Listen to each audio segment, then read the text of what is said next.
Good afternoon, folks. It's not morning, it's afternoon, so glad to see that you all made it. Welcome to the City Commission meeting of October 22nd. We're going to start off with an opening prayer from Dr. Steve Tipton. He's the senior pastor at Covenant Presbyterian. And after that, we have a visitor here from Destinations Panama City, Miss Jennifer Vigil. She's going to come up and lead us in the Pledge of Allegiance. So please stand.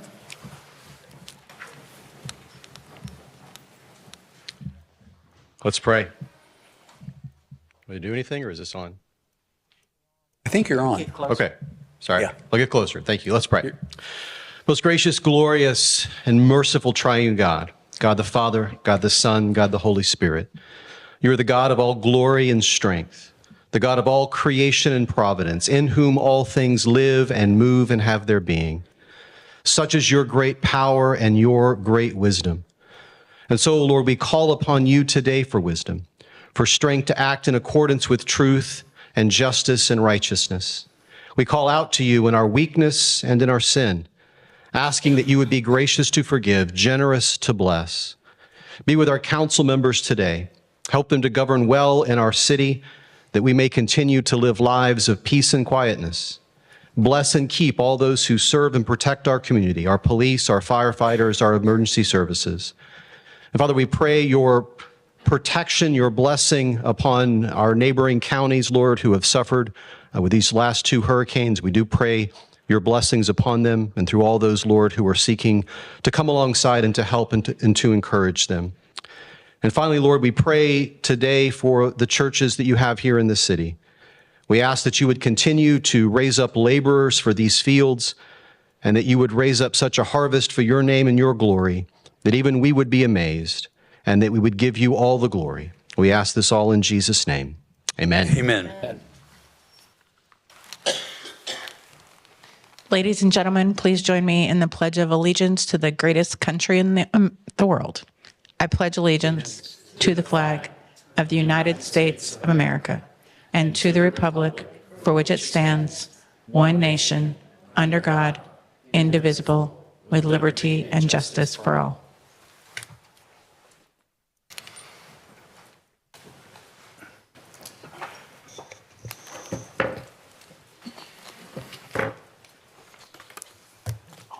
All right, Ms. Smith, could you call the roll, please? Mayor Owen, Here. Commissioner Halligus. Here. Commissioner Lucas. Present. Commissioner Granger. Present. Commissioner Street. Here. Mayor, you have quorum. Thank you very much. You all have the minutes from a September 30th meeting and from the October 8th commission meetings. Would anyone like to make a motion to approve of these minutes? Motion we approve. Just kidding. Found it. Got it. She got it. I'll second. All right, we have a motion and a second to approve the minutes from September 30th and October the 8th. Mrs. Smith, can you please call the roll? Commissioner Halligus. Yes. Commissioner Lucas. Yes. Commissioner Granger. Yes. Commissioner Street. Yes. Mayor Rowan. Yes. Motion passes 5-0. All right, now we are to the additions, deletions, and modifications. Does anyone have any additions, deletions, and modification? None from staff, Mr. Mayor. Mayor, I would Yes. like to withdraw my amendment for my contract amendment. Was out for a couple of days and didn't get an opportunity to talk to everybody. So if I could defer that to the next meeting. So that was number 11A, according to my. All right, is there a motion to allow Ms. Smith to withdraw her 11A amendment? So moved. Second. All right, Ms. Smith, can you call the roll, please? Commissioner Halligus? Yes. Commissioner Lucas? Yes. Commissioner Granger? Yes. Commissioner Street? Yes. Mayor Rowan? Yes. Motion passes 5-0. Thank you. Mr. Mayor, I'd also like to add a discussion item, potentially for a vote, that I passed out to you guys on the water bill issues that we've had. All right, so you want to make an addition to discuss water bills? Yes. Yeah, Where- Mr. Mayor, that would be 10 Charlie. 10C, all right, let me see here. Let me get it straight at the beginning. 10C. So a motion to add it as 10C. I'll second. All right, Ms. Smith, can you call the roll, please? Commissioner Halagus? Yes. Commissioner Lucas? Yes. Commissioner Granger? Commissioner Street? Yes. Mayor Rowan? Yes. Motion passes 5-0. Okay, I want to get a motion to delete item 10B on the Chestnut property. I believe we're going to talk about that in the future, so I thought it would be reasonable to take it off the agenda for today. So would somebody like to make a motion to allow that to happen? Move to withdraw 10B. Second. All right, Ms. Smith, can you call the roll? Commissioner Halagus? Yes. Commissioner Lucas? Yes. Commissioner Granger? Yes. Commissioner Street? Yes. Mayor Rowan? Yes. Motion passes 5-0. Okay, I would also like to add something to the agenda. When I was going through some of the, the charter, I saw that the city commission can add an advisory board. And so I want to, under the mayor's report, I'd like to discuss adding an advisory board to the city commission. According to the charter, we are allowed to do that, and the advisory board can look at pretty much whatever they want to and then give advice. But we can talk about that when it comes up, if everyone or anyone will approve that motion. What, would that be 10E? 10B. Now it's 10, I believe, with the deletion. It's 10B now? Yeah, it could be 10, it could be 10B, I guess. I motion that we add that to 10B. Okay, so 10B will be the advisory board discussion. Second. Very good. Mrs. Smith, when you call the roll, please? Commissioner Halagus? Yes. Commissioner Lucas? Yes. Commissioner Granger? Yes. Commissioner Street? Yes. Mayor Rowan? Yes. Motion passes 5-0. Okay. Any more additions, deletions, modifications? Well, we good? Okay, let's move on to community announcements. Oh, the water, yeah. That was it.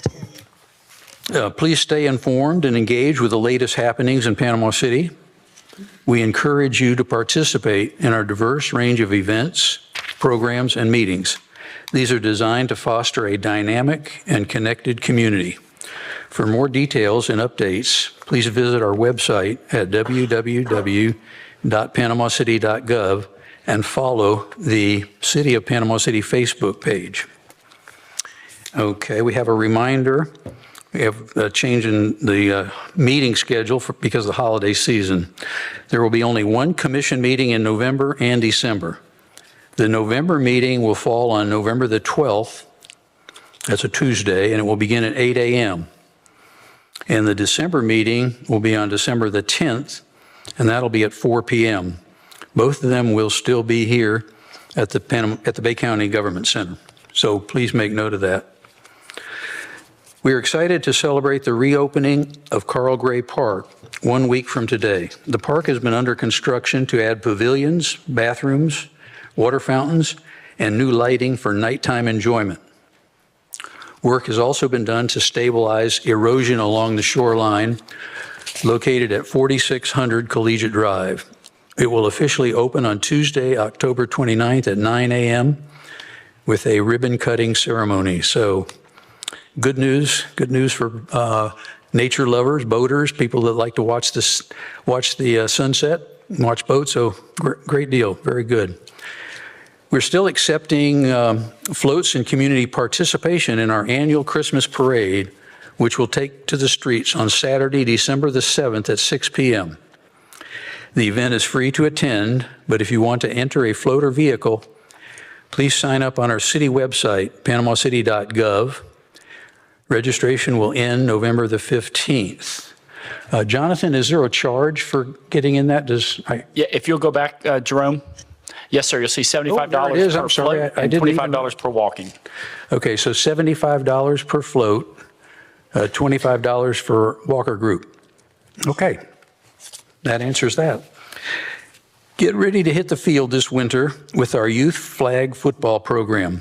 This is perfect for young athletes looking to develop their skills and have fun in a recreational setting. Registration is now open and will remain open until November the 8th with a registration fee of $40 per player. Games will begin on December 2nd and will be held at the Frank Nelson Sports Complex. For more information and to register, please visit our website at panamacitysports.com. Please join us for a season of fun, skill development, and competition. Are you looking for a creative outlet? Please join us at the Glenwood Community Center every Tuesday from 2 to 4 p.m. for our exciting adults-only crafting class. It's free to attend, so come and unleash your creativity, make amazing craft projects, and meet new friends. Admission is free, and all supplies are provided. You won't want to miss out on this opportunity to express yourself and enjoy the company of fellow craft enthusiasts. So y'all come, should be fun. And the price is right. All right, now we are going to move, if you have an agenda, we're moving to number 6, which is quasi-judicial hearings. And I believe Mrs. McSwain will take over. Thank you. During quasi-judicial proceedings, the Commission will hear evidence and render a decision regarding the matter presented based upon the evidence received. The parties before the Commission and the public are entitled to present evidence and cross-examine witnesses. All parties and witnesses will be under oath and the entire proceedings recorded. The Commission is not bound by the strict rules of evidence and may consider any evidence which it deems relevant and trustworthy. Any member of the Commission may ask questions of the parties or the witnesses. Since quasi-judicial proceedings are legal in nature, everyone is expected to adhere to proper courtroom decorum and etiquette. Any comments or objections should be directed to the mayor. The burden of proof in a quasi-judicial proceeding rests with the applicant. Therefore, the applicant has the opportunity to address the commission last, after all public participation, and before the commission deliberates. At this time, for items 6A through 6F, I will swear in staff who will remain under oath during the entire proceedings. Do you swear and affirm that the testimony you're about to give is the truth, the whole truth, and nothing but the truth? Thank you. At the time that additional parties come to the podium, I will swear them at that time, and I will also ask the commission to disclose any ex parte communications at that time. Thank you. Thank you. All right, Mayor Commissioners, item 6A is the third and final public hearing on ordinance 3238, an ordinance amending the zone map of the city to reflect a zoning designation of General Commercial 2, or GC2, for a property located at 1404 Lincoln Avenue with parcel ID number 18752-010-000. As background information, the applicant has requested a zoning change to GC2. This item was previously reviewed by the Planning Board on August 12th of 2024, and the Planning Board recommended denial unanimously. During the regular commission meeting on September 30th of 2024, meeting which was rescheduled from 9/26/2024 due to Hurricane Helene, the commission directed staff to research possible solutions to the proposed rezoning at 1404 Lincoln Avenue. Staff has provided a memorandum to the City Commission. Staff recommends the City Commission deny the request. The following documents are enclosed: memorandum to the City Commission on the proposed rezoning of 1404 Lincoln Avenue, ordinance number 3238, the staff analysis, report, and recommendation, and the adopted map series. Staff recommendation to the Director of Development Services is that the City Commission conduct the third and final public hearing and deny the ordinance. Thank you. This is a public hearing regarding this property on, let's see, it's on Lincoln Avenue. Would any member of the public wish to speak? You can come up and give your name and address, and then you have 3 minutes to speak. And Mayor, I'd like to swear him in. Pardon me? This time's not limited. I'm sorry, I got it wrong. Your time, because it's a judicial hearing, your time is unlimited. So, yes, Ms. McWayne. Thank you. Do you swear and affirm that the testimony you're about to give is the truth, the whole truth, and nothing but the truth? I do. Thank you. Before we do that, do you need to ask? Yes, sir. If the commission has any ex parte communication that they would like to disclose at this time, this is any communication that you will rely on that you did not hear at this hearing, and you only need to disclose who you spoke with. Okay, I spoke with Mr. English. Okay. I spoke with Lawrence Pons, who is the neighbor to the property. Okay. Thank you. All right, now you can give your name and talk. Okay. I'm Rusty English. I bought the property, I guess, a couple years ago. I didn't really consider that it wasn't a C2. I guess I just thought it was. Can I gonna get work. your address too, sir? My address is 314 Massalina Drive. Thank you. And talk right into the microphone, it helps. Okay. And I just, I thought it would be a great opportunity for starting mechanics and plumbers and heating and air contractors to set up, put their, the contents of so their wife doesn't get mad at them at their residence, right? So, it would be a good place for them to put their stuff, operate, and they can operate right in front of it. We need to clean the property up. We've cleaned up a ton of the property. I've spent a lot of money on it already. I want to put one of the things I think one of the neighbors was wanting was a fence to be put up that would be a privacy fence. And I'm going to do that but I don't really want to spend the time or effort moving in which direction until I can get it approved for either C1 or move up to C2. It's an excellent opportunity for beginning mechanics or mechanics that have, or heat and air guys that have their van parked out in front of their house, and they can come and park their car or whatever and just work out of the unit. And then, it's just kind of a small starter. It's an incubator for people to start their businesses. And then, as they grow, they can move to a bigger unit or they can move to a different facility as they grow. But it's an excellent place. It's inexpensive place for them to get started. And I think I think we need to clean it up some more, but I need to know which direction to go into. Does anybody have any questions? You told me that right now you're doing sort of mechanic work, and what you want to do is you want to sort of change it. Can you kind of tell me where we are on that? We have the only thing that I was willing to rent to was people that were working on their own stuff because they have their own cars that they tinker with, and they would like to add a car that they can do retail with or whatever and make money, and then of course pay taxes, which is we can get an occupancy or whatever we need to do to make it to where it can pass occupancy. I guess that's. Will you be able to keep those cars from getting out on the road and end up not being a big repair shop with cars all over the place waiting for parts and stuff like that? Right, and that's a concern, I think. That was a big concern for me because I basically before there was one guy that was just taking deposits and parking cars, and I said that's not going to happen. That's not even allowed anywhere to do that. So we had them towed, and we cleaned up the street. There's nobody parking on the street at all anymore. And so when I put the fence up, you won't even be able to see inside of the unit at all. It'll be very private all the way around it. So, I will not allow that. If someone, you can only have one car in front of the unit that you're renting. Otherwise, it really won't work because you're going to be blocking somebody else's unit. So you can only park right in front of your unit. So. Anybody else have questions? How many units do you plan to put there? H&I, it's 9, 10, 11, 12. There's 15 units or so. About 15 units. Everybody that's in there, the only one that, with exception, everybody in there works on their own stuff. The only exception is with, there's a medical supply. They pick people up and they bring and deliver them to hospitals. Mendez does that.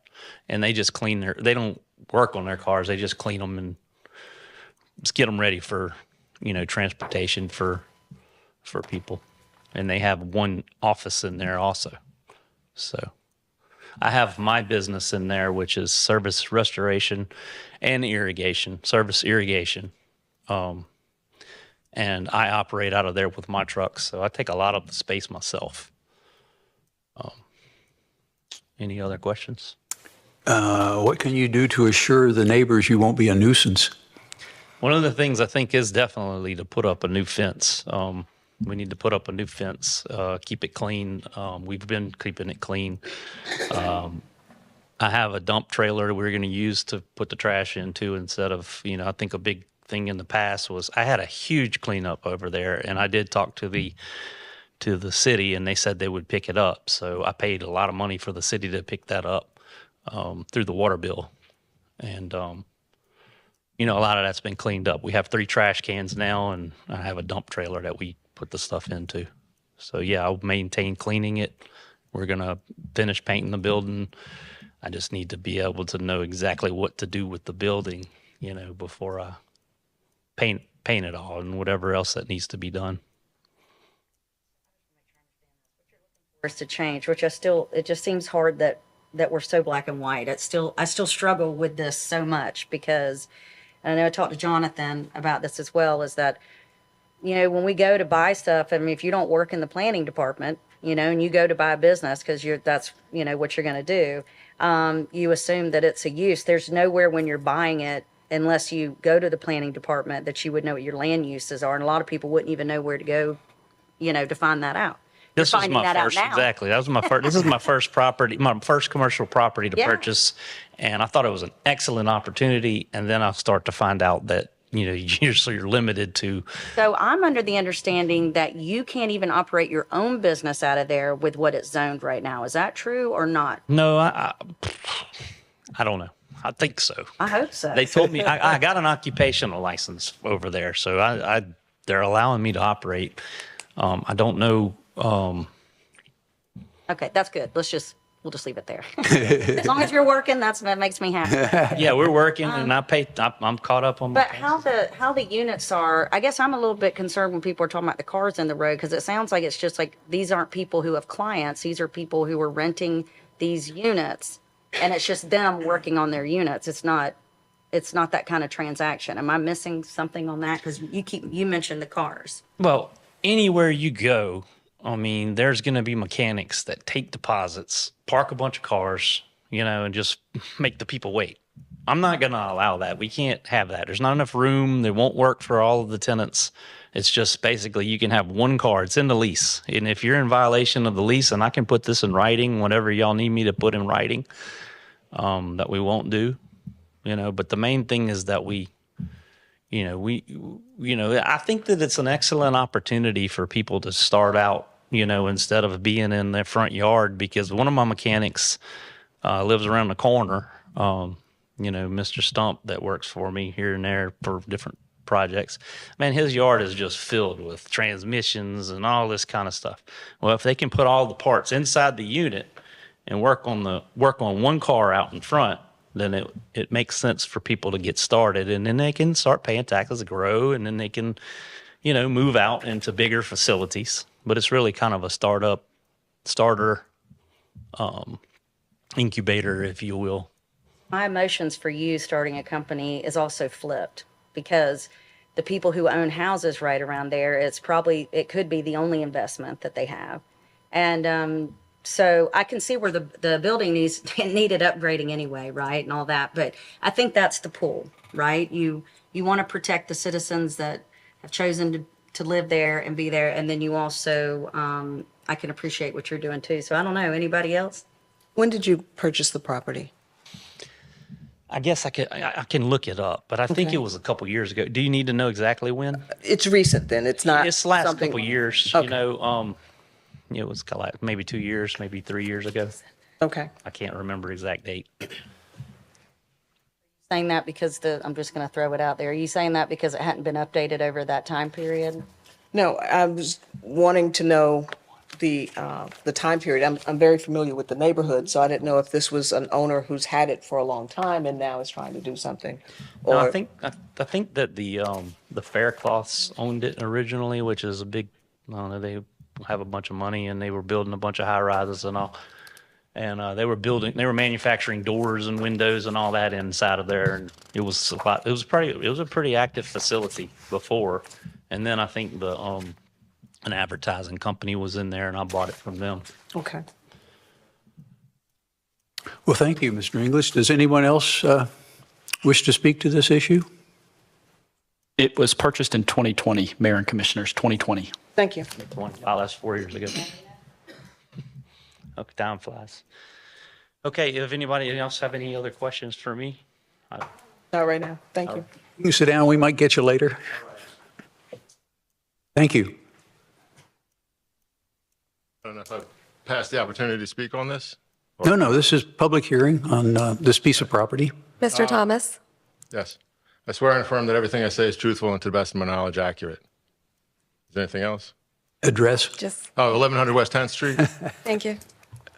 I'm one that is very much in favor of small businesses being able to be opened in residential neighborhoods right next to 15th Street there. Especially since in this case, he doesn't have to put any initial investment into the property. If you gave him a 6-month probational period to see if any of the neighbors complained, maybe you could work it that way. He wouldn't have to lay out any money, but I don't think unless it's actually causing problems to the neighborhood, you should allow people to do that instead of forcing everybody into as small as possible place and then making them rent at huge expensive rents to do something. Allow people to have a start out, a way to work towards that until they can make the money to do that and go out on their own and buy their own property instead of having to, force high concentrations of cars and people into very small areas, especially since, if you don't allow people like him to do car maintenance and stuff there, why would you want to do businesses that have only a few people coming in and out into an area where you have lots and lots of businesses? I think the places that have lots of businesses could be used more efficiently for businesses that have lots of people coming in and going all day long, instead of somebody who comes and stays there for 4 or 5 hours and then leaves, and then somebody else who maybe doesn't come for another few hours. Very slow traffic and turnover. I think that this sort of thing would be a good idea, and I don't think you should stand in the way of it. Thank you. Thank you.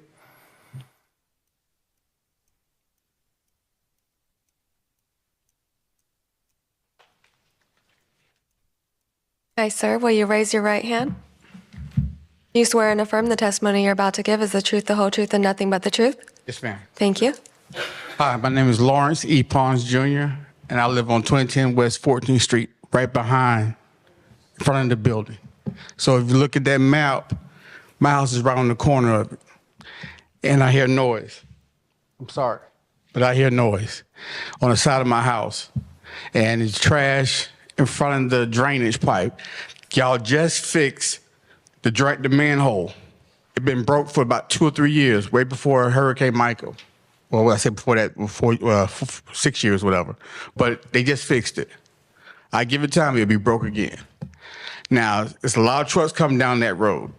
And the problem that he had before with the people that was there before, there was cars parked beside of my house, in front of the graveyard, in front of that house, in there, and all down the road. There's a lot of cars and stuff. Like I said, it's died down. But right now, we get noise from the neighbors. Ms. Campbell, my brother has talked to him, I think, about their property, about the trash and everything. So that's why I say you can put that privacy fence up, but I can still see the light inside the garage from my backyard. So, but it's not quiet. And I hear the noise right by my window. So like, who's banging on the night at 8 o'clock at night? So that's my complaint right now. Yes, thank you.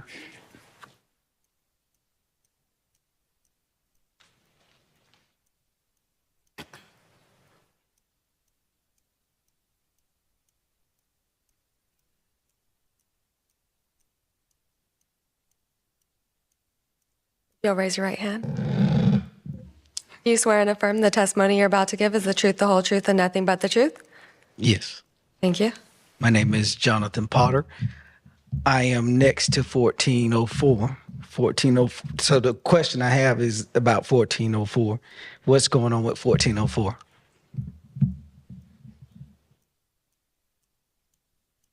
And that's what we're here to try to find out. Right. So that's what I want to know. Because that's right next to me. So is it sold? Is it for sale? That's the question I have. Are we trying to rezone this piece of property? Has it been sold? What's going on? That's what I Does want. anyone mind if he asks Mr. English? Because Mr. English owns it. Actually, Mayor, if I may, Yes, ma'am. the owner has petitioned for a rezoning to Okay, allow so an he owns the increase, property. to allow an increase in the number of people who can come and go there and work on automobiles. Okay, and 1404 was purchased when? 4 years ago. 1404. Okay, gotcha. I got to get my right address. Okay, so I'm at 1420. To add on to what he was saying, there is some other activities going on that particular property, and I'm not going to speak on it because I want to be neighborly. You know what I mean? And so I would rather not say, but I'm just going to say, let's just leave everything the way it is. You know, I would greatly appreciate that because I would like for us to remain neighborly. I understand they have rights to operate the best they can, but we also have rights to live in our neighborhood. This piece of property is not, it's not something that you would like to have in your neighborhood, if you know what I mean. If you want a neighborhood, you want a neighborhood. You want to be able to walk down the street, you know, people, dogs, fences, families, stuff like that. And then, you know, we have residential, then you have a commercial, and then you have residential at the end of the street. So whatever's going on, let's just let what the old terminology, let sleeping dogs lie. You know what I mean? So let's just keep everything the way it is. And that way we don't have, it's been denied 2 times, right? Am I correct? I think once. Once, okay. Because this is the second time. This is the second time. Okay, because the other time was, there was the hurricane, right? Am I correct? Yes, sir. Okay, so I would just like to say, and I'm using layman's terms, let's just allow everything to remain. Let's not rezone this area. Let's just keep whatever it is needs to be. Let's just leave it alone. That's all I ask. Does that make sense? Yes, sir. That's all I ask. We appreciate your plain language. Yeah. So I don't want, because I don't want to be this neighbor that constantly complains. There's some things that, you know, I didn't mention, but I also don't want to bring up. Mr. Pons has already mentioned some of the incidents that's happened. There are some other incidents that I did not like, and I don't know if he was the owner at the time, but there was at one time a physical altercation with someone that was at that property with my neighbor, who is my relative, that we had to call law enforcement. And this was some years ago. So that's why I say, but that problem has been resolved. I don't want anything else to happen. That's all I'm saying. Okay? So Thank you, sir. Allow things to stay the way But they are. you can talk more if you need to. I'm good. I just want to let my point be made known. Yes, sir. Okay? I appreciate you guys. Okay? All right. Thank you. All right, we're still on 1404 Lincoln Avenue. Does anyone else wish to speak?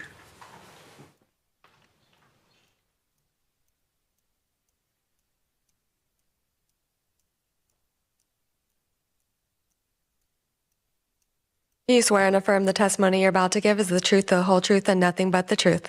Promise. Thank you. Walter P. Henry, 614 Maple Avenue, Panama City, Florida. Everybody ever looked at the width of that street? Y'all ever looked at the width of that street? I rode down it. It's pretty narrow. That street it's not a regular street. It's a small street. If 2 wrecks come through there, they're hit together. 2 cars cannot come through there at one time. I need to take up the width, look at the width of that street, think about the neighborhood that it's in. I know that everybody want a business. There's nothing wrong with that. They have that privilege. Sometimes when it comes to, we kind of get a little bit too much when it's right inside of a neighborhood.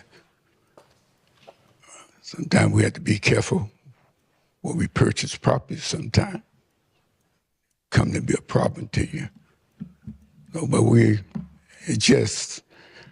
it's no way you go, if they parked on the outside or parked on the inside, whatever, it will come a time that street go get crowded. So Walter, Mr. Henry, so you're against this? Okay. Well, we could use that narrow street to practice for driving downtown. That was good. Yeah, that was good. That was good. Okay, we're still on 1404 Lincoln Avenue. Anybody else want to speak?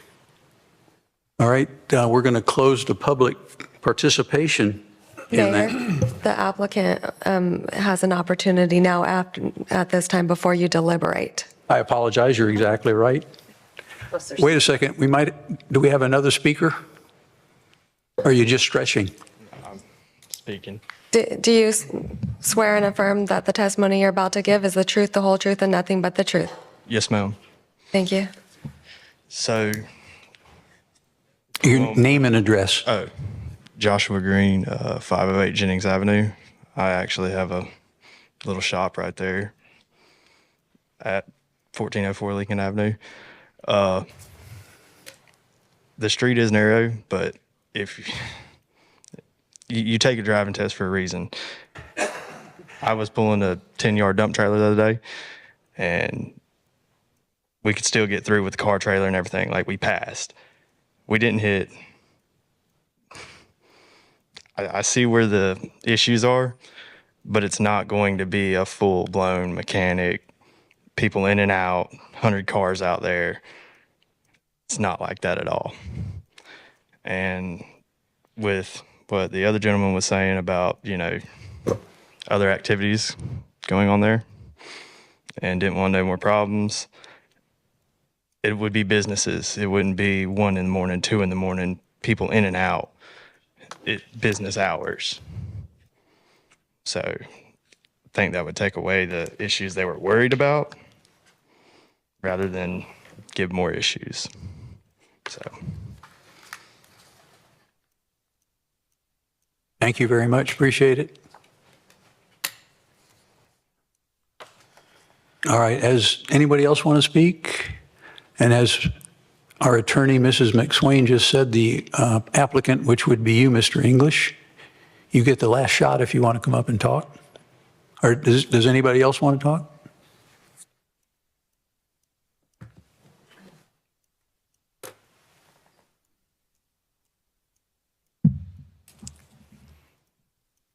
Do you swear and affirm the testimony you're about to give is the truth, the whole truth, and nothing but the truth? I do. Thank you.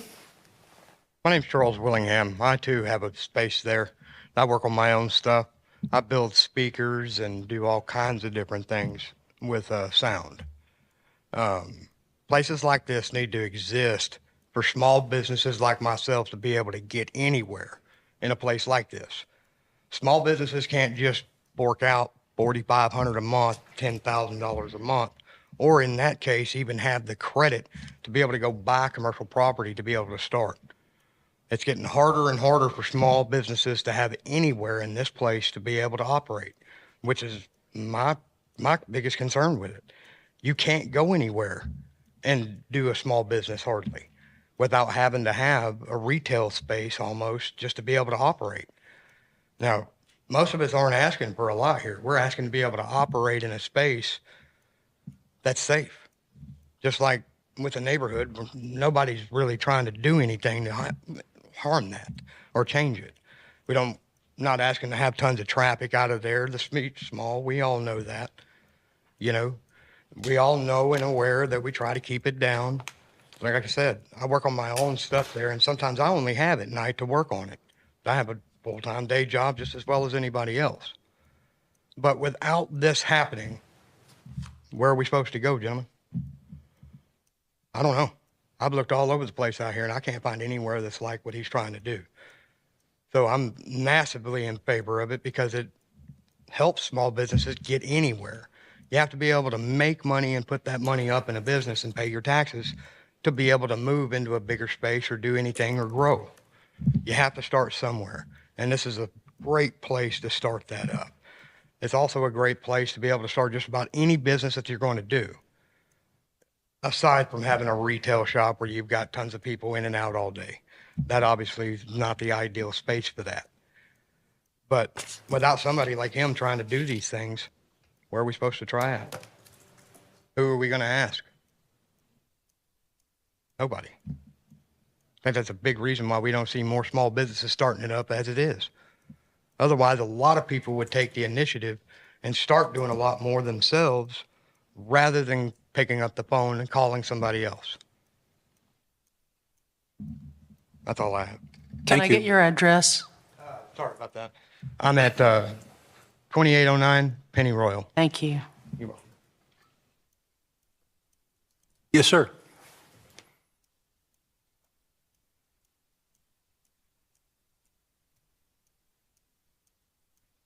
Do you swear and affirm that the testimony you're about to give is the truth, the whole truth, and nothing but the truth?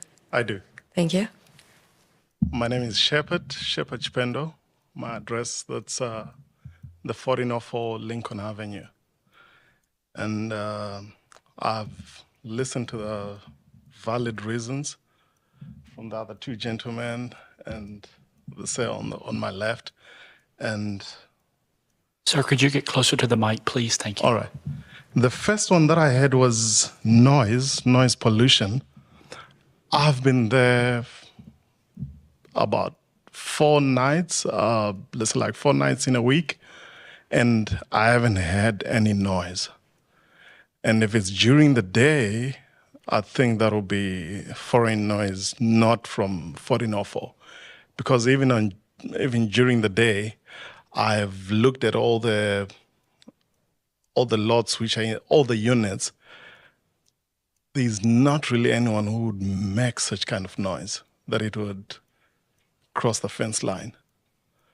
I think Mr. English does have the list of all the units, the ones which are currently occupied, and there's no one who does any kind of work or any kind of hobby that would cause noise pollution that is going to be more than the 25 decibels. If somebody would come with his car driving on Lincoln Avenue and he has big speakers inside his car playing loud music, if you had to call the law enforcement against that individual, it has to be over a certain limit. And I've been there at 1404, even during the day.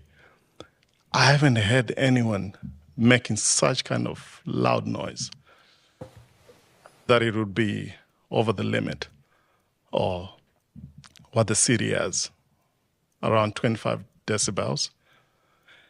Then on the second one, I think, I'm not too sure how he explained, but according to me, he's not bringing full-blown mechanics. He's not bringing full-blown shops to be operating on 1404. What he's looking at is bringing up people like us who never got the opportunity to really get a good shop. So I'm an enthusiast in car advancement, in performance, and also again in dyno tuning. And I can't really afford a shop right now to go operate from there. Not to operate, but for me to go through my research and for me to try out things. And my wife wouldn't allow me. Even the complex where I stay, they wouldn't allow me to be doing such kind of things in the garage that I'm renting from. So Mr. English has given me that opportunity that I look at it as 1 in a million. I've been staying in Panama City Beach for the past 4 years. Then I've been in, at this property for a couple of months, and I've done a lot. And I'm not a full-blown mechanic, and I'm not doing mechanics. What I'm doing is just research. And those are the people that he has brought. If we go through everyone who's here, who has a unit there, they're not doing anything that is taking stuff from outside, and they're not even looking to do that. Now, where it gets tricky is if I have a friend who now then comes and say, "Oh, Shepherd, I like what you have done with your BMW. I like what you have done with your car. Can you do the same for me?" That is now an opportunity for me to now then convert my hobby to an income. And that income will be a business, and that business will pay taxes, and that business will feed my family, and it will also improve again on the taxes. So that's what we're looking at. Looking at his reason about to deny this petition,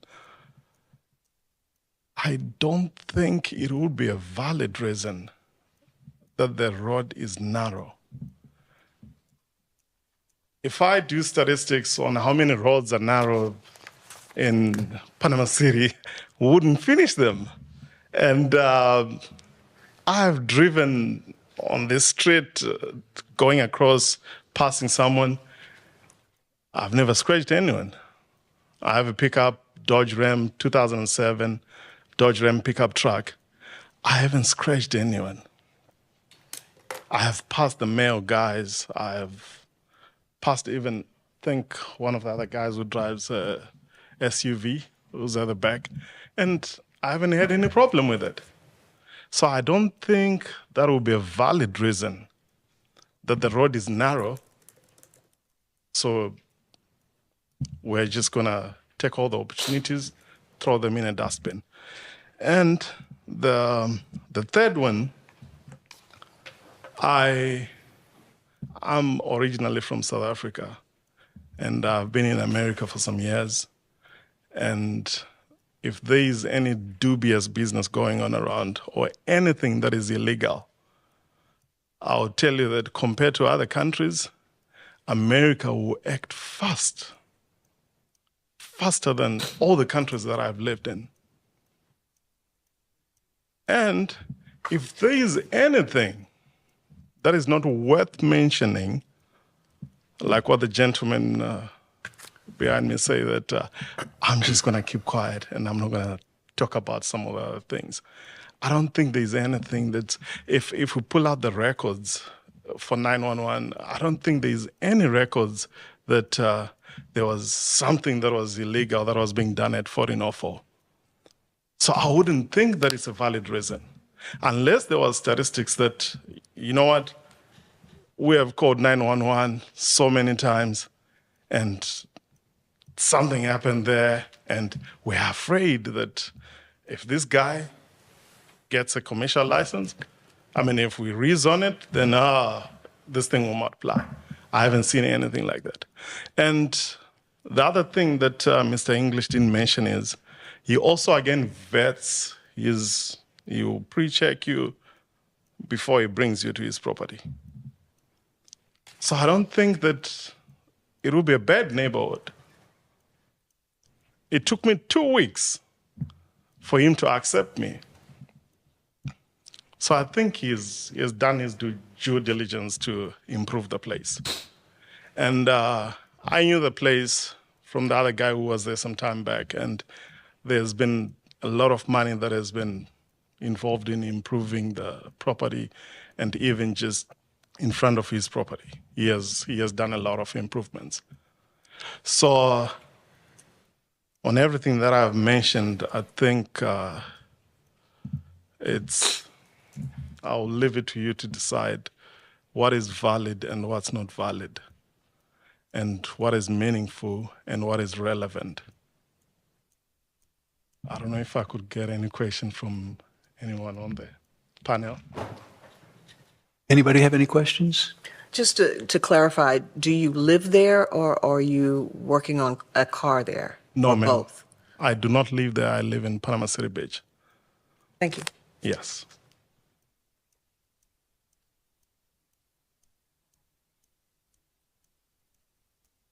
Thank you. Appreciate it. All right. If you do not have any question, is there anyone who wants to clarify? If they want to talk, they've got to come up to the mic. All right. Thank you. Would appreciate. I appreciate Thank you very much, sir.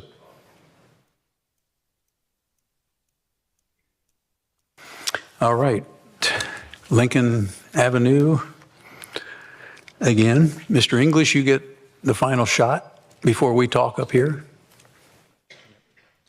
So yeah, these guys and there's a couple other guys that lease from me. It's been, I have been very careful. I don't want the riffraff. It's not something that I'm interested in. Yes, we have had 911 called, but I don't allow that in there. I mean, as soon as someone becomes a nuisance, I evict them. But I'm not going to say that we won't have a tenant that comes in there that is going to, cause a ruckus. But I mean, I'm not going to allow it. These guys will tell you, when I find out something's going on over there, I show up really quick and deal with it. And I'll put a 5-day notice. We'll evict them. I just find it there's just nowhere else. I mean, that's what was the opportunity. There's nowhere else that is able. I mean, anywhere around that you can go and have like minds. They all they kind of coordinate with each other. We had talked about also setting up maybe even one of the units as people could come self-work on their cars and get assistance from these guys, and and just have the tools there that they could use to work on their cars. And I have a plumber that I hardly even hear from, he doesn't, so if anybody has any other questions, I think it's I don't know, if there's another option, there's no other option besides C1, C2. And if we make it C2, then we can, there's a lot, I have turned down, 40 people because they wanting to do, C2 type stuff. And we just want to be able to get those people in there and get them started. All right. Thank you, Mr. English. All right. I think it's our turn to discuss up here. Would anyone like to say anything? The concern is not only for small business, but also for the residential property owner and property values as well. And this would negatively impact that. The city does own quite a bit of property, and perhaps there's an opportunity somewhere to work with Mr. English to put his idea to work. It's a fabulous idea. Small business is needed, and I champion small businesses. This location with the problems, challenges that have been outlined, just isn't the right location for it. Given everything that's been said, I just think we're wanting to expand a business in a residential neighborhood. And it hasn't been clear to me prior to your purchase how it even was approved the first time. So I think there's agreement that it shouldn't have been. It is. And now we're being requested to double down. And having heard from the neighbors, I think it is appropriate to deny, but I would like to ask the city manager staff, perhaps business services, to look at if there are parcels that the city owns that we might be able to work with Mr. English to create the vision that he is looking to create. Because as has been said by the gentleman, we would welcome the taxes that these businesses would pay. Ask Michael just a couple questions. Sure, go right ahead. Yes, ma'am.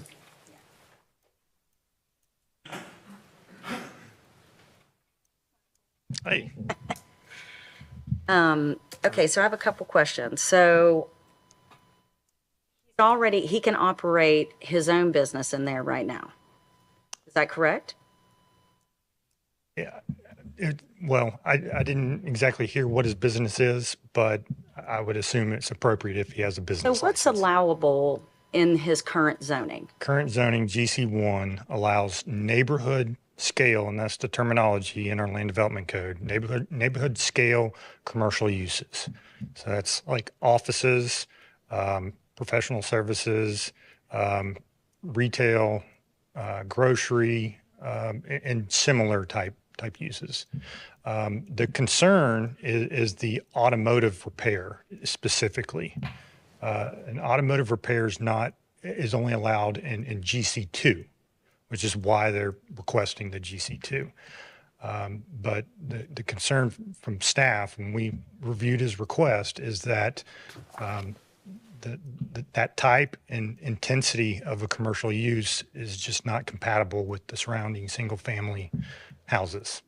So technically, he's not supposed to have the business he has in there right now. Correct. So if we're allowing him to operate on a conditional use, I mean, I just feel like, is there not a way? Okay, so the reason it's today, you know, it's the concern of the neighbors, and it's that you guys also, you know, I see both sides of that. If we were to vote yes for this, then it opens up a whole nother opportunity of after Rusty sells or, you know, or whatever you decide to do.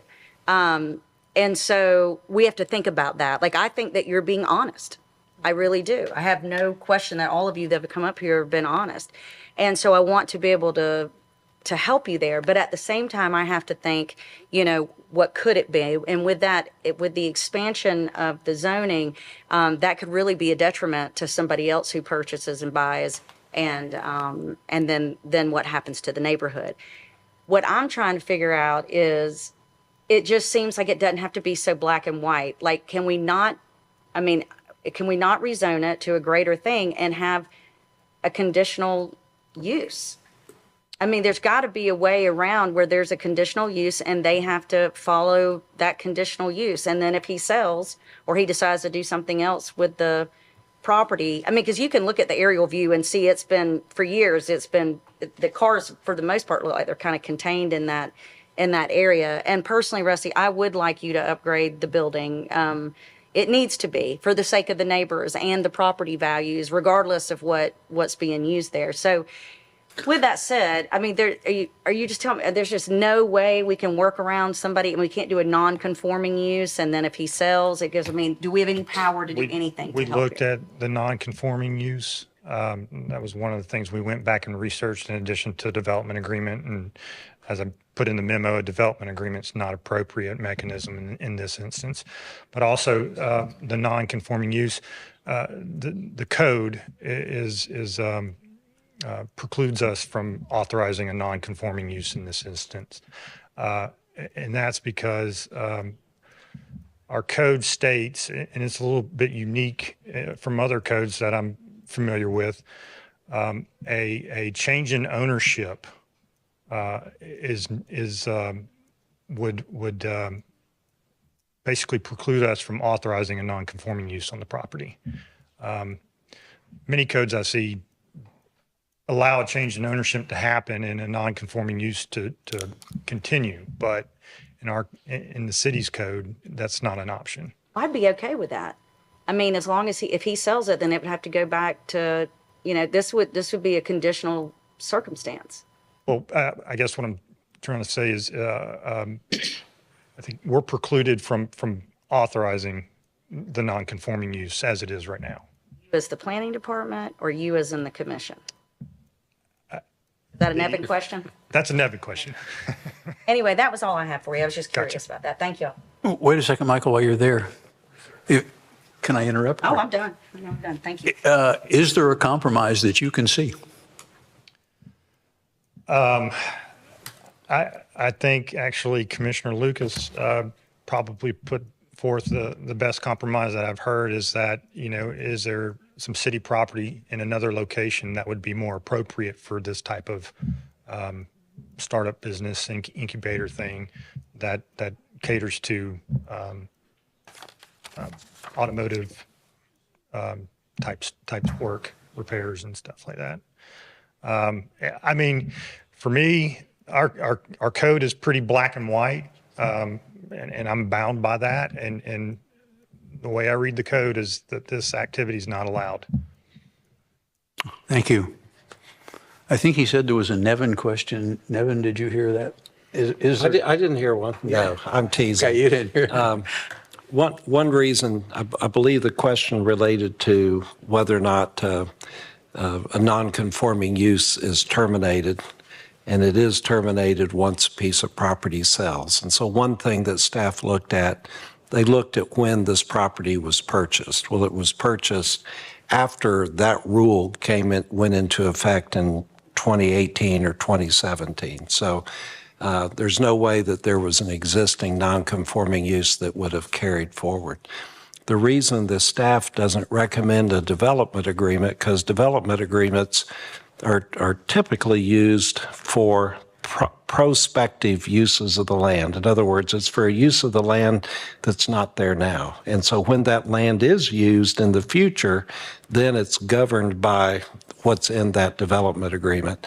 The development agreement that we looked at was, can we do one that allows an existing use to continue even though it's not allowed in the code?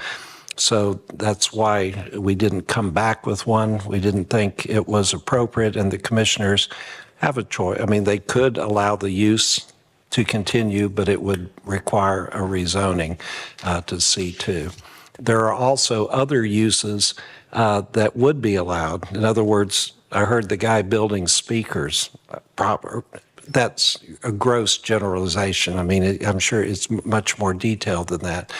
I think the main thing that was concerning was automobile repair work, but speaker work would probably be fine. Maybe medical office stuff, warehousing, that may be fine.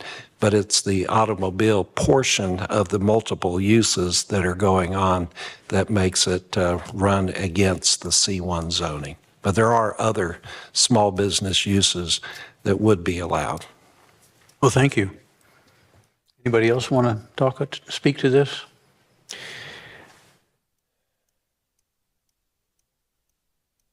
So, well, I too think that you're coming here and that you're truthful about your intent.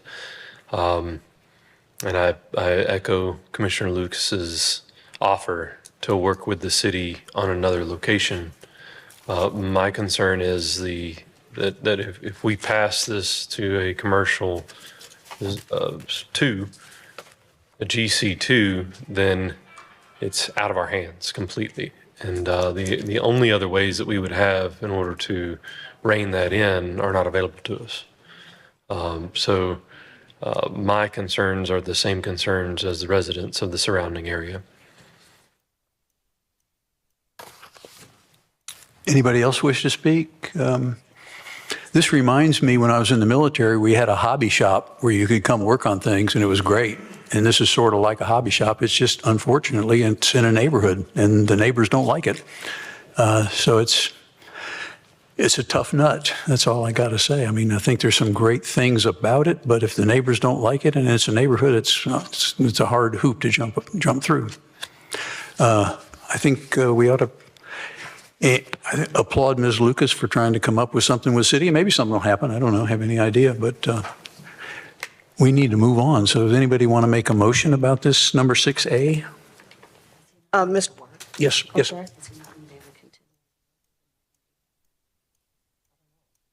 I mean, we've been allowing him to work up to this point, or if we vote this, does he not going to be allowed to work? I don't know the answer to that. I believe it came to, the reason he's here is because I think code compliance had approached him about an unauthorized use of his property. I think how this originally initiated came up was there was a request for a business license for an automotive repair type business. Does that sound right to you? Yeah. And when we get a business license application, code enforcement or code compliance visits the site to see that it is meets all our requirements. That's a no.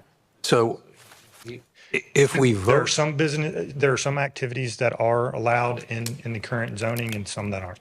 That we can fit into new verbiage?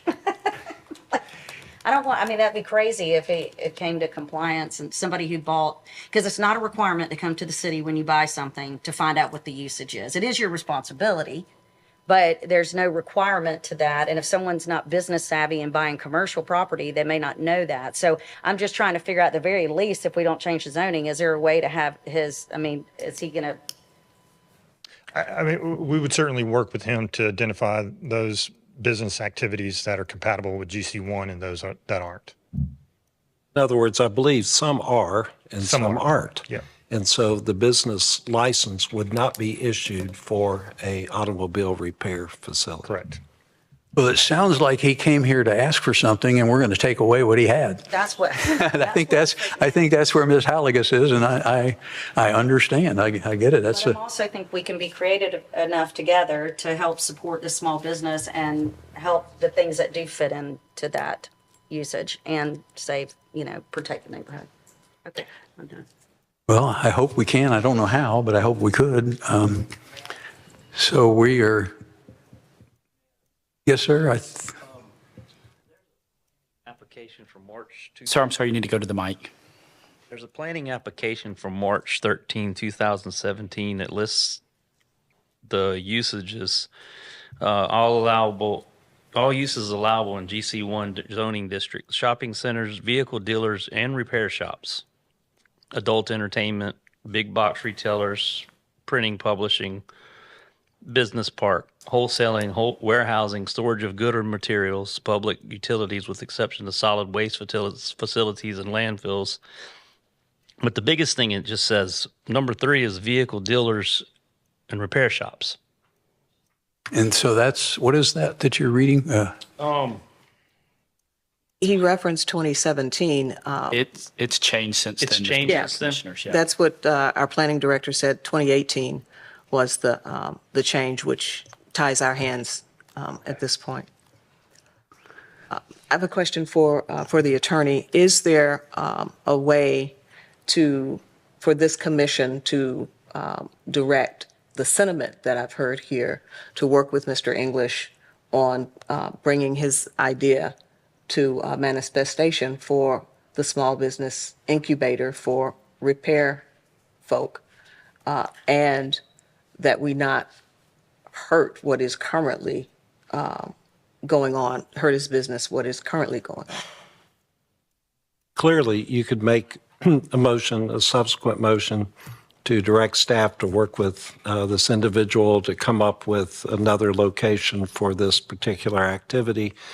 As far as what's currently going on, he had asked for a business license, which he would not get for vehicle repair. Other things that are going on that under GC1 are allowable. So it'd be a matter of looking at the other different uses there in the building.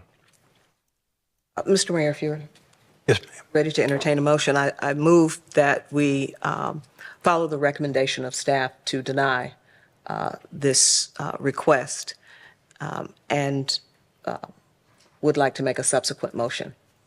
All right. Is there a second to Ms. Lucas' motion? I'll second. All right. Any further discussion?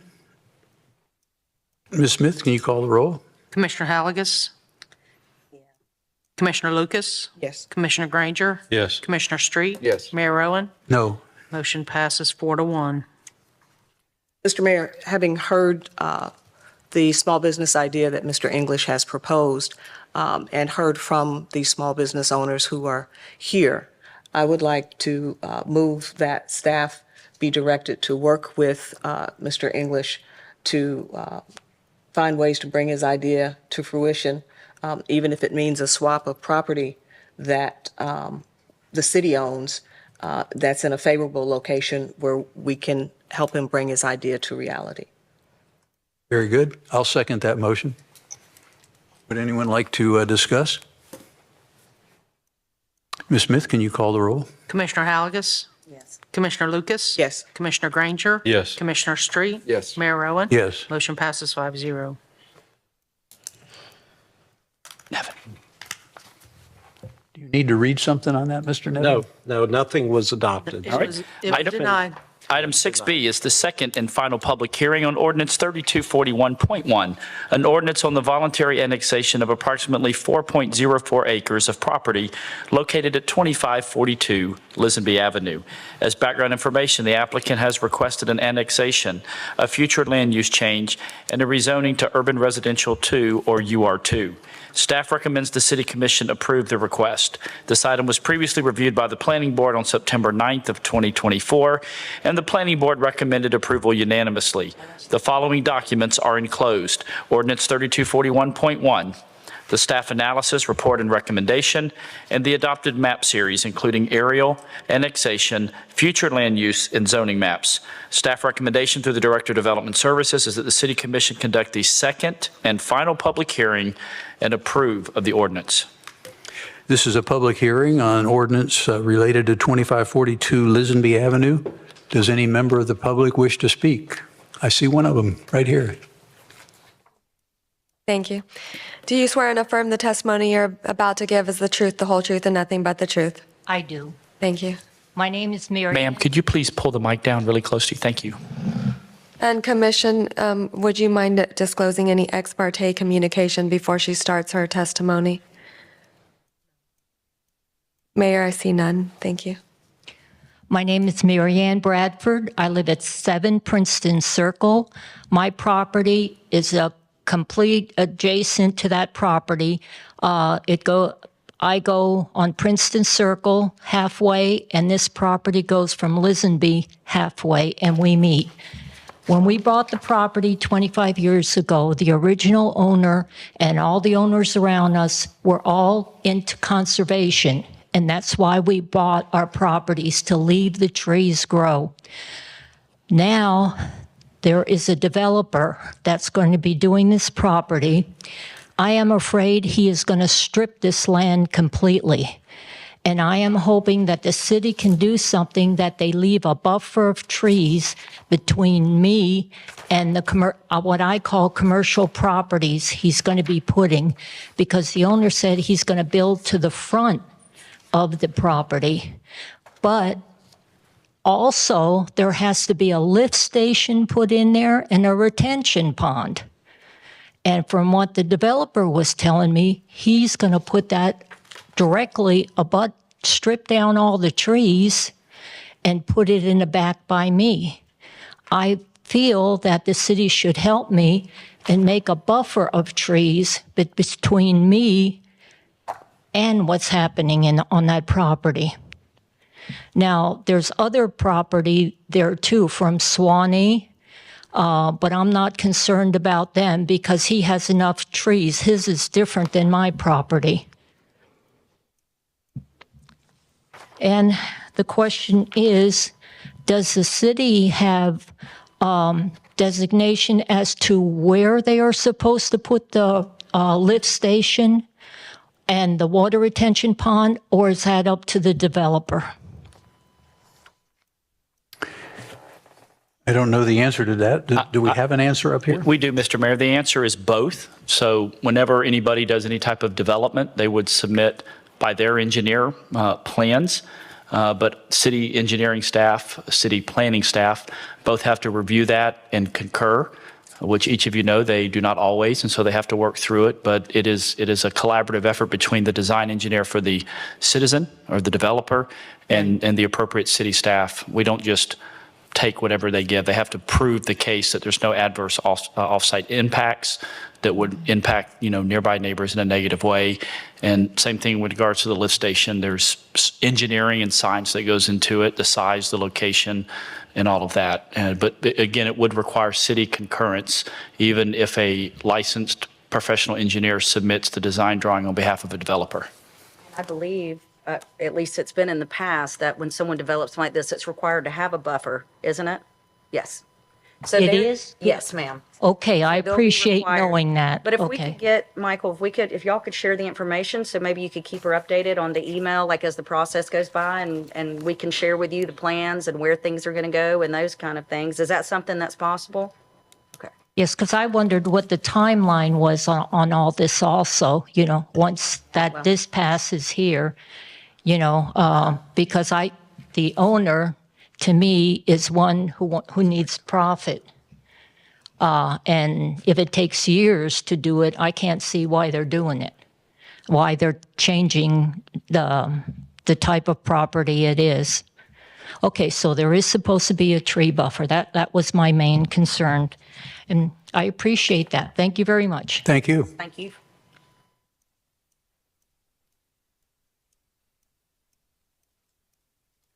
Anyone else wish to speak on the 2542 Lisenby Avenue?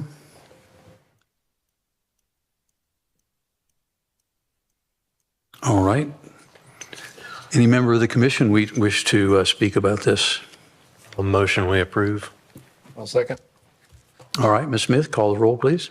Commissioner Halagus? Yes. Commissioner Lucas? Yes. Commissioner Granger? Yes. Commissioner Street? Yes. Mayor Rowan? Yes. Motion passes 5-0. Commission has approved ordinance 3241.1, an ordinance of the city approving the voluntary annexation of 4.04 acres of unincorporated property located at 2542 Lisenby Avenue into the city as further defined, amending the ward's boundaries to include said land and providing for an effective date. Item 6C is the second and final public hearing on ordinance 3241.2, an ordinance amending the future land use map of the city to reflect a land use designation of urban residential for a property located at 2542 Lisenby Avenue. As background information, the applicant has requested an annexation, a future land use change, and a rezoning to urban residential to UR2. Staff recommends the City Commission approve the request. This item was previously reviewed by the Planning Board on September 9th of 2024, and the Planning Board recommended approval unanimously.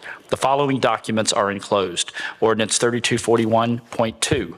Staff recommendation through the Director of Development Services is that the City Commission conduct the second and final public hearing and approve of the ordinance. This is a public hearing on ordinance 3241.2. Does any member of the public wish to speak? All right, would any member of the commission like to speak? A motion we approve. I'll second.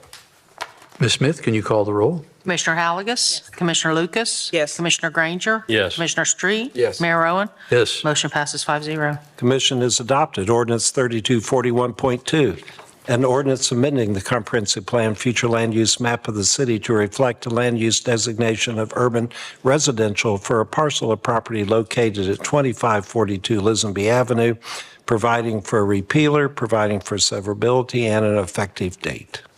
Item 6D is the second and final public hearing on ordinance 3241.3, an ordinance amending the zoning map of the city to reflect the zoning designation of urban residential 2 or UR2 for a property located at 2542 Lisenby Avenue. As background information, the applicant has requested an annexation, a future land use change, and a rezoning to urban residential 2. Staff recommends the City Commission approve the request. This item was previously reviewed by the Planning Board on September 9th of 2024, and the Planning Board recommended approval unanimously. The following documents are enclosed. Ordinance 3241.3.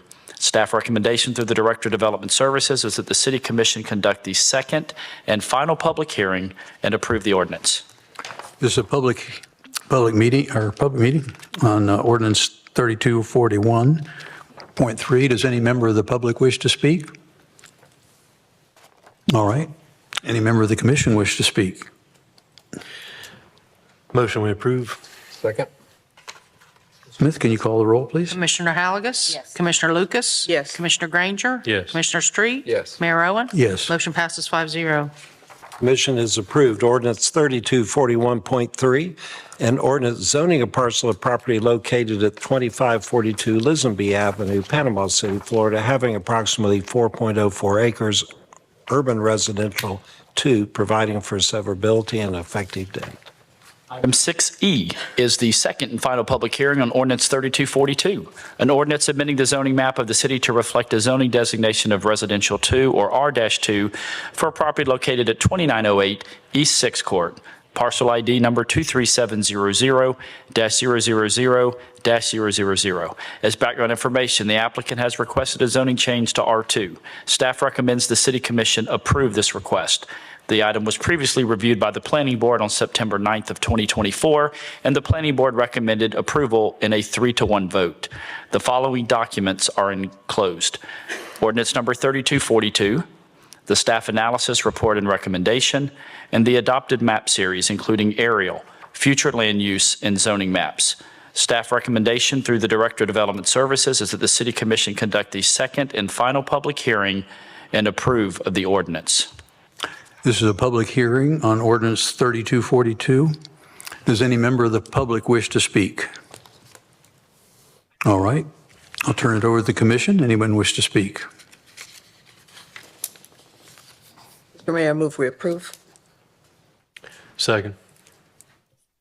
Ms. Smith, can you call the roll, please? Commissioner Halagus? Yes. Commissioner Lucas? Yes. Commissioner Granger? Yes. Commissioner Street? Yes. Mayor Rowan? Yes. Motion passes 5-0. Commission has adopted ordinance 3242, an ordinance zoning a parcel of property located at 2908 East 6th Street, Panama City, Florida, having approximately 1.03 acres R2, providing for severability and an effective date.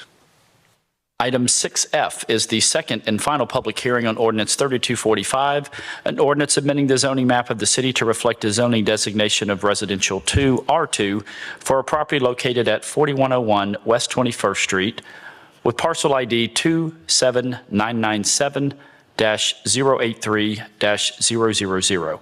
As background information, the applicant has requested a zoning change to R2. Staff recommends the City Commission approve the request. This item was previously reviewed by the Planning Board on September 9th of 2024, and the Planning Board recommended approval unanimously. The following documents are enclosed: ordinance number 3245, the staff analysis report and recommendation, and the adopted map series, including aerial, future land use, and zoning maps.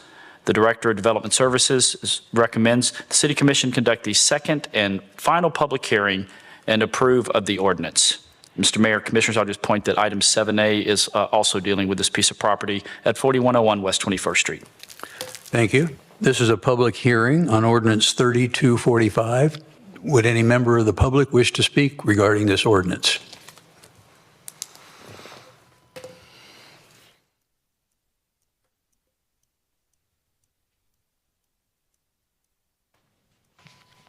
Do you swear and affirm the testimony you're about to give is the truth, the whole truth, and nothing but the truth? I do.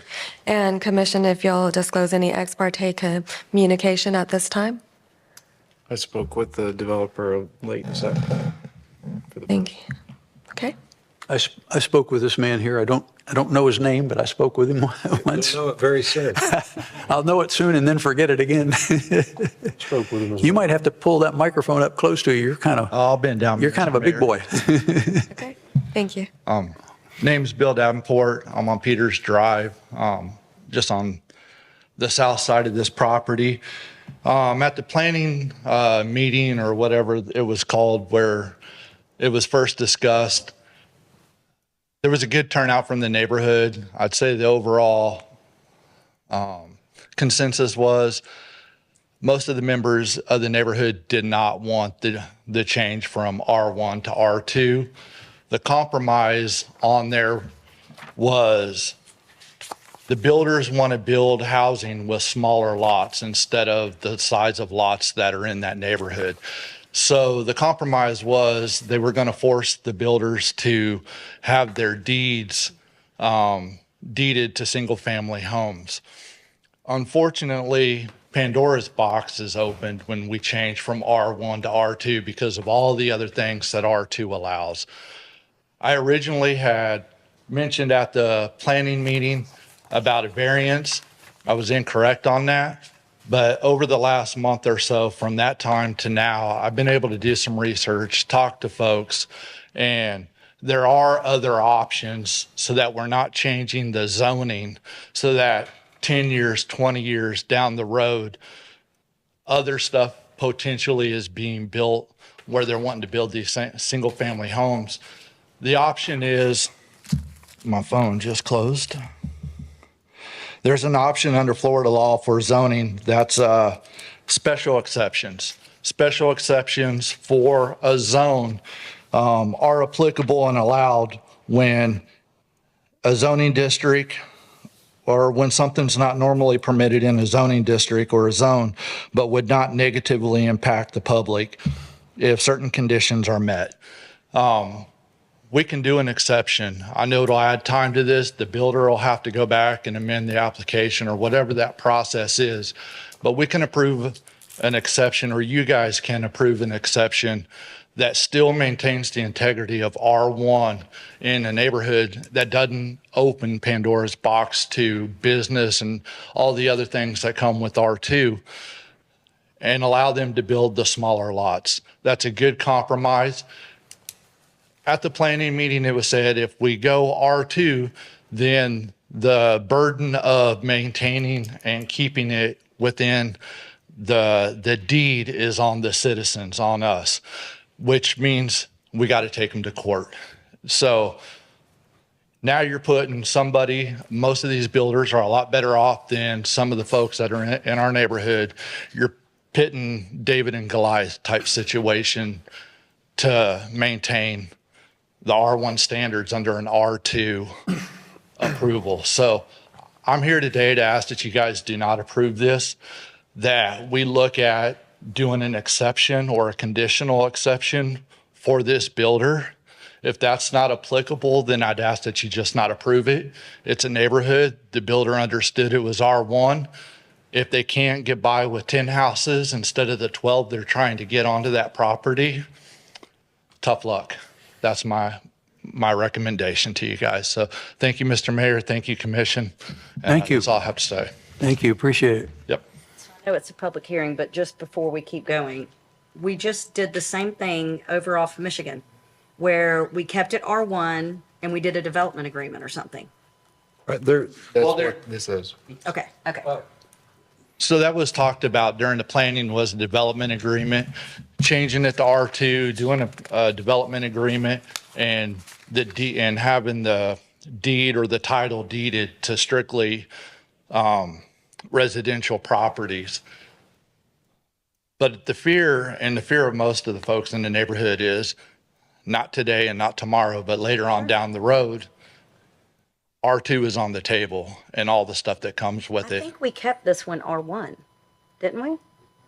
R2, which I have my comments now from this standpoint, but And to enforce it would be on us, which again, the economics of that neighborhood, you're basically a David and a Goliath, where you're asking for folks that are less well off than a builder to hold the builder's feet to the fire through a lawsuit to maintain. So we're looking to avoid that, but we're also, trying to find common ground. And if an exception or a conditional exception to the R1 is something that you guys would be willing to entertain, the neighborhood's willing to entertain that also. And I think that's a happy medium for everybody. Just to clarify, the next item on your agenda is the development agreement that would prohibit duplexes and triplexes, but would allow the smaller lot size. And that's why the developer is requesting the zoning, and this would prohibit that. So you could, logically, it makes sense to consider both at the same time. Didn't he say there was some type of an exception that the neighborhood would be willing to listen to, or am I hearing something that? No, he said that. Okay, what does he mean? I don't know exactly what he means, but what I mean is that there's a development agreement coming up that provides R2 zoning, but then it would limit the development to single-family residential detached dwellings, and it would prohibit duplexes, triplexes, and quadruplexes. So I think it achieves the same objective that he was talking about, but it'd be two votes. Okay. Concerned that we wouldn't be able to enforce that development agreement, and it would be a burden upon the neighborhood to enforce that. Can you explain? Could I make a comment? That seems like a legitimate concern. Could I make a comment? Yes, sir. Go right ahead. So I gave you guys something before we came in, so you guys all have maps. And, to Bill's point, that is what's different here. And so when we've approved these, we've done the same scenario multiple times. Sometimes we do it as a mixed use. Sometimes we do it as an R2, like we did at Shoreline just several months ago. But in all of those cases, typically it's resided in what I would say, a more affluent neighborhood where there's attorneys that are neighboring the properties. So it's never really been a concern before that somebody would be able to litigate their actions and enforce that deed restriction themselves. Kings Point is a great example. Shoreline's a great example. You're talking about waterfront properties. Some of them are $800,000, $900,000, $1 million homes. Like, I don't have a concern on whether or not they're going to be able to enforce whatever restrictions are in place. I think, Bill, to your point, this is a conditional exception of what we're entertaining. It's what we've done multiple times before. But it's really led me to kind of sit down and say, okay, why do we keep having this happen? Because this is routine over the last 3.5 years I've been here, that we've had to come back to address a zoning just because of lot size. And so what I put together for you guys to look at this evening was a snapshot of, you know, the city that shows we have, even this neighborhood has lot sizes smaller for single family homes than 6,000 square feet. But at some point in time, the commission changed it to R2, even though it's a single family home, just so that they could get the lot sizes that they needed to build that specific type house. And so you'll see in there, there's the Hills represented, Oakland Terrace neighborhoods represented, St. Andrews and the Drummond Park neighborhood is represented, Glenwood is represented in that. These are all areas that have tons of, and we're not talking about just a handful, we're talking about 50, 60, 70 properties sometimes. And we sit back and we ask ourselves, why isn't somebody redeveloping in these neighborhoods and we have these vacant lots? This is one of the reasons.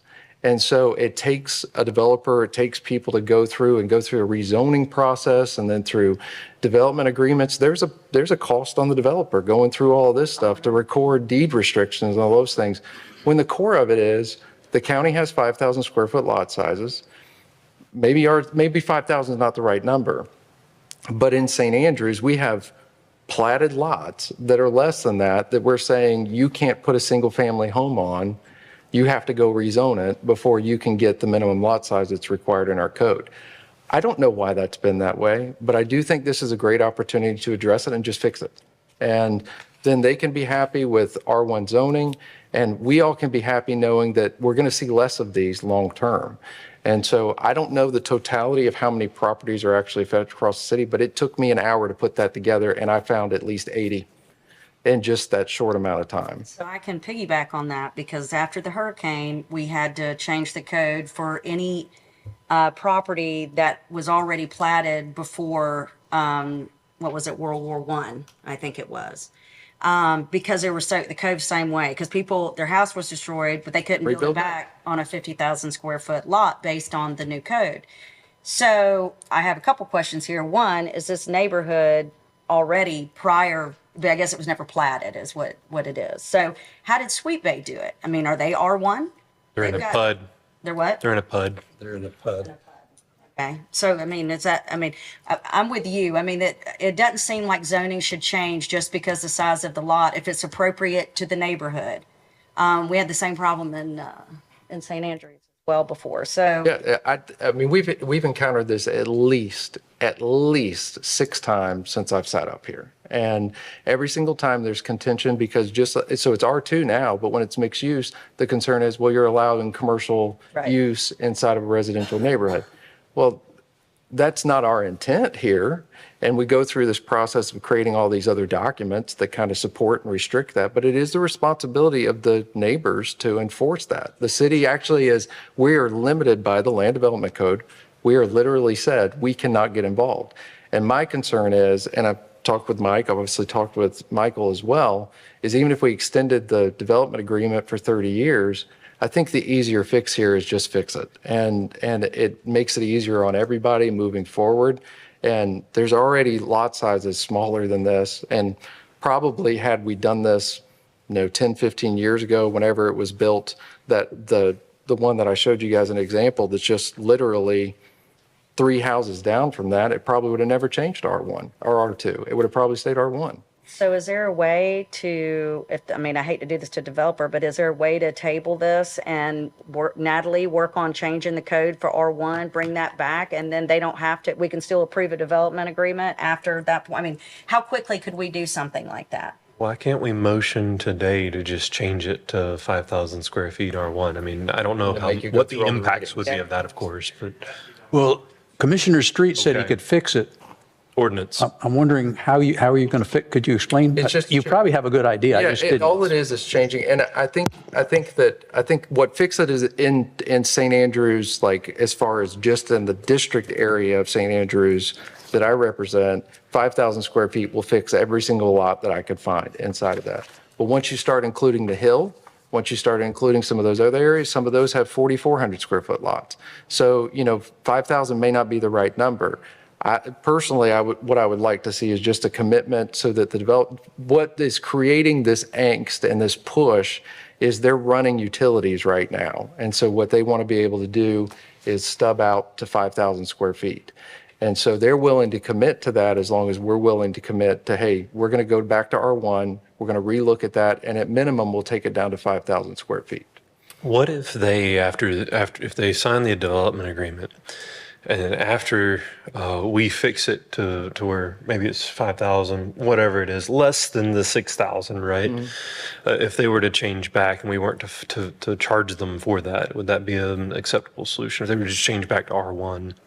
We talked about that. Yeah, it is possible. It's a little convoluted, but Yeah, I can they imagine. could appoint the city, give them power of attorney to rezone it if the zoning is comparable to the development agreement. So if My only concern is, obviously, I don't want to support R2, and then three of you say, no, we're not moving to 5,000 square feet, and now I've gone and rezoned something that ultimately, it is conditional upon me approving it, is that it's going to stay R1. Does that make sense? But to answer the question I think that came up from Commissioner Halligus is that we would need to change the land development code, which requires a hearing at the Planning Commission and a hearing here at this commission. So it's two public hearings. Obviously, it needs to be written. It could be done relatively quickly, maybe by the end of the year, but if everything. Well, I don't know. Anyway, it could be done within, because there's only one meeting in November and one meeting in December. And the other question is, could this be continued? Yes, it could be continued, maybe to a date in January, if the thing doesn't get fixed. But I think the developer needs to hear from us tonight. Are we willing to support going to 5,000 square feet on R1? Already, I mean, I do. It's already existing. We already do it all the time. And I don't think it needs to be as complicated as like, it really is this simple. We still have setbacks, requirements. We still have stuff. So you just have to build, I mean, that's what unless you then inside of that need a variance because you want to get a little closer, that's a different ballgame. But if you buy, I mean, I have 3 lots in Millville that I built. They're way as small as these. And I built houses to accommodate that. So with the setbacks within the existing code, it's really just a matter of lot size. Just fixing the lot size. So this city suffers from a lack of affordable housing. So I think a smaller lot size would Yes. potentially benefit any developers who are willing to come in and build more homes on smaller lots. So I absolutely would support a smaller. Well, you probably live one. Yeah. You probably. Yeah, I live on a postage stamp, yes. But I'm in a PUD, so they don't have to ask permission, right? They've already I got. think what I've heard from even residents, I watched the planning board meeting of all you guys' comments as well. I think the neighborhood's not anti the development. I think everybody would love to see something happen on this parcel, and if it would be residential homes, I think everybody would be celebrating alongside. But, to Mr. Davenport's point, is I don't feel right about pushing that onto the residents to have to enforce that. I think doing it the way that we're talking about doing it, just changing the land development code to whatever that lot size, that minimum lot size is that's needed, would address this not only here for this neighborhood, but it would address it for every other neighborhood that's being affected by this as well. So you would continue the R1 and just make smaller lot size? Okay. That's correct. Would that be acceptable to you people? Yes, Mr. Mayor. Is the applicant here at all? Okay. Thank you. Thank you. I'm actually glad you're here because then you could, on public record, we say that we would support the smaller lot size. Good idea. Can you raise your right hand? Do you swear and affirm the testimony you're about to give is the truth, the whole truth, and nothing but the truth? Yes. Richard Funtner, 203 Aberdeen Parkway. Speaking on behalf of the applicant, I'm the engineer with Dewberry. Speaking on behalf of PCF Development. So we went through planning board back in August. We were going just from R1 to R2. The public obviously did not like that because of the allowable uses in R2. The whole goal of this is to get smaller lot sizes. Bay County allows 5,000 square foot. Your 6,000 square foot minimum for this R1 zoning. So all they're trying to do is get a little bit smaller lot sizes. They are willing to speak the developer and say, they only intend to do single family. In August, it was brought to our attention that, the residents would not be happy with just the word. The developer's agreement was then to be put in place. With the developer's agreement, it's limiting the use to only be single family. And there's a certain time frame that you have to where you have to actually prepare the plat to get the work done. So it's got to be on the plat, and it can only be platted as single family lots. So that really does, I believe, address the concerns of the citizens, because what you're doing is limiting it to the single family. It's in the developer's agreement, and you have time frames. So when you have to show the plat of that use with setbacks and all on it. So our goal would be to move forward with how it is now. The developer is willing to, they've agreed to go back and change it back to R1 if the lot size does change while they're in the process before the platting process. So that's all on the table for that. Their use is just to get to the smaller lot size, just so they can build the number of homes they're looking for this development. Thank you. Go ahead. Did you have a question? Sure. Go ahead. Thank you. Would the developer be willing to sign the power of attorney to the city to change it back to R1, assuming that we move forward with a smaller lot size? I can definitely discuss that with them, but I have talked to them tonight. They had to leave a little earlier, but they have already said that they would intend to go back to R1 with the lot size changing. About this, are we allowed to approve a development agreement pending? What I would what I would suggest, because there could be a little bit of wordsmith in how that works, is that we need to go ahead and have the hearing eventually on the development agreement itself and table this till November. Let us put that language. I believe we could come up with language that would be acceptable to both the city and the applicant, where it could change back if the city does in fact shrink the lot size. I think we could do that, but that might give us time to accomplish that. It would give us plenty of time to accomplish. Pardon me? Can I do two motions, Devin? One, the first motion would be that we instruct staff to bring us back at a minimum 5,000 square foot lot sizes.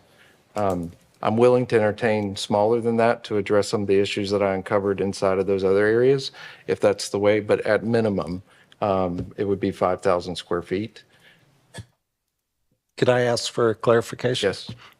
Is your motion that to instruct staff to go ahead and proceed to the planning commission? Yes, With so the that there's a 5,000 and clear- not bring it back here? I mean, keep you in the loop, but go ahead and start the process with the Absolutely. planning commission. Okay. Absolutely. I think we've uncovered this issue enough to say, let's not keep kicking the can down the road. Let's actually address it.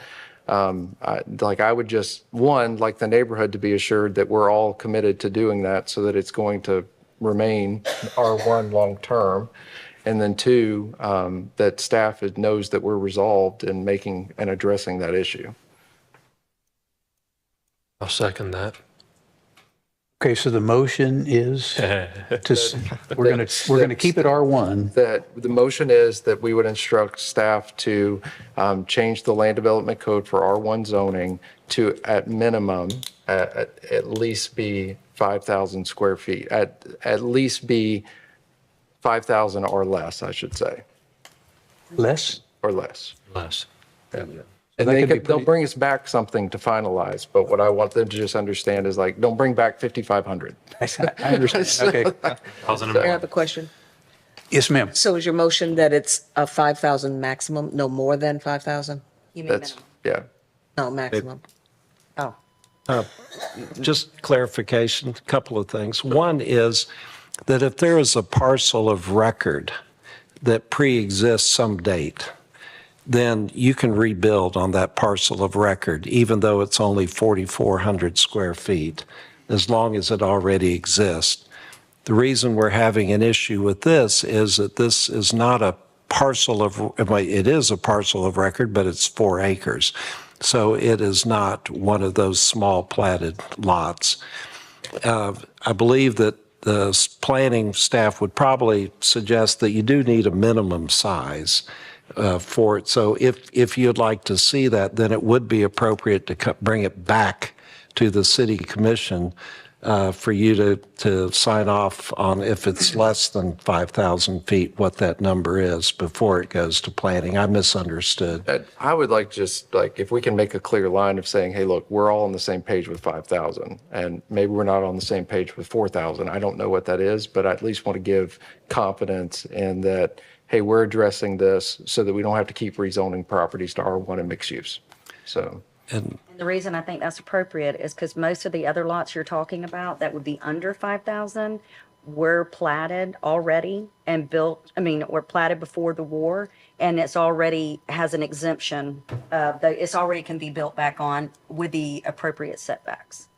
The 5,000 square feet addresses everybody's concern? I think that would be fine. Okay, then my motion stands at proceed forward with 5,000 square foot R1 zoning. Send it to the staff?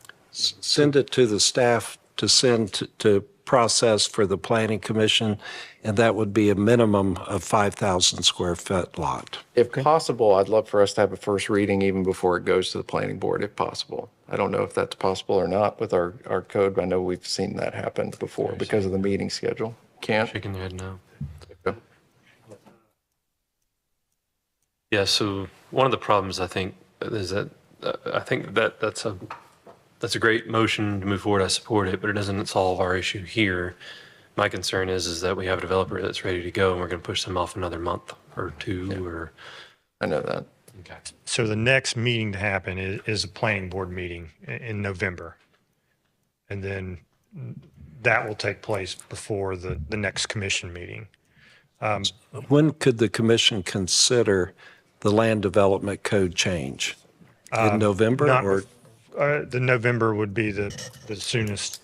But it is done Mr. by. Fuller, I believe you're incorrect, sir. I believe the commission meeting is in the morning and the planning is in the afternoon because of the Veterans Day holiday. It is an odd month. Sorry. Yeah. One of us tried to get it in the afternoon. But yes. You did, sir. So that's correct. Yeah. But just know, because a change to the land development code has to be done by ordinance, which requires 2 readings as well. Can we One do of the which- first reading before the planning board?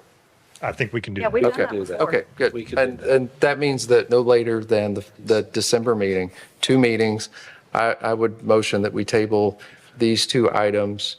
Wait, we have a motion on the floor. Sorry, we do. Mr. Mayor, I I call. think we have a motion and a second. Yes, we have a motion and a second. Second, and the motion and a second is to. Instruct staff to bring a land development code change of a minimum of 5,000 square feet to the planning and zoning board. Okay. We're really dealing with 7A here, aren't we? We're dealing with 6F, but I'm going to comment. I'm going to make a suggestion in a minute, but for this motion, we're dealing with 6F. 6F, okay. Any further discussion? Ms. Smith, can you call the roll? Commissioner Halagus? Yes. Commissioner Lucas? Yes. Commissioner Granger? Yes. Commissioner Street? Yes. Mayor Roa? Yes. Motion passes 5-0. I would suggest that before we make a motion that deals with the development agreement, that we actually call the development agreement public hearing to order, and then there probably won't be other comment because we've mixed up the 2 anyway, but we technically didn't call. Do we need to take action on 6F? You could, if you would like, you could, yes, of course, you could do a motion on 6F. You were going to motion to table. Yeah, I think tabling to the December meeting, at which point in time we'll have the final reading for the 5,000 square foot lot size, and it'll probably just be denied at that point in time, but the developer will have what they're asking for. They'll probably withdraw. So they'll probably withdraw before the meeting. Okay, I'll second that.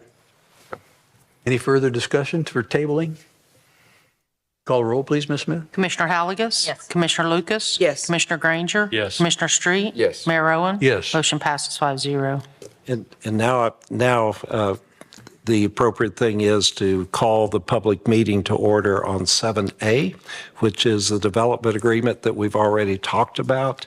And there could be, and if anyone else wants to talk, they could. Otherwise, the commission can make a motion on the development agreement. All the information is there in your memorandum.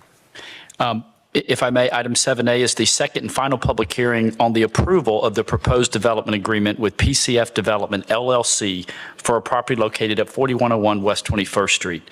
As background information, Mayor and Commissioners, the applicant has requested to enter into a development agreement with the city located at 4101 West 21st Street. Staff recommends the City Commission approve the request. The Planning Board reviewed this item on September 9th of 2024, and the Planning Board recommended approval unanimously. The following documents are enclosed: the staff analysis report and recommendation, the adopted map series, including aerial, future land use and zoning maps, and the proposed development agreement. Staff recommendation to the Director of Development Services recommends the City Commission conduct the second and final public hearing and approve the development agreement. Mr. Mayor? All right. I'm sorry I'm talking so much, but the development agreement presupposes a R2 zoning. Since the R2 zoning has been tabled, I think it would be most appropriate to also table the development agreement so it is not taken up without knowing that it would be R2 zoning. That sounds like a good idea.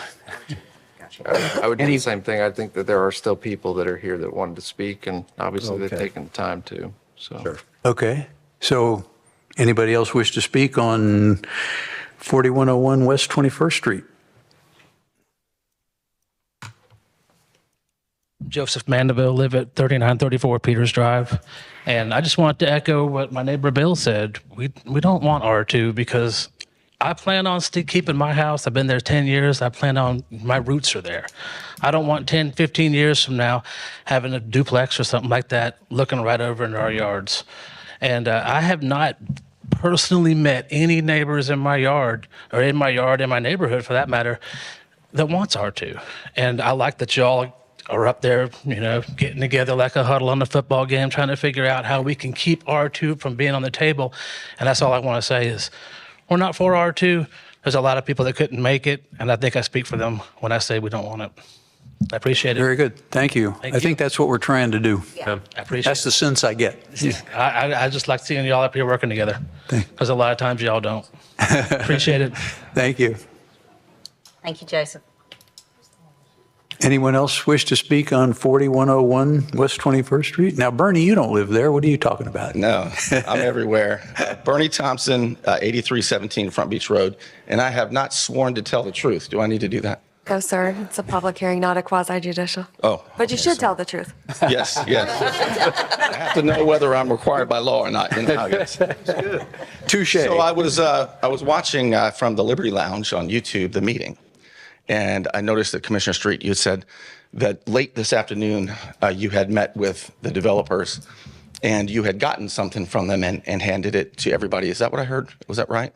No, I went and did research on lot size, and that's what I provided. I didn't get anything from the developer. Okay. Could I please make a public record request for that item?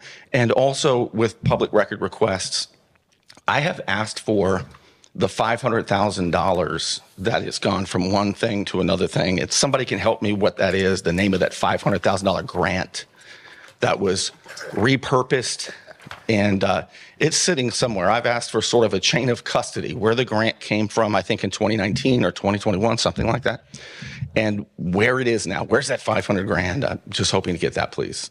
Thank you. I think that's Lindenwood, but I'm not sure. I'm not sure. Okay, I'll grab that in just a moment. So, I listened to this conversation about this neighborhood, and it's so frustrating because I see the big picture. I kind of know where y'all are headed, and I just wish we could be more transparent to everybody. So there's this neighborhood, and I was at the planning board meeting where, by the way, your boss, Mike Burke of Burke and Blue, is the lawyer for the planning board, right?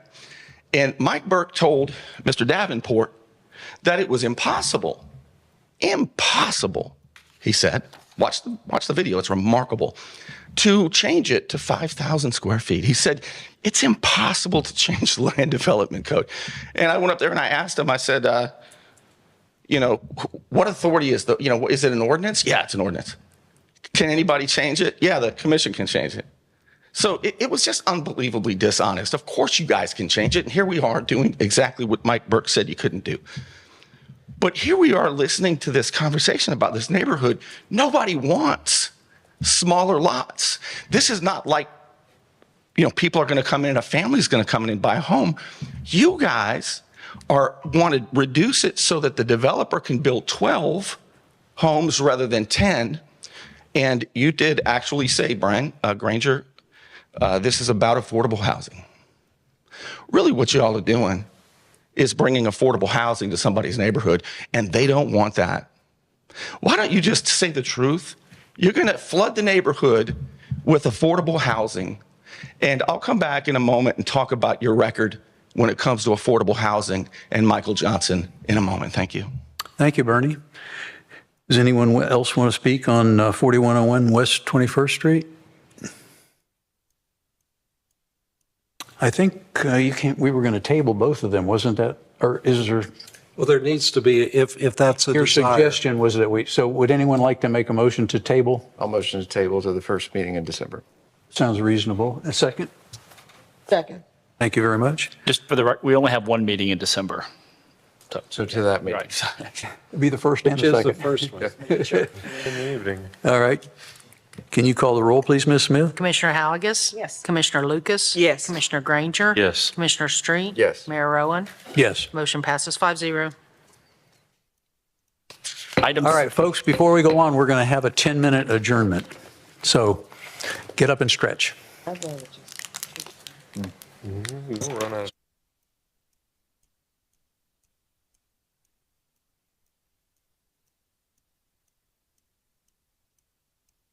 Wild child. All right, everyone, there. back to work. I had a little chat with Jonathan Hayes, and we were supposed to close at 7, but we have a mouth problem here, and we got too much going on, so we're tentatively going to stay till 8. I apologize if everybody misses dinner, but we got to get. I thought we had to vote on that. I apologize. I thought I was king for a day, but that's obviously not the case. All right. All right. Let's Back into it, Mr. Mayor. Item 7B is wait the a second. second. Are we going to make they suggested we make a motion to go on till 8 if we need to? Yeah, you don't need to do that until we reach 7 p.m. At 7 p.m., we're to finish whatever item we're on. And then at that point, the commission would need to vote with at least a 4/5 vote to extend it by another hour. Then we get to 8 o'clock and whatever item we're on, we finish. And then you guys would have to choose to add another additional time at that time. So I think we're good until 7 p.m. All right. Well, we promised to be here till 7, but I guess I gave you a little little premonition there that we'll probably be later. Let's get through as much as we can, Mr. Mayor. All right. Item 7B is the second and final public hearing on ordinance 3243, and ordinance amending section 110-3 and 110-4 of the City of Panama City Unified Land Development Code, ULDC, concerning accessory dwelling units and accessory structures. As background information, the Development Services Department seeks to amend sections 110-1-4, accessory uses, accessory apartments, and accessory structures of the ULDC concerning height, setbacks, and square footage. Staff recommends the City Commission approve the request. This item was previously reviewed by the Planning Board on September 9th of 2024, and the Planning Board recommended approval unanimously. The following documents are enclosed. Ordinance 3243, the staff analysis report, recommendation, and proposed text amendment. Staff recommendation through the Director of Development Services that the City Commission conduct the second and final public hearing and approve the ordinance. All right. This is a public hearing on ordinance 3243. Does anyone out there wish to speak to this ordinance? All right. Does any member of the commission wish to speak? This is just on like ADUs, right? Yeah, changing the name of ADUs. Yeah, that's okay. I Motion just to want to make approve. sure I wasn't missing something. The other thing that it does affect is RV storage as well. So the heights were lower than what FDOT has on the height restriction for an RV. So why you see a lot of RVs that don't have covered storage is because technically in the land development code, it wasn't high enough. So This will raise it? this will raise it. Okay. So this is The going to same thing as that accessory structure. It's going to raise it for our code. Very good. Motion to approve. Second? Any further discussion? Ms. Smith, can you call the roll? Commissioner Halagus? Yes. Commissioner Lucas? Yes. Commissioner Granger? Yes. Commissioner Street? Yes. Mayor Owen? Yes. Motion passes 5-0. The commission has adopted ordinance 3243, an ordinance of the City Commission of Panama City amending sections 110.3, 110.4 of the Unified Land Development Code concerning accessory dwelling units and accessory structures, repealing all ordinances in conflict, providing for severability, providing for codification, and providing for an effective date. Item 7C is the second reading of ordinance number 3244, the late night hours provisions and/or adoption of resolution 2024-1022.3, defining spring break for calendar year 2025. Mayor and Commissioners, attached for your consideration for a final reading is ordinance 3244, which amends ordinance 3193 that was adopted on February 13th of 2024. Also attached for your consideration is a draft resolution in the event the Commission decides to define spring break by resolution. In all options discussed below, during spring break, the sale, service, or consumption of alcoholic beverages on premises between the hours of 2 a.m. and 7 a.m. is prohibited. The rest of the year, the hours that prohibit the sale, service, or consumption of alcoholic beverages on premises remains between the hours of 4 a.m. to 7 a.m. There are three options provided for your consideration of a final reading. Option 1 is to amend the ordinance to allow more flexibility in defining spring break resolution. Option 2 is to amend the ordinance defining spring break to follow Bay County and Panama City Beach, which would be the month of March. And option 3 is no amendment to ordinance number 3193 and only defining spring break by resolution consistent with the ordinance number 3193. And there is additional language for both option 1 and 2, which would adopt one of those options and then segregate the entertainment districts from the hours of sale during spring break. Mr. Zimmerman? I believe Mr. Hayes set forth the different options. If you leave the ordinance unchanged, that is fine, but then there is a recommendation to adopt a resolution that defines spring break. Right now, your ordinance says that that spring break must be defined by a resolution on or before November 1st. If you don't do it by then the ordinance sunsets. It provides further guidance that the resolution can't allow for a time period more than 4 weeks, and it has to start in the month of March. So if you do nothing to the ordinance, then the recommendation is to adopt a resolution that defines spring break. There is a resolution in your packet that has blanks in it, so the commission would just ask that we figure out what dates the spring break begins and ends. It begins in the month of March, no more than 4 weeks. Option 1 is what was proposed at the last city commission meeting, which was to strike the reference in the ordinance that deals with the restriction on how you define spring break. So it still requires a resolution, but it doesn't limit you to starting in the month of March. It doesn't limit you to 4 weeks, but it still requires that it be done by November 1st. So there's still a requirement for a resolution, but then what's stricken in the ordinance is the limitations or restriction on on how you define spring break. The new option that you have today is option 2. In option 2, and I think it was in 2017, the county commission adopted an ordinance that said that spring break will be the month of March unless it's modified or extended by resolution, which is identical to Panama City Beach, the month of March unless modified or extended by resolution. It's our understanding that Panama City Beach definition of spring break has remained constant for many years. Bay counties has remained constant for many years. So the third suggestion, and if there's logic to the fact that Panama City only has a problem because bars are closing earlier, either in unincorporated Bay County or Panama City Beach, then there's some logic to the fact that, well, our definition of spring break should be identical to Panama City Beach and Bay County, and that is the suggestion in option 2. The additional language at the bottom of the page deals with entertainment districts. We have entertainment districts that were created by special act. They've been incorporated in a couple, like the noise ordinance and some other things. What this says is that if the city commission, for example, were to adopt a earlier close for the rest of the city, those businesses located within the entertainment districts, you would have the flexibility of having a different time for them. For example, you could say that in the month of March, all businesses close at 2 a.m., but then you could say if you're in the entertainment districts and there's one in St. Andrews and one in downtown, and that's what's shown there in your picture, you could say, well, they can remain open till 4. That's just a different, gives you more flexibility. All these things can be done tonight if you want to, not all of them together, but you have the flexibility of picking between these because they're all fit within the ordinance title. And so that gives you further options. Very good. Well, this is a public meeting, and it regards ordinance 3244. Does any member of the public wish to speak?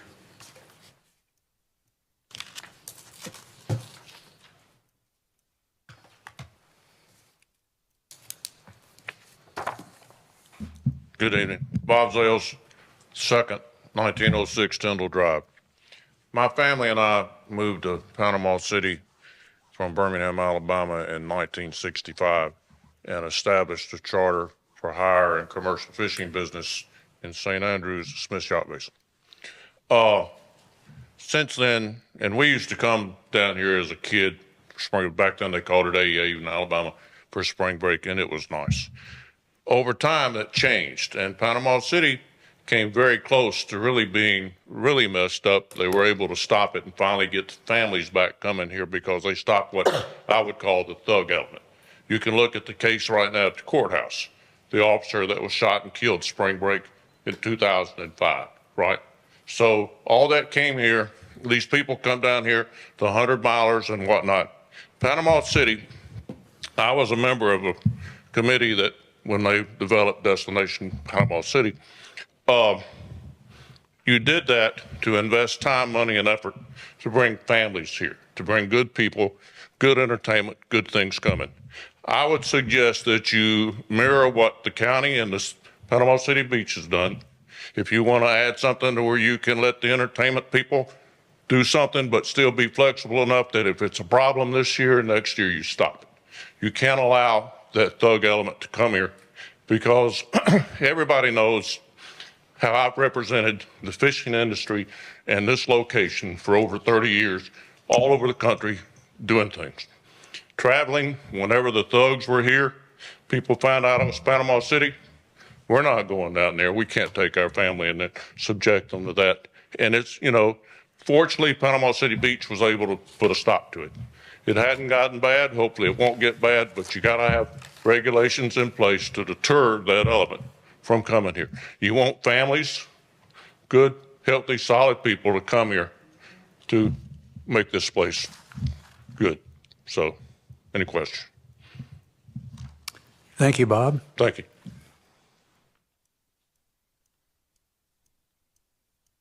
Anyone else wish to speak to this ordinance 3244? This is a public hearing.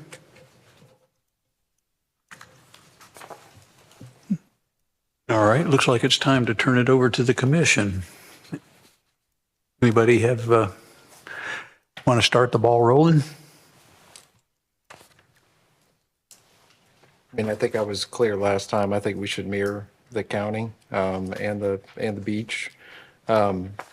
However, I've expressed openness to considering trying something different, the entertainment districts for, this next year and see if we can hopefully not have any issues. Right, that sounds good. Would you like to put that in the form of a motion? Anybody else wants to say anything? I'll make a motion to that effect. Anybody else want to speak? I'd just like to say that I would be in favor of the amendment to define it as is defined by the county. Would prefer not to, as we often say around here, pick winners and losers in terms of businesses that can stay open to 4 and businesses that can't. I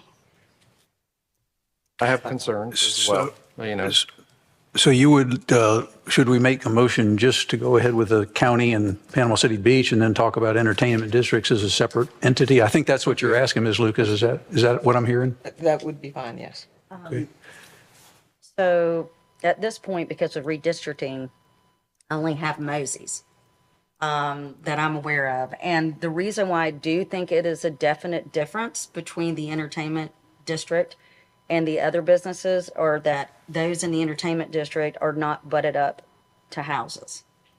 And that was like a big, I don't personally like to have any restrictions. I think it's overreach, but I know that that's the way that this commission is going. So I would say, if that's the way that it's gonna, that's the way it should be, that I would highly appreciate considering at least the entertainment district. And to Captain Bob's, to his point, nothing is set in stone. Everything can be changed. If it seems to be a problem or it seems, then y'all can, or whoever's here can change it in the future. But anyway, that's how I feel about that.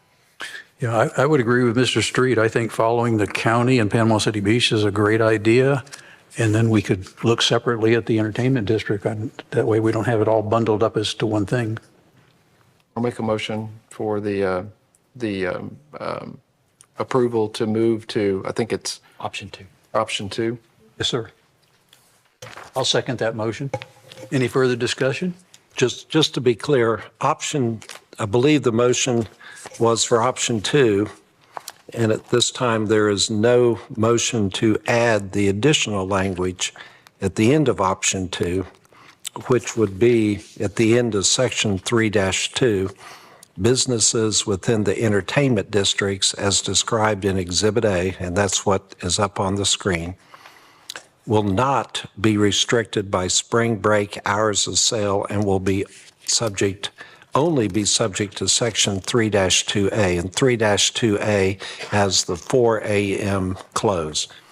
I'm just making that point that is not included in this motion. So could we do the motion that we have and then come back and look at the entertainment district separately? I think that I get a feel for that from everybody. Sure. Okay. Any further discussion? So I'm sorry. so this is on the ordinance, option 2, Yes. without the entertainment district Yes. portion? Okay, thank you. All right. Commissioner Halligus? No. Commissioner Lucas? Yes. Commissioner Granger? Yes. Commissioner Street? Yes. Mayor Rowan? Yes. Motion passes 4-1.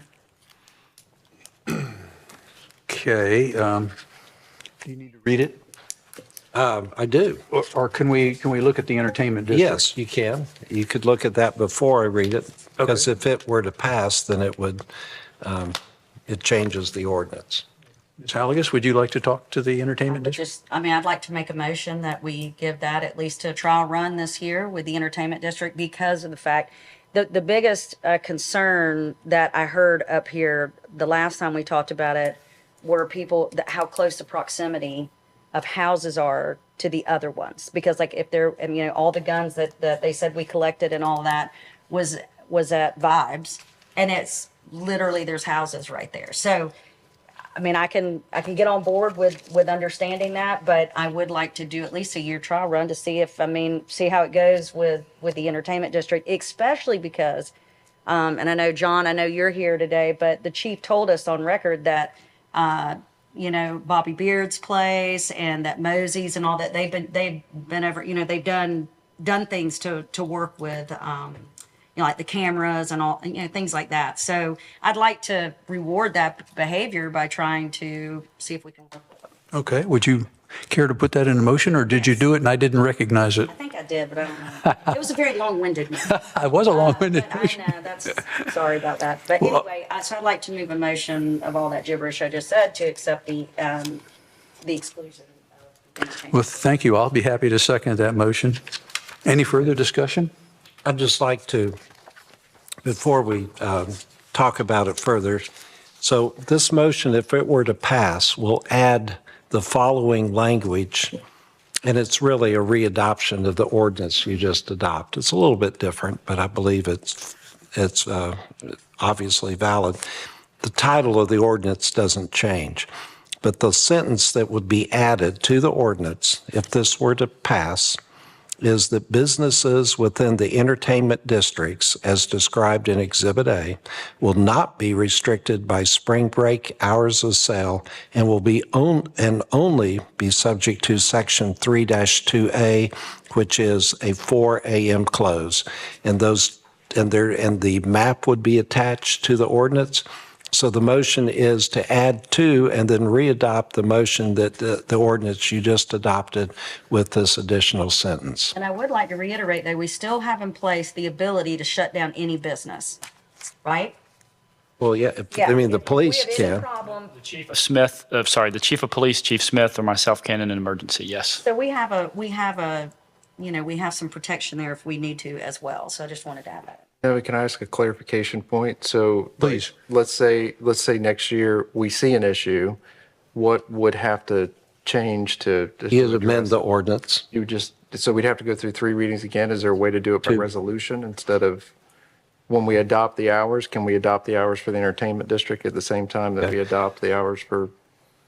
Okay, so the way it's written, right, the way it's written, it would require two public hearings, and you would amend the ordinance by just deleting the sentence I read. You could, and of course, this is a suggestion. Another way to do it is that you could adopt the hours for the entertainment district by resolution. It would be adopted every year. And then every year you could, or you could change, right now, let me back up. I think what I'm just basically asking is like, I'm open to trying something for a year, just like we've tried other things for a year. My concern is we're focusing everybody into these one areas. And if it's not an issue, great. And I think that those are probably the two better. Okay. But So and sunset it? right. It for a year? Right now, the ordinance that you adopted said spring break shall be the period of time March 1st through March 31st, unless that period is changed or extended by resolution of the City Commission. And Ms. McSwain, I don't know for sure that sentence also captures the entertainment districts, but you could add a similar sentence to the end of the entertainment districts that says that that period, in other words, you could change it by resolution.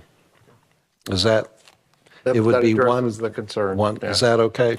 Yeah, the language in the letter was just the suggested language for the entertainment district, so I think that would be appropriate to say that unless excluded by the resolution of the commission. Okay. So by resolution, you can change the March period.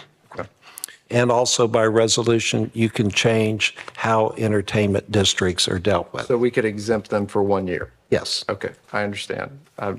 They will be exempted unless you adopt a resolution to do something different. Jenna, are you okay with that language? Okay. Yeah, because that way Is that okay? businesses have an opportunity to, no, I think that's fair. And Mr. Mayor, Commissioners, obviously in September of 2025, we'll absolutely bring all the data back from March of 2025 and present that to this body. Okay, we have a motion and a second to exempt the entertainment district from the earlier ordinance that we passed. Question. Yes, ma'am. Given the discussion we just had about making a resolution, should this motion be to do a resolution for the entertainment district? Okay, the way the ordinance is set up that you adopted, it is the month of March unless it's extended. No, I understand the ordinance. I'm So asking now, about. So now the way that I'm suggesting that, or what's been discussed is that entertainment districts will be exempt. They will be able to stay open to 4 a.m. unless a resolution is adopted that changes that. I think we were saying the opposite. No. Yes. Yeah. So that they would be unless we give them an exemption by resolution. Because otherwise, if we make it a part of the ordinance, we have to go through the ordinance process. And one of the reasons we were trying to create an ordinance was that we don't have to change the ordinance every year, but we can change resolutions to address those issues that arise. Okay, so maybe I wasn't listening. So what's the intent? The intent is that they would follow the same rules as everyone unless we grant them an exemption. And that way each year we can adjust or take, because. Okay, so to Commissioner Lucas, was your intention then to follow up? Yes. With a resolution? With a motion or a resolution to try. Thank you to everyone for pointing that out. So the only distinction is that it's the flip of what I said, that for this year, forever, unless extended or modified differently by resolution, they abide by the same closing hours as everyone else in spring break. And then if you desire to give them this year, you'll follow that up with the resolution. Is that fair enough? Okay. So the motion, Mayor, on the ordinance is that entertainment districts can be treated differently, but only if there's a resolution. And at the time that we adopt this, then it would be appropriate to consider a resolution next. Okay. Well, we've already adopted something here. Right. We adopted we're talking about entertainment districts, so we haven't done anything yet for entertainment districts. Okay, and we have a motion and a second to exempt the entertainment districts. Well, the motion and the second is to exempt them only if a resolution is adopted. And I believe there'll be a motion to adopt such a resolution in the future, next. After we approve this? Yes. All right. Yes. Could you call I'm so confused. You're not the only one. Point of order, do we need this motion if we're going to make a motion immediately following that's a resolution? Yes, right now the ordinance does not allow you to treat entertainment districts differently than the rest of the city. There is a logical reason for treating entertainment districts differently. Right now, the ordinance that was adopted doesn't talk about entertainment districts. So the logic behind treating entertainment districts is that for all the reasons, Commissioner Halagus pointed out, there's not residential there. You already have a special act that created the entertainment districts. You have noise ordinances that treat entertainment districts differently. And so now by adding this sentence, you're putting into your ordinance that you may, if you want to, by resolution, treat them differently and give them the ability to stay open later. But we haven't actually done it yet. It just allows that by resolution. I think we're fixing to do it, though. All right. Ms. Smith, can you call the roll? Commissioner Halagus? Yes. Commissioner Lucas?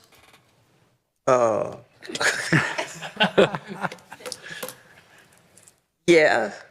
Commissioner Granger? No. Commissioner Street? Yes. Mayor Rowan? Yes. Motion passes 4-1. All right, now we need a resolution, Mrs. Halagus. Nevin has left it open to do a resolution if you would like. My word. Yes, I want to move a motion to move forward with this and move to the next thing. How For about 1 that? year. For 1 year. Yeah, just 1 year. Y'all Exemption, can battle it out later. exemption of the entertainment district, is that? Yeah, that they're allowed to operate this year. Okay. And we have a second? I'll second. All right. Are we addressing hours in this one or not? Okay, the exemption is that they would be treated like, they would not be subject to the 2 a.m. closure. They would be allowed to stay open to 4. So we're leaving it March 1st to March 31st. That remains decided. And just for clarity, Commissioner Halagus said this year, but just 2025. We're talking about 2025. Okay. Yeah, 12 months. How about 12 Starting from months? this spring break to whenever you decide for the next, okay, that's all I can. How about 12, is 12 months the intention of 1 year? So it would, Oh, yeah, I guess spring break is in 2025. I got you. All right. Oh, my God. Any further discussion? No, please. Do I have a second? Pardon me? Second. Yeah, there was, Motion? pardon? What is the motion? I believe the motion is to adopt a resolution pursuant to the last motion, which said that businesses in the entertainment district are not, if you adopt a resolution, then the hours of closing could be open until 4 a.m. And so, but the actual resolution wasn't adopted, but that was put in the ordinance. Now there's been a resolution to allow for 1 year all businesses in the entertainment district to remain open until 4 a.m. Okay, any further discussion? Ms. Smith, can you call the roll, please? Commissioner Halagus? Yes. Commissioner Lucas? Yes. Commissioner Granger? No. Commissioner Street? Yes. Mayor Rowan? Yes. Motion passes 4-1. Oh, we have to read these. Yes, the ordinance number 3244, an ordinance amending ordinance 3193, which amended section 3 alcoholic beverages and established new hours of sale for spring break, removing the 4-week limitation to the definition of spring break, providing that this ordinance shall be codified, providing that all ordinances in conflict be repealed, and providing for an immediately effective date. That all, sir? The resolution? You have to read the resolution, or? Oh, that was the ordinance. Now the resolution is, Before we did the resolution, we did the addition to the ordinance. Right. What is that language? okay, the addition to the ordinance, the language is, let me look at the letter.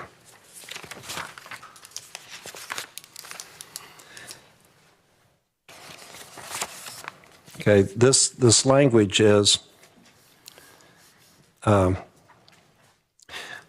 the city commission may establish by resolution that businesses within the entertainment districts as described in Exhibit A will not be restricted by spring break hours of sale and will only be subject to Section 3-2A, which is the 4 a.m. closure.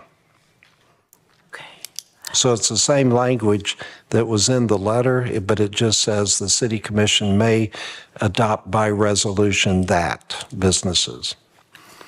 And then the actual resolution title is a resolution of the city commission of the city of Panama City, defining, allowing entertainment districts to remain open and be subject to Section 3-2A, which is 4 a.m. For the year 2025. It's 1 year. All right.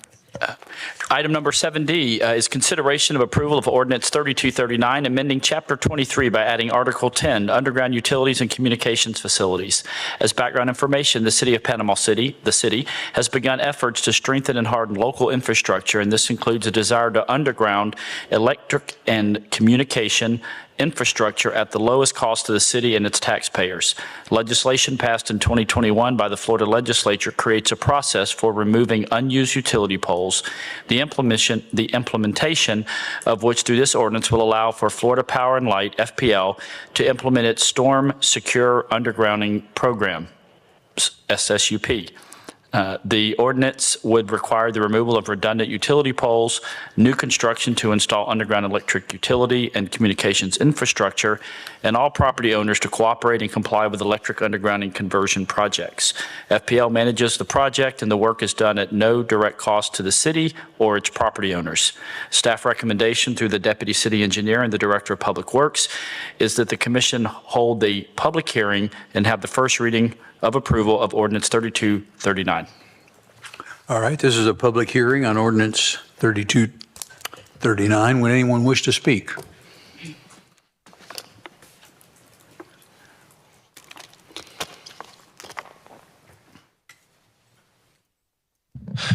Derek Thomas, 1100 West 10th Street. I think you should take Beach Drive, bury those cables, because every single time there's a hurricane, the power goes out for a lengthy period of time. Take the multi-purpose path and move it over to the north side and give the people a break and not do the multi-purpose path on the south side. So thank you.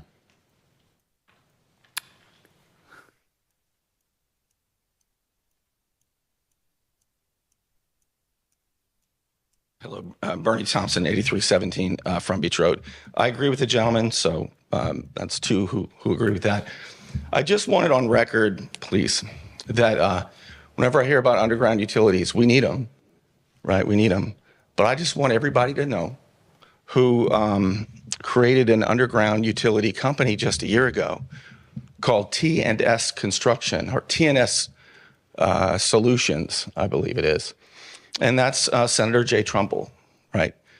Started an underground utility company. Now, Jay Trumbull, who's a nice enough guy, knows about as much about underground utilities as Joe Biden. Okay? And to prove my point, his company caused a tremendous sewage spill. How many gallons was that? And y'all never talk about that. Nowhere are we addressing the sewage spills. And part of the reason we have so many is your priorities are toward your developer friends. And we can't go past 7 o'clock because that's just working too long. Look, I would like it if some, and I know what you're going to say, Bernie, you know what? It's going to be FPL or somebody's going to get the contract and they can hire whoever they want. And whoever they want ends up being the most connected people with the least experience that have done tremendous damage. Okay. And if nothing else, it would be really nice for the public to know who the subcontractors are when you guys award contracts, because we do need to harden the utilities, obviously. But if this is just, like happens so often around here, a gift to the well-connected who don't know anything about underground utilities, TNS, what is it again? Construction Solutions?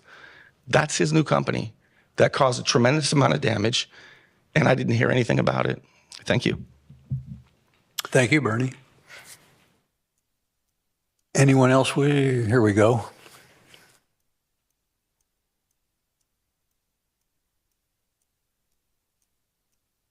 Bob Zales II, 1906 Tyndall Drive. From 1983 to 1985, I was operations manager for an offshore oil company in the Netherlands and Den Haag, Holland. This is 83 to 85. Underground utilities in the Netherlands were everywhere. They were fantastic. We deal with hurricanes, storms, telephone poles, trees, you lose power. Underground utilities won't stop all loss of power, but they'll greatly enhance it. I don't care who you decide to use for a contractor, whoever it is, if they've got the experience to do it, but I would encourage you to go to underground utilities. It'd be a big help. Thank you, Bob.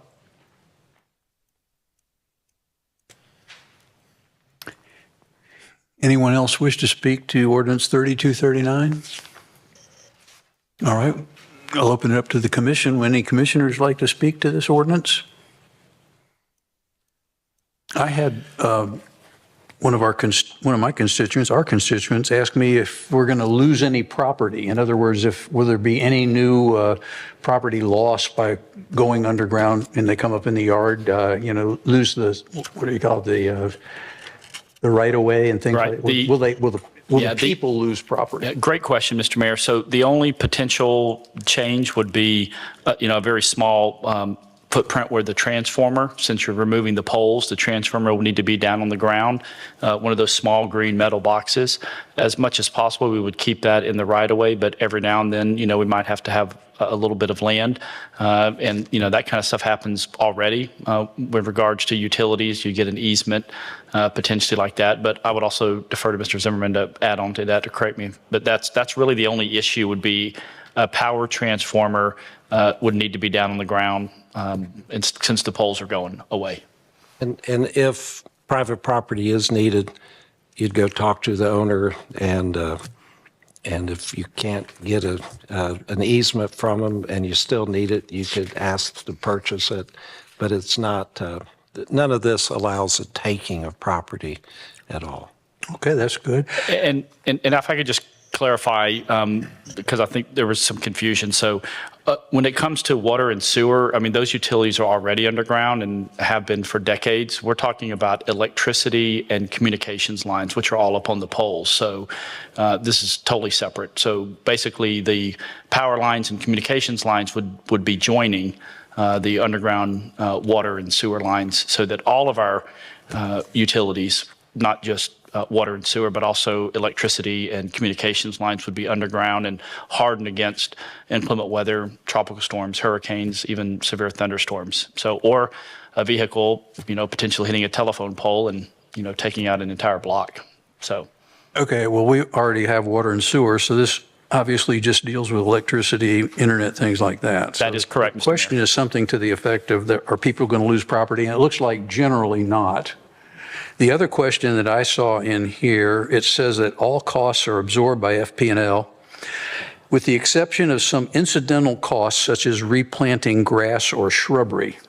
Now that, to me, there could be, it could be more than incidental. And so it looks like that's going to be a burden of the property owner, and I would rather the property owner not have that burden. Does anyone else want to opine? I think most of this is on the right of way. So, I mean, some people have nice azaleas or whatnot on the right of way. But when I talked to the consultant about this, one of the things that I asked was like, what are some of the adverse impacts to property owners? They said that a lot of times most property owners are happy to see it coming because it's underground, it looks nicer, it's safer, it's all the reasons, right? But one of the points that I think Jonathan hit on was that a lot of people don't necessarily want the transformer in their yard. And so that's where you get into that, well, where can we put the transformer? It's got to go somewhere, so I think that's going to be the bigger issue is people are going to say, well, I want it, but I don't want that transformer.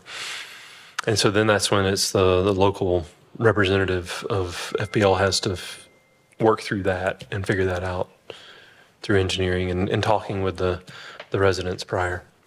Well, there's obviously everybody wants it underground, but at the same time, you don't want anything torn up. But if they're already on easements, I guess that's not something to worry about. We're happy. Today's the first reading. I think that's an excellent question. We can get information and get it back to you before the next reading and final public hearing. All right, one more question before we come to the final public hearing. And I appreciate what you're telling me to get moving. It says in here that redundant poles have 90 days to be removed by the owner. Right. Who's the owner? Well, is that FP&L or is that you and me? No, it's not. It's not you and it's not me. It's FPL. Okay. And then it would be. Or it could be Bell South, which is now AT&T. It could be AT&T. Okay. I doubt that WOW or Comcast owns any poles, but it's most poles. Most of them are FPL. Many of them, some of them are AT&T. Very good. They're the owners, not us. Okay, well, thank you. I was worried about. That is kind of critical for FPL for us to adopt this type of ordinance, which allows them to move forward with an undergrounding program. The undergrounding will be paid for by Florida Power and Light. It is part of a process that's regulated through the Public Service Commission, and it would not be a financial burden to the city commission. Okay, I read somewhere in here too, not to keep this thing going, but it says something like FPL was going to be here to talk. Is that, did I read wrong, or are they here and we don't know it? Well, I don't know if they're here. Okay. I did not know that they'd be here to talk, but at the next meeting, which would be the adoption meeting, the consultant we hired, they have engineering firm, and it just escaped me.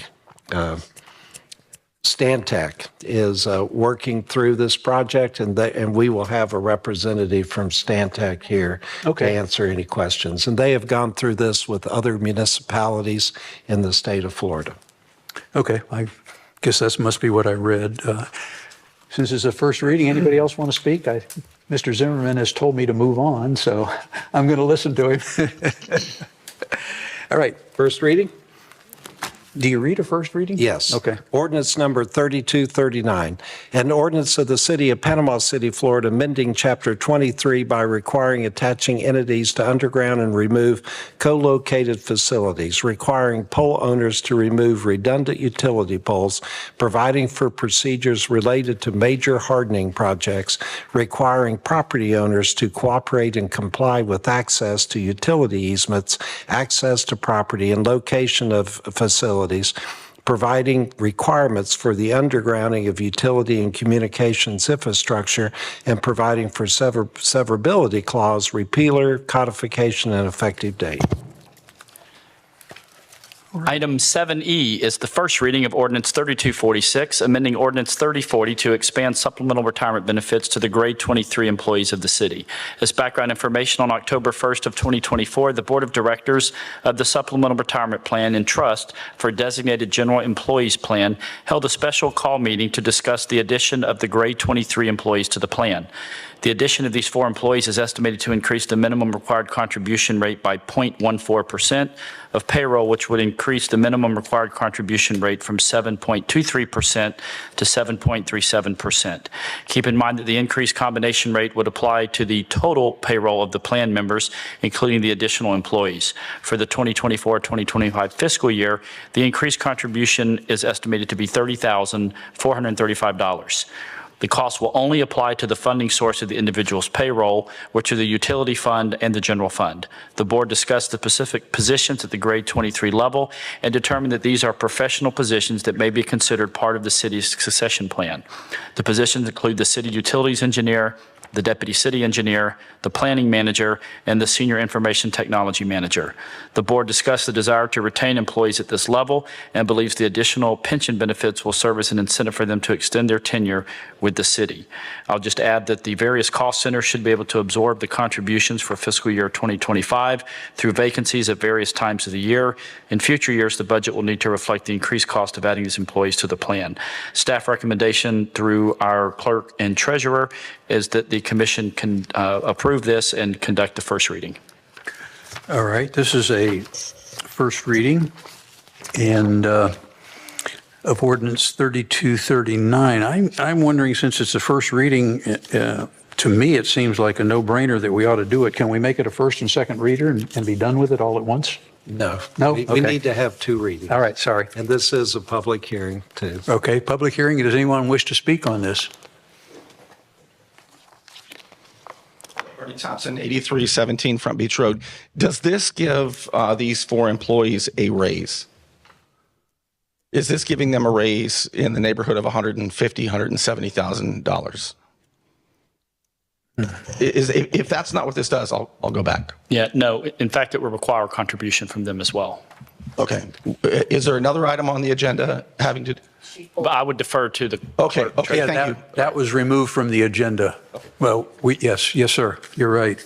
I thought I understood what he was asking, so yeah. Yeah, he Sorry, was Mr. asking Mayor. about Yep, okay. the city attorney. Okay. I think it's, anybody else wish to speak on this ordinance? First reading? All right, Mr. Zimmerman? First reading, ordinance 3246, an ordinance of the City Commission of the City of Panama City amending ordinance 3040, amending the adoption agreement for the supplemental retirement plan and trust for designated general employees of Section C, eligibility to be all employees with a pay grade classification of 23 or higher, accepting employees with the police and fire departments, providing for a repealer, severability, and effective date. Thank you. Item 7F is consideration of a first reading of ordinance 3247, amending Chapter 6, Building and Fire Safety Standards of the Code of Ordinances by adding a requirement to have electronic reporting of all fire protection system reports. As background information, the Panama City Fire Department, or PCFD, is requesting the adoption of ordinance number 3247. Currently, PCFD conducts annual fire and life safety inspections on over 2,650 businesses in the city. Inspectors are routinely required to conduct re-inspections of businesses due to noncompliance of annual sprinkler system, alarm system, and fire extinguisher requirements. This ordinance would require all businesses to conduct their annual inspection requirements with a third-party vendor to ensure these systems maintain their serviceability requirements. Additionally, this compliance standard is projected to reduce the number of re-inspections, false alarms, and increase the overall safety of our local businesses. If approved, PCFD will enter into an agreement with the IROL Compliance, who will ensure compliance is being met with businesses and third-party vendors. PCFD will not be collecting any fees from this adoption.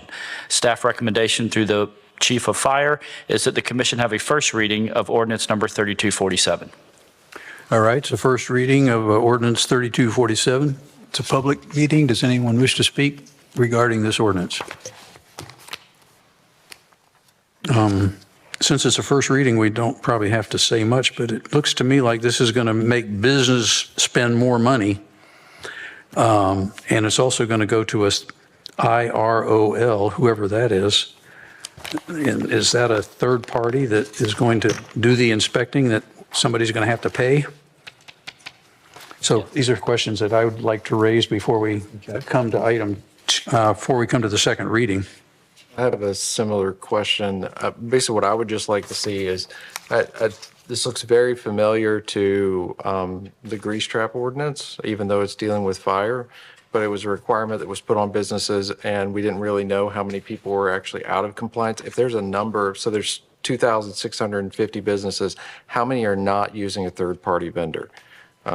In all the situations I have, we use a third-party vendor, so it doesn't really affect anything that I'm aware of from just normal business operation. But if there's 1,000 businesses out there that don't do this, obviously we probably need to phase it in or something like that to see that happen. That's a good point.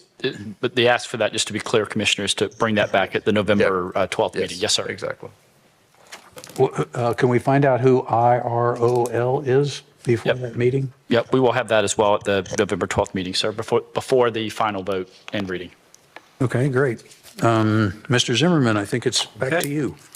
First reading of ordinance 3247, an ordinance of the City Commission of the City of Panama City, Florida, amending Chapter 6 Building and Fire Safety Standards of the Code and Ordinances by adding a requirement to have electronic reporting of all fire protection system reports, providing for codification, providing for severability, and providing an effective date. Item 7G is a public... Before we move on, we're hitting 7 o'clock, so are we going to talk about going till 8, or are we going to, what are we going to do? I'll motion to add 30 minutes. 30 minutes, okay. Is there a second? Sure, but I bet we're going to need more than 30 minutes. But Figured we'd keep the... let's keep it going. Yeah. All right, so we got a motion to go 30 minutes. Ms. Smith, can you call the roll, please?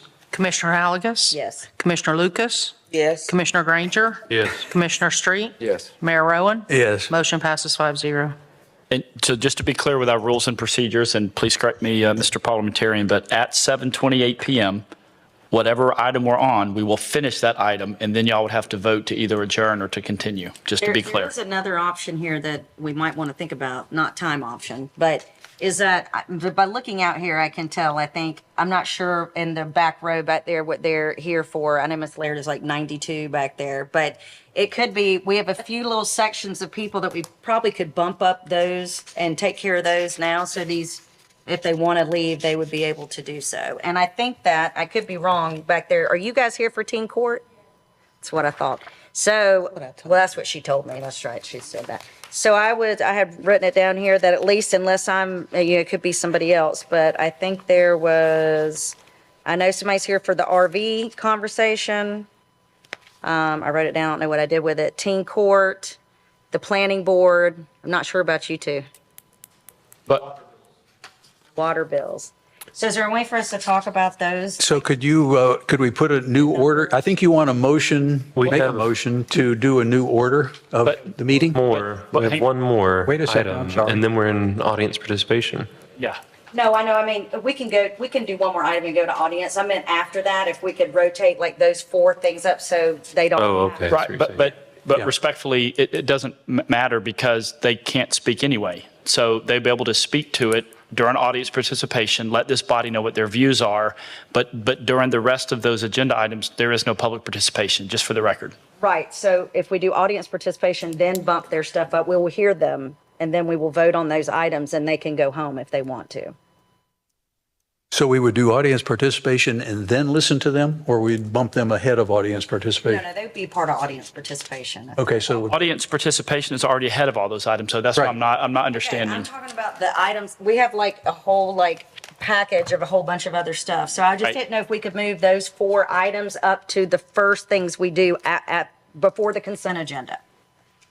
right, so she's doing after audience participation is what she's saying. I mean, y'all don't have to, but I'm saying it might be nice that way. The other stuff we're doing, some of these things are, maybe they might be important to other people, but, some of it's the consent agenda for running on Hamilton Avenue. I don't think, we don't have to make them sit through some of that, so. Okay, so you're making a motion to do that, I think. I guess I should tell you which ones.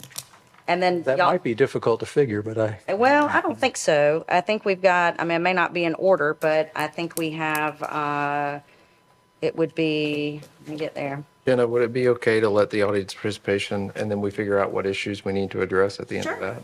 Sure, and that'll give me time to look at which ones I was talking about. Excellent, excellent, thank you. We want to be nice, Okay. We have 7G left. All right, item 7G is the public hearing on the rebuild of the Garden Club. And Jerome, we have some graphics for that, sir. 3 of them. Just please rotate through them. Mayor and Commissioners, for your consideration is a public hearing on whether it is in the City of Panama City or the city's best interest to perform the project known as the reconstruction of the Garden Club using its own services, employees, and equipment. A copy of the public notice is attached in your packet as Exhibit A. As required by Florida Statute 255.20, a copy is attached as Exhibit B. A public notice was posted on October 1st of 2024, advising the city's intent to reconstruct an approximately 4,300 square foot community gathering space that incorporates a 1,998 square foot assembly space, 338 square foot kitchen, 401 square foot library, a 483 square foot front porch, restrooms, and associated storage areas for approximately $600,000. A detailed itemization of each component of the estimated cost of the project and documentation explaining the methodology used to arrive at the cost estimate is attached as Exhibit C and has also come through the screen.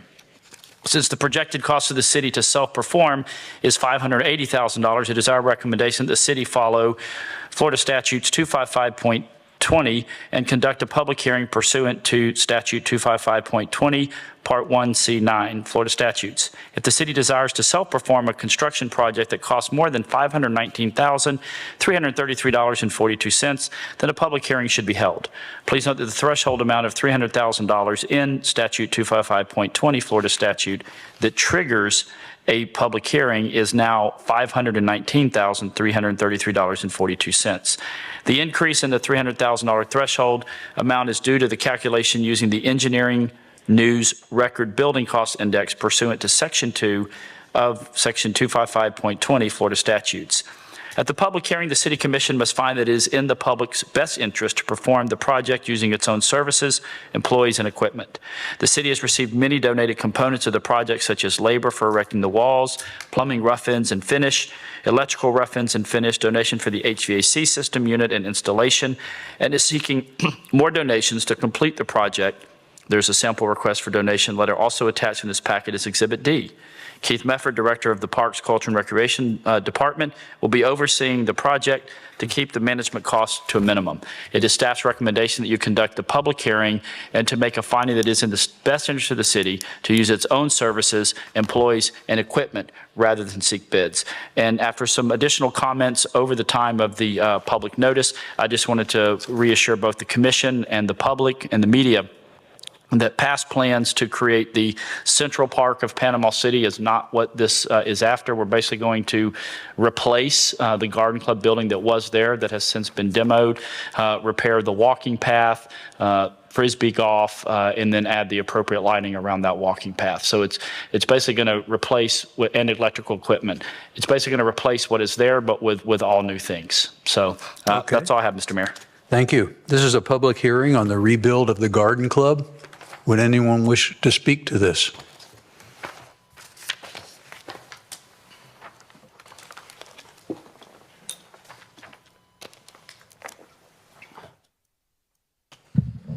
Derek Thomas, 1100 West 10th Street. Since this is, I'm sure you complied with all the public notice requirements, but I would like to suggest in the future, when you have a code enforcement violation, they put a sign up in front of the property saying that there will be a public meeting about it, and they give information to the public. I think that's very little extra work to do that would provide the public with that sort of thing. It was also brought up that they might put in a playground.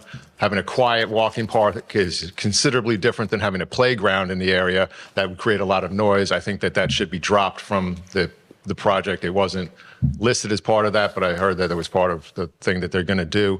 Glad that you're doing something to live a block away from it, and it would have been great if it had been done a long time ago. The only thing I've seen over the years is for an entire year having 3 giant generators with big telescoping pole and 2-foot diameter floodlights, 3 of them for each of the 3 generators, running all night long for an entire year. It was ridiculous, the amount of money that was wasted on that. Right next to it, across the street from here, you have 350 units, apartments, hundreds of truckloads of topsoil was hauled away. It could have just been taken over the property line into that thing and taken downstream and used to build that up. If it ever happens again, all you had to do was take a chainsaw, go in there, cut up the branches off, tie a cable on the trees, haul them out. Instead, you went in there with heavy machinery that got stuck and then had to be towed out the same way I'm suggesting you tow out the trees. You lost a ton of topsoil. You could have mulched some of this stuff. All of that was done wrong. I tried to tell the people at the beginning around Lake Caroline the same thing. You know, you could do it smart. You could pay somebody to haul out stuff by the ton, and then you're going to lose tons because they're not going to leave anything on the ground if they're getting paid by the ton. To moving forward, it could have been done so much longer ago if if there's no changes to it. I don't know why we had to wait 6 years for it. It's great that you're doing the building back, but there's just, I wish there was some way that in the future you could do it differently so that we don't wind up with this kind of stuff happening the next time there's a hurricane. I guess that's it. Thanks. Thank you, Derek. Appreciate it. I'm sure we wish we had done it faster, but who knows? Mr. Mayor, Commissioners, any statement about a playground was incorrect by staff. There will not be a playground. Thank you for bringing that up. I think he brought up a good point. I don't know that this is a nice walking path. I don't know if we want to put a playground in there. So. Someone misspoke, but it's not going to happen. There will be the exercise equipment that used to be there, little stations around the walking path.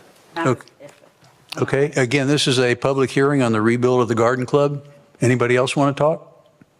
All right, Commissioner Halligus. I just wanted to make a point that if it hadn't been for what staff has done, it is, I mean, to Derek's point, it has taken a long time, but it's because we don't have the funding for it and nobody wants to raise taxes for it, right? So staff has diligently worked on grants and all kinds of funding. This is being funded, the majority part is by ARPA dollars, which was the American Rescue Plan Act. And because Keith has experience in construction and he's not getting paid anything more to do it, okay? But because he has that, we have now somebody, the ability in that department to be able to do it for the funds that we have available to us. In addition, the FDEP is that we just got approved for that grant recently, and that's for the walking path, and then the tree grant for 225 trees. So they had a major cleanup day today. I got there too late. I didn't get to see anyone working there, but it looks the best it has. Like, I would even argue before the before the hurricane, the park looks very clean. A bunch of people went out there today and hauled stuff out and got rid of all kind of things. So I just really want to thank staff for all the work, the people before you, Keith, your staff today. Just really appreciate it, because this is just like Joe Moody, which we're going to talk about. It has been a battle to gain money in order to do these projects. So I appreciate it a lot. And I'll just add, thank you for those kind words, Commissioner. In addition to that, our Deputy City Engineer, Matt DeVito, is involved with this from a structural standpoint as well as the path. So there is value in having these talented, skilled employees to do this stuff in-house. Yes, ma'am. Yeah, excellent comments. And I think Train was out there last weekend. So when you folks, when they need volunteers, they need to sing out, and Miss Halligus and I will go out there and dig a shovel too or something. So thank you very much. It's your turn, Nevin. I'd just like to point out that you might ask, well, we've never done this before. To my knowledge, you haven't done this process, because what we are requesting is that there be a motion that makes a finding. It's in Panama City's best interest to perform the project known as the reconstruction of the Garden Club using its own staff, employees, services, and equipment. And our statute, Florida statute adopted a law many years ago, but it says that if there is self-performance by a city staff, then you have to, if it's over, it used to be 300,000, that was it was more than 15 years ago. With inflation, it's now 519,000. If it costs more than that to do the project, you have to have a public hearing. You reveal your costs. The statute tells you how to calculate the cost. Mr. DeVito did that. And so the request is that you adopt it. All purchases of materials will still go through the city's normal purchasing requirements and all. But this does sound like city staff is embarking on something that, to my knowledge, since I've been here, it hasn't been done to this extent. Mr. Medford is in the community seeking donations from different corporations using grants to make this come true. I will make a motion to approve. Second. All right. Any further discussion? Ms. Smith, can you call the roll? Commissioner Halligus? Yes. Commissioner Lucas? Yes. Commissioner Granger? Yes. Commissioner Street? Yes. Mayor Owen? Yes. Motion passes 5-0. All right, it's now time for audience participation. You can come up, name, address, and 3 minutes to talk.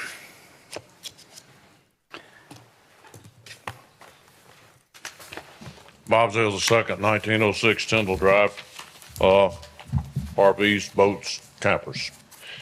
The report that your staff did, I had requested to all of y'all for this information. A lot of what I requested wasn't here, but I think there's enough here to fairly satisfy me anyway. I was born and raised in a time where there were two terms that were critical to life: common sense and talking, right? Because nobody talks today because they've got these. When I was a kid, we had party line phones. You had to talk to people. You had to have common sense. Communication is key to a lot of this. One of the key things that I felt was going to be an issue, turned out to be that way, is that in here it says, when they researched, the staff researched this, they went back to 2004. They couldn't find a reason why this ordinance was created, right? So when you look at it and you see what's happened, there was no problem for this ordinance to address. The ordinance that whoever was sitting in your chairs back in 2004, that was the problem, which is the problem today. You've got in here, in 2 years, 2022 to 24, you've got 2 cases that went before a magistrate. That's 1 case a year. I would like to know how many you've had since 2004, because my dollar to a donut bet would be that it would be less than 1 per year. So this is to me really a non-issue. It's not a big problem. It's a problem that you've got a neighbor versus a neighbor, and they can't work things out, so they come to y'all to fix a problem, to where they ought to be able to talk about it amongst themselves and solve it. I was there. I had an issue with my neighbor. We talked about it. We worked it out. Everything went away. So in here, I mean, there are some things, clearly you don't need an RV or camper or even a boat. You don't live in it in your front yard. You've got a derelict boat, you got a derelict camper, RV, they're not allowed there. Vacant lots, they're not made for RVs or campers or for boats. So common sense stuff. My preference would be for y'all to eliminate this ordinance. But if you can't do that, at least provide enough common sense to code enforcement. Don't hire Barney Fife that's going to run around and give everybody a ticket when he sees somebody that's got a boat or an RV in their front yard, and just let it go. So that's my opinion. Thank you, Bob. Thank you. We're still in audience participation. Hello, my name is Cindy Clements and I live at 1025 West 19th Street. That's Delwood Estates. I come to you asking for your assistance with Delwood's sewer system. Delwood was deemed a private entity back when it was built in 1976. That company's long gone, bankrupt, and here we stand with holding the bucket for the decision that they made. Our sewer system is 40 years old. We currently have no issues, and we don't foresee any issues. However, we know this can happen. We are requesting that the city include Delwood for your infrastructure grant. I have a packet here from Delwood with the Delwood Estates resident signature and letters requesting the city's assistance. Without the city's assistance, Delwood cannot replace or repair any of our sewer system in case of a major break. At this point, a major break would bankrupt Delwood, would have 84 units unlivable, would leave approximately 120 Panama City residents homeless, and we need your help. Maybe this is not the place to come, but this is what I was told to do. Thank you. Thank you.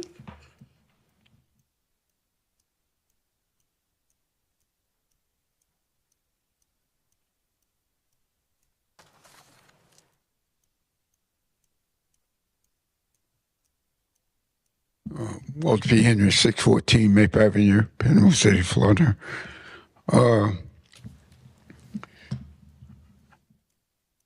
Putting power lines and telephone cables. Now,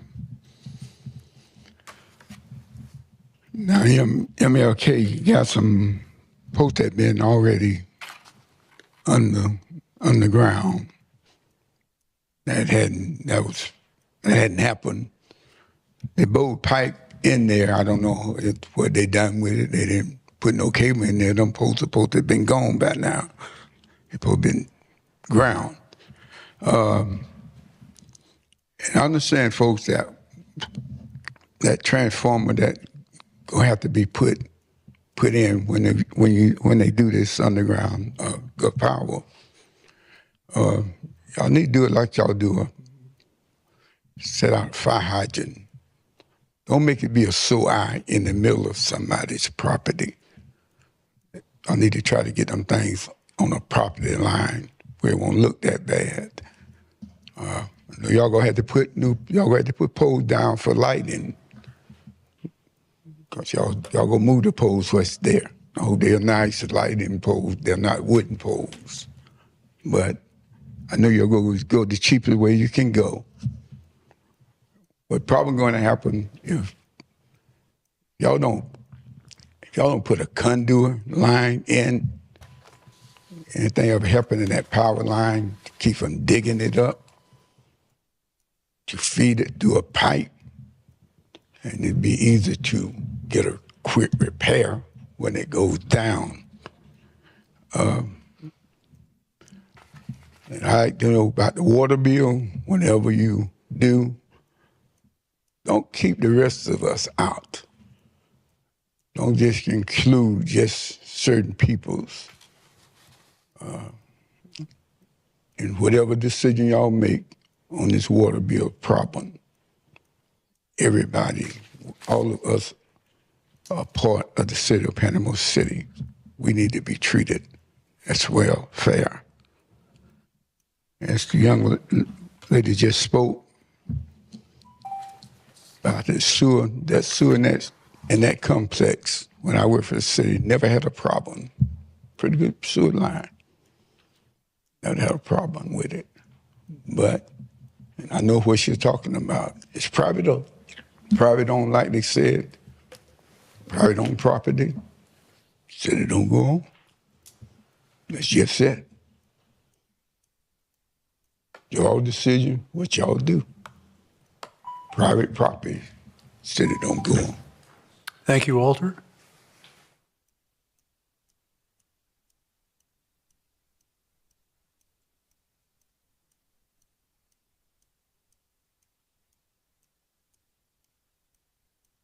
Hello. You've waited a long time. I sure have. So thank you. I'm sure my neighborhood would appreciate it. Trent Steggy, 4825 Connor Lane. Trent Steggy. So I live in Liberty. We were pretty much the first people to move in there this early December 2022. This is about the water bill. We were getting budget billed from what I can tell and all the research that I've done and what was brought up in the last meeting. But we had no idea that we were being budget billed. So we just thought we were using the same amount of water the whole time. Our water bill wasn't insane. And then all of a sudden last month, we got hit with a $345 water bill. And I'm not so mad for myself, but for my other neighbors that got $765 water bills. And I've also heard that there were $2,000 water bills in other neighborhoods. And I'm not saying that the city, I understand that during COVID, they didn't have all the parts they needed for all the meters and whatever happened, but it's been 4 years since then. I know you guys talked about, I don't know if there's a solution because it kind of puts it on all the taxpayers too. I don't think that's right, but I think right now the only solution that we know about is you can pay for it for 2 years over time. So I just wanted to kind of bring it up and the concerns for the rest of my neighborhood. Well, thank you very much. Thanks. I think you have that on the agenda to talk about water, don't we? Yeah. I didn't write it down, but I remember we said something.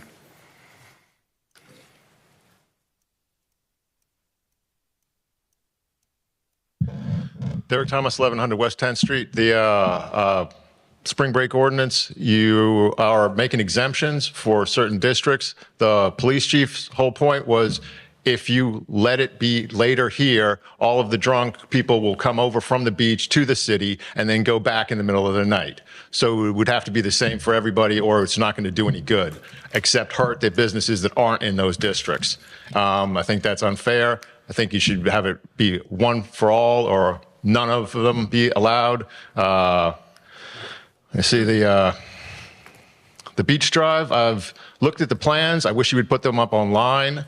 I know how to make an elevation drawing, and I can tell you I could make 3 or 4 good-looking elevation drawings of that plan, but I could make 50 bad-looking ones that would make people just feel disgust. You put that up online, let the public actually see what you're doing. You got about 12 street signs for every block. You don't have any sprinkler system put in for the south side for all those plants. It's a waste of money to do all that. You have a perfectly good place where you don't have to deal with crashing on concrete, which does not feel good. You could have, through the old abandoned railroad track, connect the city and not have all that stuff and not have the cars and the people dealing with one another. For my neighborhood, getting back to that stupid ditch across the street from my house that drifts off at a weird angle, the city has come there now, and now they're saying they're not coming back because they spent a bunch of money. They actually spent 3 times the amount of money that it would have cost to do it correctly. On 2 blocks away on the other side of 11th Street, you have a ditch that is half as deep, 3 or 4 times as wide, and it goes downhill. That will last for the next 20 years without any maintenance. What they did in my neighborhood across the street from me is made a ditch that's the same diameter as the drain itself. And that's not going to work. They should have known that before they put down plastic mesh, grass seed, bales of hay. All of that was wasted money. On the corner, right there, they replaced the cover over the drain. That's great. It was broken. It was crushed when they were hauling out stuff from the hurricane. But on 10th Court, there's two that are also broken. And instead, in the middle of the block, they replaced that one. There used to be like a pipe for the water to come out. They didn't dredge it out. They cut off the top third of it and they put it back. That's all wasted money. Now it has to be redone. The 50 feet away from there, they're put in a sewer line. If you're going to do the garden club and you're qualified to do that, how can you do that kind of garbage work where they have to come out every single day and manually remove the sewage out of the line? I would like to know, how much does a pump truck coming out to remove sewage from a line and then go back, how much does that cost the city? How much does it cost me in taxes for the city to have to do that every single day? Do it correctly, and if you can't do it correctly, save the money, but do it correctly the first time. Thank you, Derek. All right, we're still in audience participation.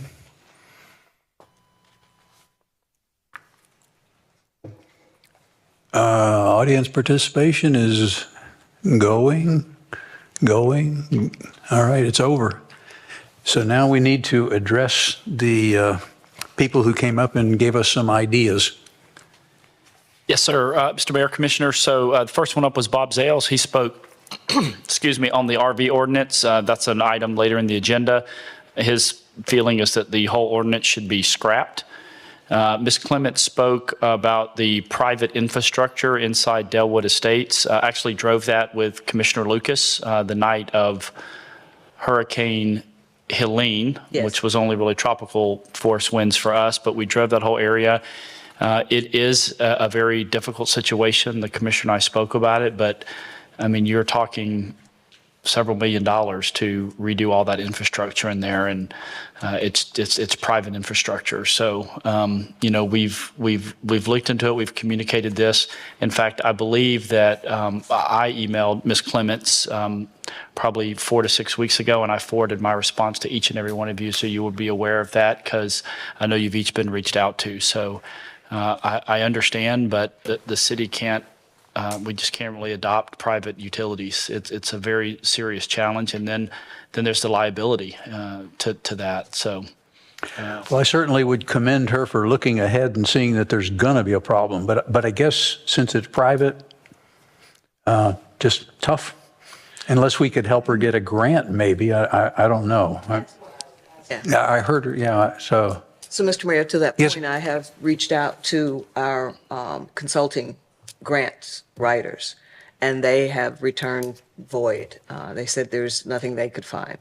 Gotcha. So, and each month when we get grant information in my nonprofit office, I look for HOAs as well. That's terrible. Yeah, it's horrible. Yeah, I agree. I mean, the city can take over private utilities, but the cost to do that. Oh, yeah.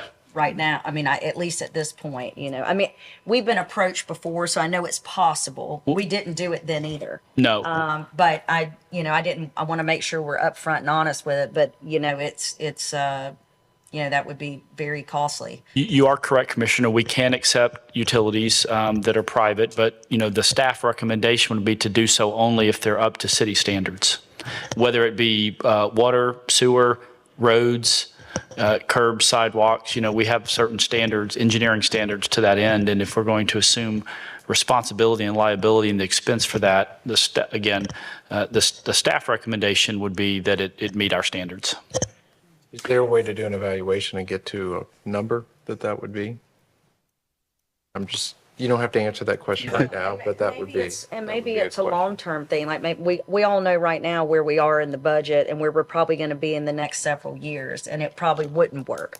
But maybe if we have some knowledge, there could be a long-term plan to, like I said, it's not a bad idea to at least put the effort in to see, or whatever reports that maybe the HOA could pay for a scope. I don't know how expensive those are. Is the problem that you're not able to self-assess to pay for this, or is it that people couldn't afford it? Okay. I could get a cost estimate, Mayor, Commissioners, to what it would take to assess it by lowercase a, and by that I mean inspect it, not necessarily assess it in regards to the money, but assess it in cammering the lines. I can find out what We already have that, right? we do, but there would be an expense, and since it's private, I would want this body to approve that, but we could do that so that you actually know what you're dealing with to the level of the severity of the problem, how many linear feet we're talking about. I don't have any of those numbers, and I don't think staff really does either, but in order to really give a good estimate to y'all, we need to know the linear feet, the size, the capacity, and all that. Well, maybe you could figure out what the cost to assess is and bring that to us and see if it's something that, We will do that. Something that the HOA may want to partner in trying to get to that, because it would be nothing but benefit to you guys to understand, what the cost would be associated. We could spread an assessment over a long period of time rather than just saying, hey, like a condo association, everybody has to pay, $100,000 this year, it would just bankrupt everybody, right? But we could potentially find a way to provide an assessment that would last for, say, 20 years over the life of the property if something like that were to happen. Is all of this property in the city? Yes. It Every bit is. of it? Okay. Yes. So I've dealt with this issue a couple of times, and so never successfully. So I don't want to get your hopes up. But I don't know that we've ever gone through the evaluation process on an assessment on what that would cost. And if the HOA is willing to participate at least in the expense to get to the data that we would need to know, then that could be a way for us to kind of. The reason I bring up the assessment is because they're currently in a okay state, but tomorrow they might not be. And when we don't necessarily have the funds ready to rock to put them in a better state if they're not okay tomorrow. No, I don't know if we have the personnel. It would seem to me if I lived there, I'd think about selling and get the heck out before it falls apart. That might be not the answer you were looking for, but at the same time, while things are working, you might be able to sell it, but that doesn't help the next person down the road. So. It doesn't have my 83 neighbors either. No, I get it. HOA president, there's 84 units there. 84?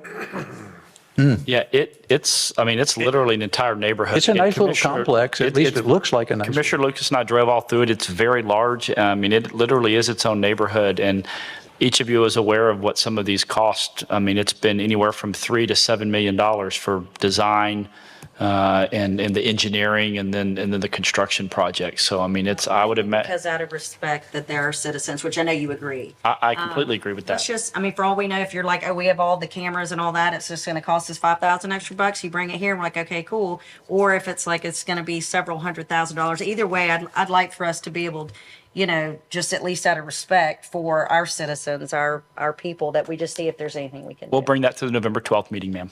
Thank you. We'll get on it, Danny. Good. Thanks. I'll say, good, thank you. Next was Mr. Henry. He just spoke about underground utilities and power lines and expressed concern about, who might actually pay for that. And I think we've addressed that. I think Trent- Ms. Lucas wants to say something. Oh, I'm so sorry, Commissioner. I was just going to say it's 7:32. Well, Excellent, very good. But we're supposed to finish what we're doing. Finish, And okay. then, yes, so. All right. And then Trent Steady spoke about the water and some of the billing issues in regards to the Liberty subdivision. That will be addressed further on. And then Mr. Thomas spoke about the spring break ordinance. We should not have included an exemption for the entertainment districts, was his perspective. He spoke about lack of irrigation for the Beach Drive multi-use sidewalk, which is incorrect. There will be irrigation on the south side as appropriate for the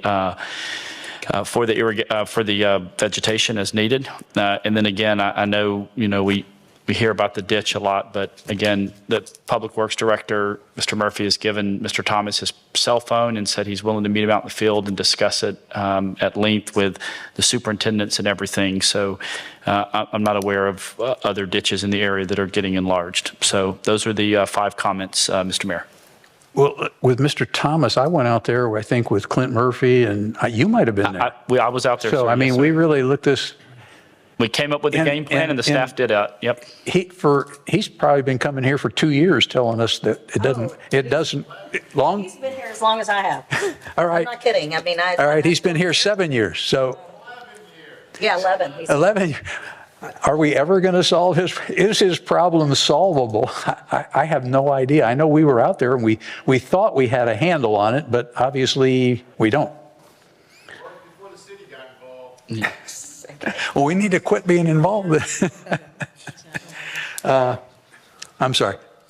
Do you see the problem? I mean, what do we do? Yep, I do. And we have admitted, I mean, this was years before me. I think this was even before Ms. Halligus, but we do admit that there was a culvert that was concreted in for, I think, 2 months, and then it was removed. So, yeah. Hold on now, hold on. You've had your chance. I wasn't here. I was told by multiple employees that physically did it, and they told me it was that way for a couple of months. So Okay, I don't know what well, to tell you, Mr. Mayor. I wasn't here 10 years ago. You're here now, so Yeah. let's see if we can't solve his Yes, sir. problem sometime. Maybe it's not solvable. I don't know. All right, we'll meet back out there with Mr. Murphy again. Would All you right. like to go with us, Mr. Mayor, again? I'd be delighted. All right, we'll make sure it works with your calendar, too. I'll bring a shovel. There you go. I And don't some- know if your wife would be okay with us letting you get down in the ditch with a shovel, but bring it anyway. Thank you. Yes, sir. All right, I think we're through the items. So y'all have So to Ms. decide. Lucas has called a point of order to get us on another 30 minutes, or we're just going to take our notebooks and go home?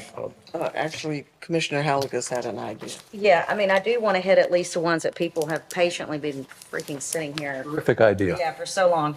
And if I've missed anybody, I'm sure that it's appropriate, maybe if somebody raises their hand, Mayor, for you or something, I don't know. But 10A, 10C, 12H, and 12J, if we could move those in front of the consent agenda? Could you say those again, please, Commissioner? 10A, 10C, 12H, and 12J. I'll motion to extend for 30 minutes and see move from these there. items up to before the consent agenda. Sounds great. Are you seconding the motion? Sure, I'll second that. Okay. Ms. Smith, can you call the roll, please? Commissioner Halligus? Yes. Commissioner Lucas? Yes. Commissioner Granger? Yes. Commissioner Street? Yes. Mayor Rowan? Yes. Motion passes 5-0. All right, 10A. It's you, Mr. Mayor.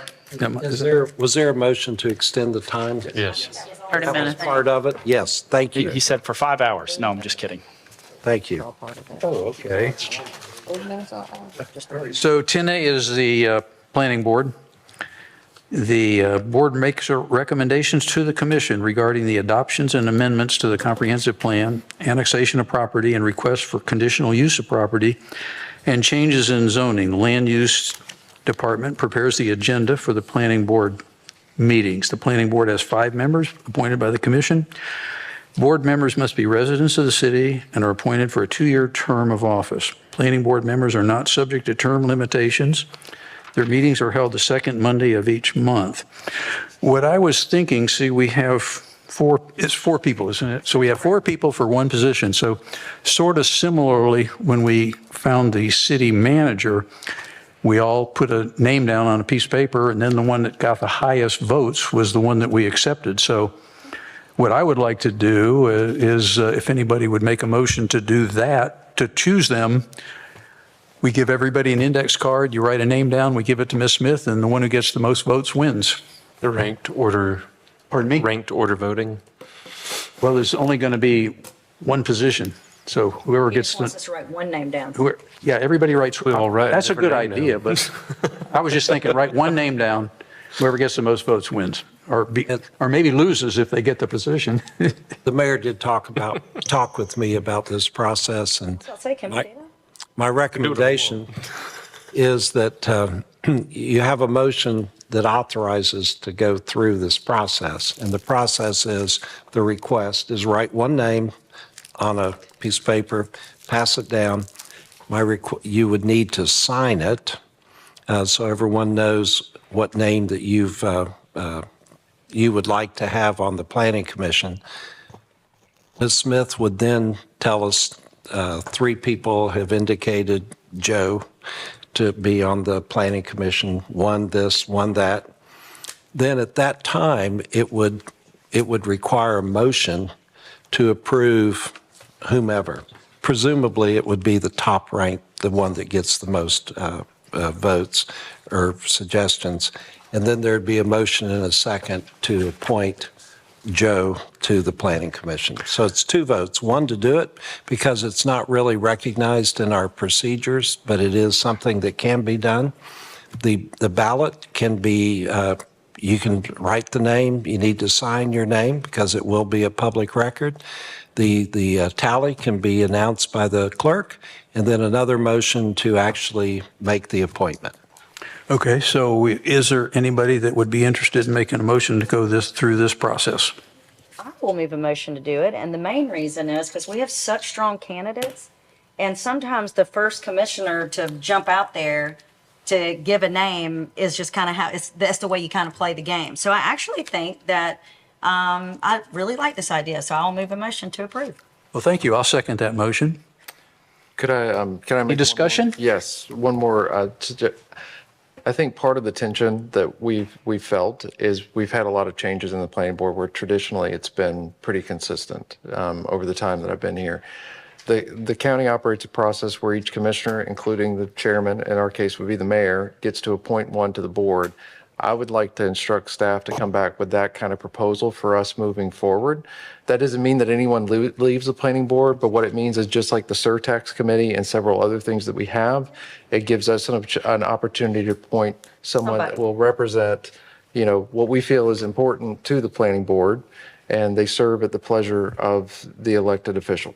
So, And we do that, like you said, the infrastructure surtax. So that's a great idea too. I'll second that motion. So Is that motion? what's the idea?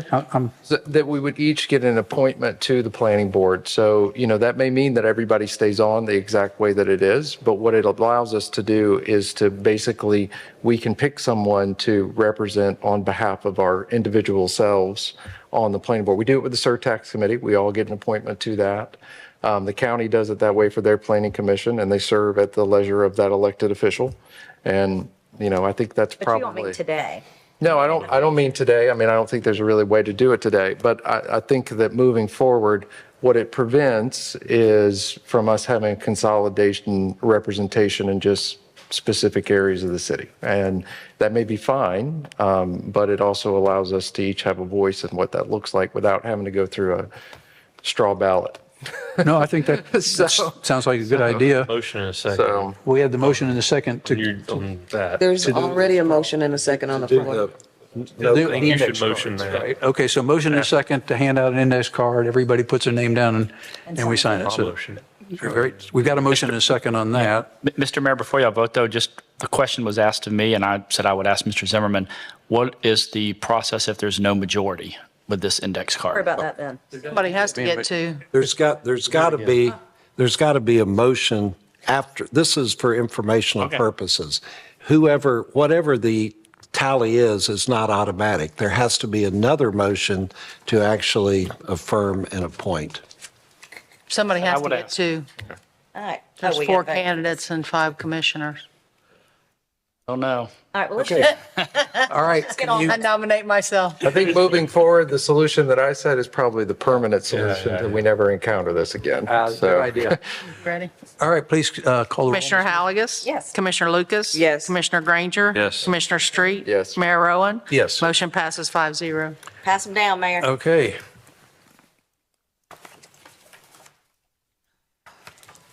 I don't write on those lines. So you want to read who the names are? Yeah, that's a great idea. Do you, Oh, okay. Everybody They name knows. Okay. who's going to read them? I'll read them. I mean, the audience may like to know who the 4. I think it's a good idea. If you, Do you have the names? I don't know that I have the names. There's David Smith. Will you write? I'll find them. We'll read them, Mayor, Okay. or Jan will read them. I find them. 9, It is 10, who's 10A? 10A. David Smith, Michael Christie, Aaron Rich, and Nancy Hudson. You're supposed to write one, right? Right. Okay. You write one. He's write one. You're going to need another card. yeah. See, I can't even follow instructions. It's getting late. Like a homecoming candidate. Pass that one down too. It's not a public record. Drum roll, please.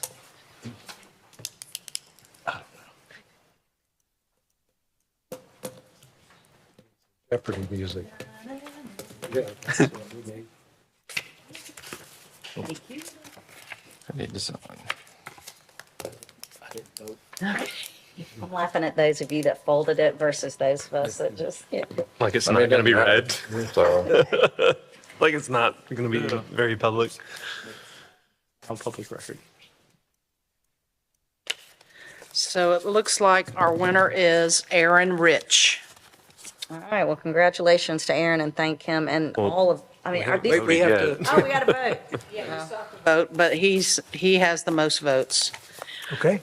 On Would the anyone like to cards. make a motion to put Aaron Rich on the, what are we doing on the? Planning and Zoning Board. I'll motion we appoint Aaron Rich to the planning board. Can I ask you amend to include the recommendation that we move the ordinance to by appointment per That representative? separately. I withdraw my motion and remotion that we appoint Aaron Rich to the planning board and that we direct staff to come back to us with a means for each commissioner and the mayor to appoint one person each to the planning board in the future. Very good. I'll second that motion. Any further discussion? Ms. Smith, can you call the roll? Commissioner Halagus? Yes. Commissioner Lucas? Yes. Commissioner Granger? Yes. Commissioner Street? Yes. Mayor Rowan? Yes. Motion passes 5-0. Now, 10C that was added for utility bill discussion. So I'll keep these comments brief. Obviously, we know the issue very well. We encountered this a couple weeks ago. So I had already sent something to both Jonathan, Nevin, and Jan in preparation for what might happen. We still don't know what the totality is of how many backdated bills we've got. It's a very simple temporary forgiveness policy that would stay into effect until Jonathan and his team, with the timeline they've laid out, have fully completed the replacement of all these meters. You'll also see a email from Jan with the express on what it could potentially cost at its maximum. But basically what it looks like is, recognizing that the system has been experiencing digital malfunctions with the MXUs, software errors, delayed billings, and unnoticed estimated billings.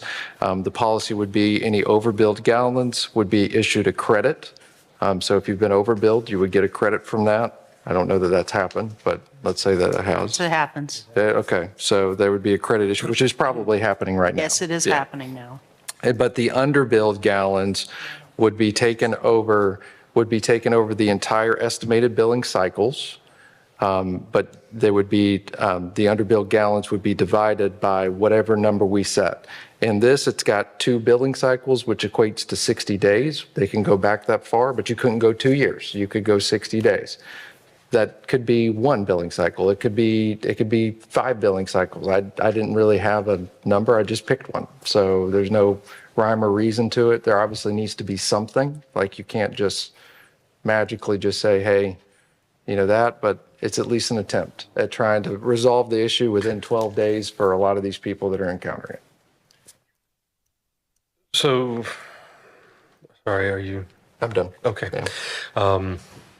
So what you're suggesting here is that the limit to backdating billing is no more than 2 billing cycles.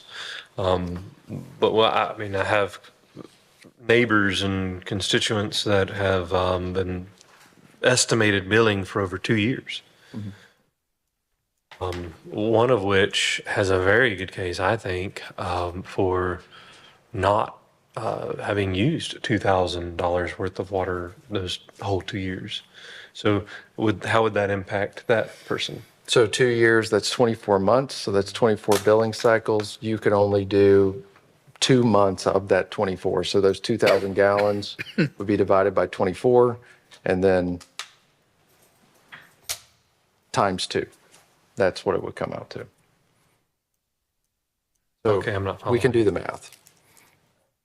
2,000 gallons, or well, you said $2,000. I don't know how many gallons there $1,000, is. But let's just translate that to gallons. You would divide that, let's just say it's 20 months, so we can do easy math. Sure. You divide it by 20 months, you're going to get $100 a month. You could only go back and collect $200 of that, $2,000.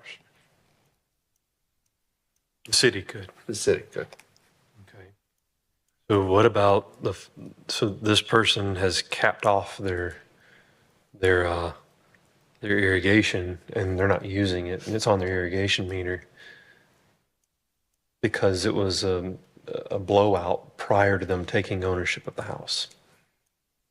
I mean, That's this the policy stuff. comes from what some other cities have done. I think Jonathan's got one other potential method that's used from what you guys found. Yep, I'm not opposed to this. I'm not. just obviously, trying to What help. are we trying to solve for, right? Like, Yeah. I think this covers the vast majority of the issues out there.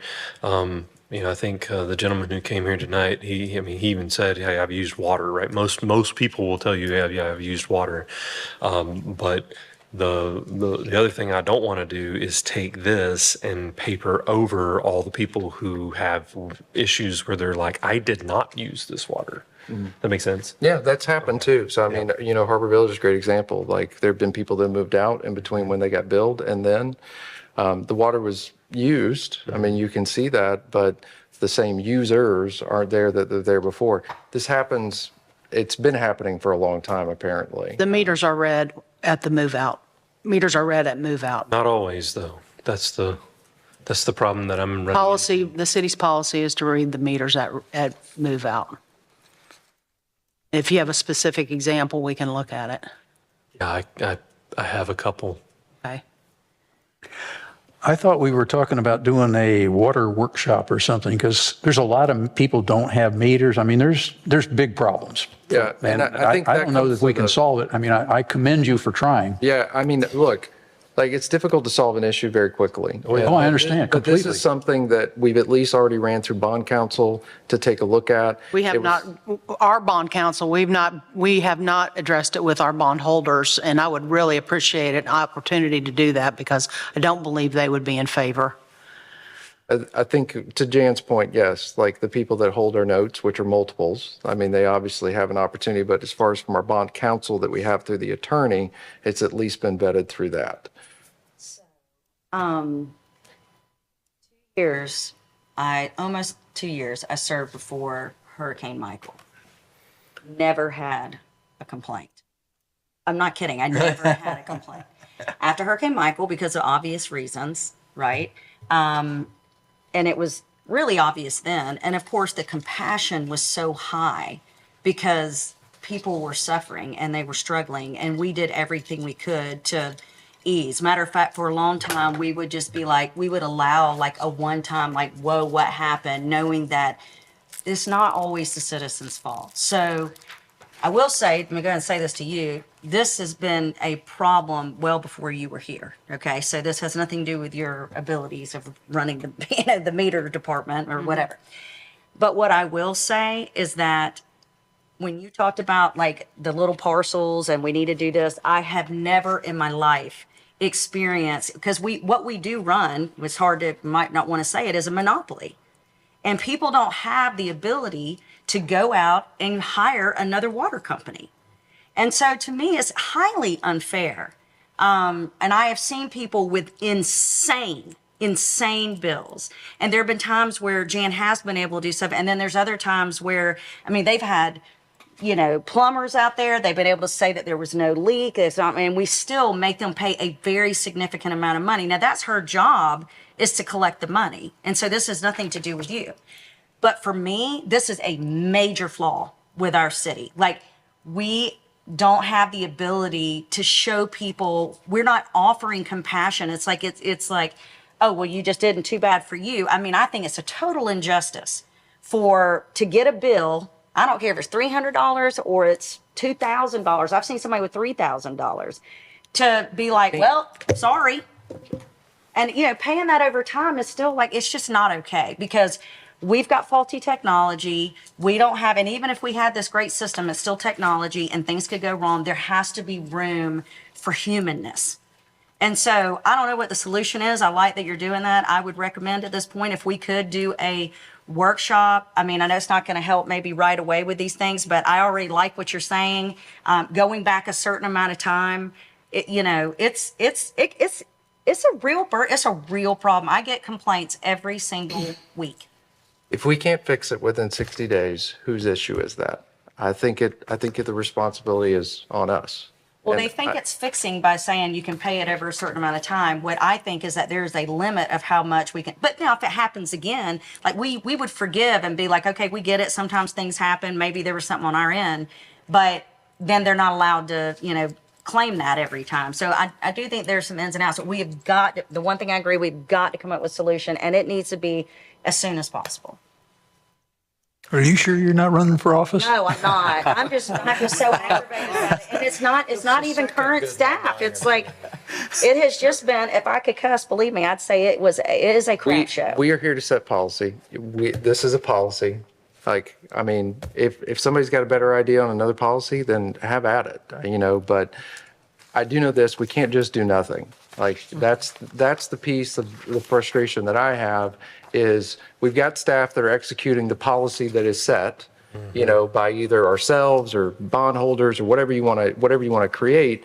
But we have a responsibility, obviously, you know, if somebody hasn't been billed for 2 years, whose fault is that? Like, you cannot blame that on a citizen. Estimated billing, like, how do I know if mine does or if somebody else does or it's budget billing or whatever? I mean, I've never been notified of what I'm on. Yeah, I mean, I know what I'm on. But I mean, I know what mine is, but I'm just saying, you know, it's like, so I don't think we can solve that right this second, but I'm going to take your stuff and I'm going to look that up. And if there's any other ideas, Brian, and we don't have to wait till the next commission meeting to kind of be ready. They can, as long as it's all open and public record, you know, if you come up with stuff, Brian, that it can be sent to all of us in open public record, then that's okay, right, Nevin? As long as we don't respond? Yes, it'd be great to send it to you or Jan. To me or Jan or Jonathan, and then we distribute it. Yeah. So I mean, I would love to see something done about this when I retire in the spring. So I really would like to see this. I concur with the statements that have been made about the water issues and our need to set policy that will give relief, but also address what we know to be problems with our system. Okay. So how are we going to do this? Jonathan, I think this is at your level. Yes. So, the policy is obviously the commission's decision, but as far as like looking at the process, the staff is already today. And over the last couple of weeks, we've been working with a consulting group, Rayburn Consulting. They're going to perform a comprehensive review and audit of all of our utility billing processes, hardware, software, data integration, and integrity to identify where the breakdowns are occurring and how to resolve them and kind of maintain them going forward. We hope to have all that resolved by in between March 1st and April 1st of 2025. But again, the question I think on the table that, Commissioner Street initiated is, when we do determine these large bills, right now we're limited to have to charge that. Right now, they're paying this bill in 12 days. So I just, like, that's the piece that rubs me wrong, which is where I'm like, I don't doubt that that's why I said temporary. I'm just like, I'm trying to give something that we can implement quickly, and we can kind of move forward to provide relief. Obviously, if the board's not ready to take action, or we need to do further vetting or those things, I mean, that's the pleasure of the board. But, there's a reality out there that there's a lot of individuals, they're not irrigation meters. They're people that there's water to their house. Yeah. They can't cut it off. And so they're going to have to pay. So is there a way for us to do this until she's worried about the bond issues and that? I mean, is there any way for us to do a temporary, hey, this is how we're going to handle this, is only go back to 2 months? Or is there something we can do like that with having drastic measures to like bond or to, the revenue?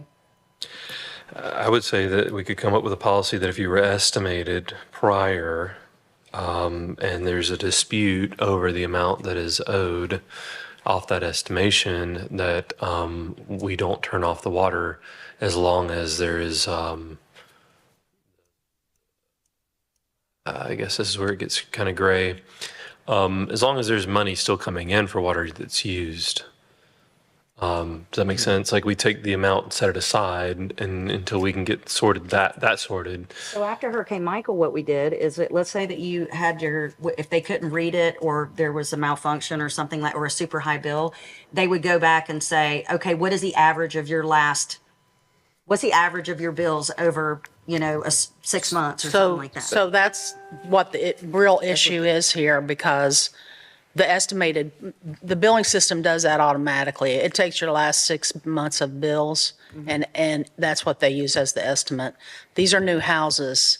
They don't have any history, so they've been zero billed for 2 years. They've been paying base charges only, and they have paid for no water. I got you. The But- issues I have are people who have been there. Yeah. It's existing issues. Yeah. We're solving for both is the For both, problem. yeah. And so that's where I would say that I think a policy that is kind of along the lines of we know what you're using now because maybe the MXU got fixed or the meter got fixed or whatever it is that needed to be fixed got fixed. So we know what you're using now. So as long as you pay that, then we won't turn your water off while we figure out the larger amount. For some folks, the large amount is $300, but for some folks, that large amount is $2,000. And I think the outliers of this are the ones that are saying that I don't owe it at all. I think the 80% of the folks at least are willing to say and willing to recognize that they did use water. It's just a matter of how come I wasn't told that I was being estimated? And why all of a sudden am I now being faced with a $2,000 water bill from a monopoly that's going to cut me off if I don't pay it? Don't we have a lot of people still that don't have water meters? So I don't know how we figure out how much they are using sometimes. I don't think we provide water to anybody without a water meter. Really? Yeah, no. Some of them are digital and. Yeah, I mean, there are, like, no one is direct pipe without a water meter because there's the check valves in there for safety. But there are some of the meters that are not reading, and so we're estimating. Right. I mean, it's, but there are- it's like 600 or 700 from what I have heard. No, the number is, it's around 1,800 to 2,000 of our 20,000 approximately. Okay. So we really don't know how much And water. we've dropped that. They've replaced about 800 in the last probably 6 to 8 months. Okay. This is what my fundamental problem, besides a monopoly, has been, is that, so we pay the county for water, Wholesale. but we don't know how much of each house. So we still could be charging money for the money we didn't have to pay, for all we know. What do you mean? You mean like, okay, so the county, did they have, they don't have their own reading? They have master Per, meters. per each house? Not per each house, but Okay, per. so that's what I'm saying. Regional, they have regional master So meters. that's my point. They don't have them per house, so it's just, we just kind of picking and choosing which, I mean, it's just very confusing to me how this could be accurate really at all. I mean, I don't know. But anyway, so what can we do for now? We a have temporary- recently been able to put on the bill that it's being estimated. It's still in the testing phase, but apparently before Pitney Bowes had their hack, they were pulling our data, so we were limited what we could provide to them, but now we're pushing the data so we can actually push what goes onto the bill. So we are testing the fact that now we're able to put this is an estimated bill on the bill. But if you look at your bill and you're being billed 0 units every month, you have to know that you turn the water on and you should be paying for water. And if it just says 0 every month, then there's the homeowner should know there's a problem with the bill. Yeah. I mean, honestly. I have a problem with that because one of these folks that I talked to moved up from down south where water is incredibly cheap. And so it was just a little bit cheaper here than it was down south. And so they kind of just thought, well, this is great. Well, and we're all different. I mean, I don't look at mine at all. I just look at the amount. Yeah. I'm sure you figure that, right? So I think there's the policy, temporary forgiveness policy. I'd like us to move forward with figuring this out, and I'm sure Nevin has to put some legalese on it or something. And the commission-appointed temporary water liaison, I think we should talk about that. But I have a question about the time for estimating a bill. Should it be more than a year? That takes them through all the seasons? Perhaps the policy could address that as well, or do we need a separate policy about how bills are estimated?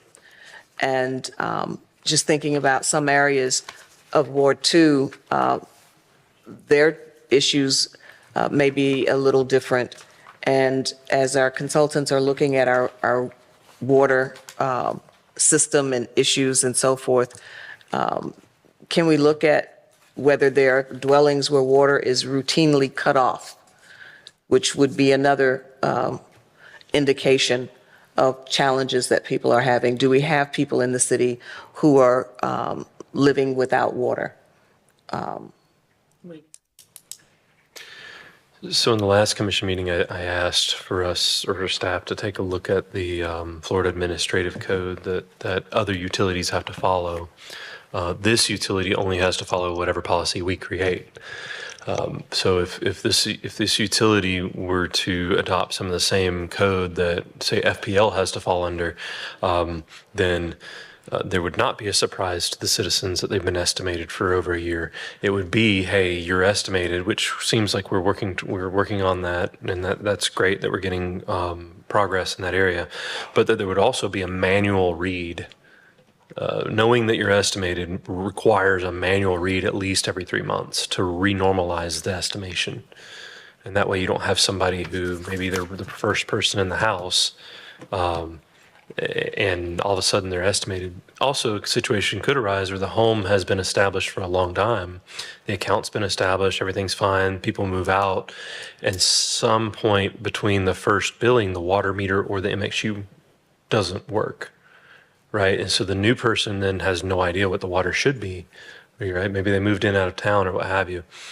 And so if they're estimated, we know they're estimated, but they don't know they're estimated until they get that first bill. But every 3 months, then we would be able to go back to them and say, hey, we thought you were using this, you're actually using this, so we're going to true you up. So your bill, you're going to have an extra bill. You know, you're going to have to pay this extra amount. Moving forward, your new estimation is going to be a little bit higher, so that way we're not hitting you with a $2,000 water bill in 2 years. I think that if we were on that, then that type of system allows for technology failures, because technology does fail. So We have people that could go out and read every 3 months. That sounds like a great idea. we should. 28,000 meters with 3,000 out right now. That are estimated. We Yeah. currently have 28,000 meters that are We estimated. have 3,000. No, we only have 20,000 meters in the whole city. Yeah. What, 2,800 there? Yeah, it's 10 to I mean, I think it 20%, works yeah. with a system that's working. I think where the issue is we have a system that's still backlogged with repairs that are needing to be made. But you don't have to go read all of the meters in one day. You can roll that out. For an estimation purpose, you can roll that out. Yeah, that's true. The meter division is 5 employees. The actual in the field, not the billing, but in the field, the meter. But I think you also have to look at the cost of doing that versus the cost of just forgiving it. Like, I think that's also something that's here as well. The cost of collection, any typical business would look at the cost of collection. Does it Good match point. to the cost of acquisition? And most times it doesn't. And that's why, like creating a policy that has a limit with how far you can go back will absolutely have the easiest and most beneficial benefit in the short term, at least I think. But, at this point in time, I'd really just like to get to something that we can, I mean, there's a lot of people that this is, So question and it's only going to get worse. about digital meters. Do they have to be read in the Why do you think it's field? going to get worse? While they replace the 2,800. Once those are replaced, all of those have been on estimated billing. They're going to come off estimated billing. So some of them, maybe they're overages, but there's going to be others that have been underbilled. And so unless we have a policy to address that, there is 10% of our system at minimum that we know is going to have one issue or not. And the old stuff is not fixed completely either. That's something, That's- all my issues are old issues on our, in probably yours too, are not necessarily new people moving in. These are people that live there forever and all of a sudden they got a $1,500 water bill and we're like, oh, well. It's, we'll only forget back 2 months. Yeah, I think that's what a lot of cities will do. If there is any type of issue, they'll say you can go, and I'm just pick round numbers. Let's say it's $1,000 bill. You can only do 20%, so they would only owe 200, or you can only go back 2 months or 3 If it months. spikes again, it's on them, Yeah. unless But- there's a. But it's important for this body to know that there's not just one issue here. There's, there's the damage that the towers and the system took from the hurricane, plus all these, meters kind of are ending their useful life around the same time, as well as the MXUs, the transmission devices. And so it's really, it's a number of the maintenance type issues. It's not just one single thing that's causing us to have to estimate a number of meters. Question about the digital meters. Do they have to be read in the field, or are those numbers coming back to a place? Some are. We have, I think there's either 3 or 4 towers strategically placed around town that read them, but it's the meter may be fine, but the MXU itself, which is the transmission device, a lot of those aren't working either. And again, a lot of those are at the end of their useful life. And so, they had started the process, but really it was the hurricane, and then it was COVID, which really messed up the supply chain. And even if we'd have had, hey, I got here's $10 million, I want 20,000 meters, I'm going to replace them all, it would have taken the guy 2 or 3 years to get me them. They just didn't have the supply chain available. It sounds like we need a short-term solution and a long-term solution. So I think We're working on the long-term solution, but yes, we need a short-term. I have a suggestion. Wonderful. Is it legal? Oh, it'll be legal. A suggestion to alleviate the immediate crisis, which I've heard is cutoffs. And the only way you don't have a cutoff is if you enter into some agreement, and also late charges. So a short interim solution, just to alleviate that pressure, could be that if there was a vote to have no cutoffs and no late charges assessed until November 12th meeting. Okay, that's just an idea to eliminate that immediate crisis that there may be for some. The other point I wanted to make is that Ms. Smith, as clerk, she can only deal with the policies and procedures and the rates and the charges that the City Commission has adopted. So her hands are tied as far as, that's why we're talking about it today, to come up with a forgiveness policy or anything else. She can only take the data that she gets and then put it on a bill, and then we have adopted a dispute resolution process. But that dispute resolution process does not include something like what we're talking about. I have talked, there are bond covenants that say no free water. And what it says is, for example, in the state revolving fund, that the city will not permit connections or furnish any services without making a charge, therefore, based on the city's uniform schedule of rates, fees, and charges.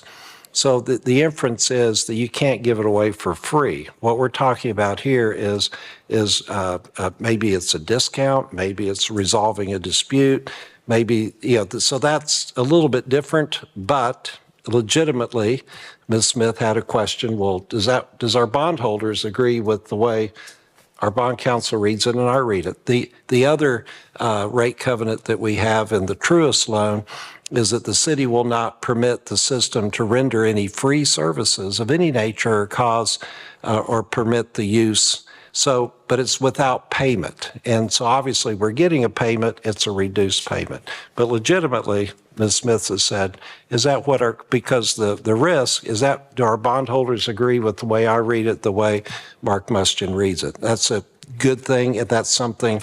So whatever policy we adopt, I think it is a prudent practice to tell the bondholders, this is what we think. We don't think it's a violation of the rate covenant, but hey, what do you all think? And we only have two, the state of Florida, the DEP SRF loan, and then Truist Bank is the other bank. So what's the point? The point is that Ms. Smith can only do what she's charged to do, which is to collect the money or send out bills based upon the data that she's received.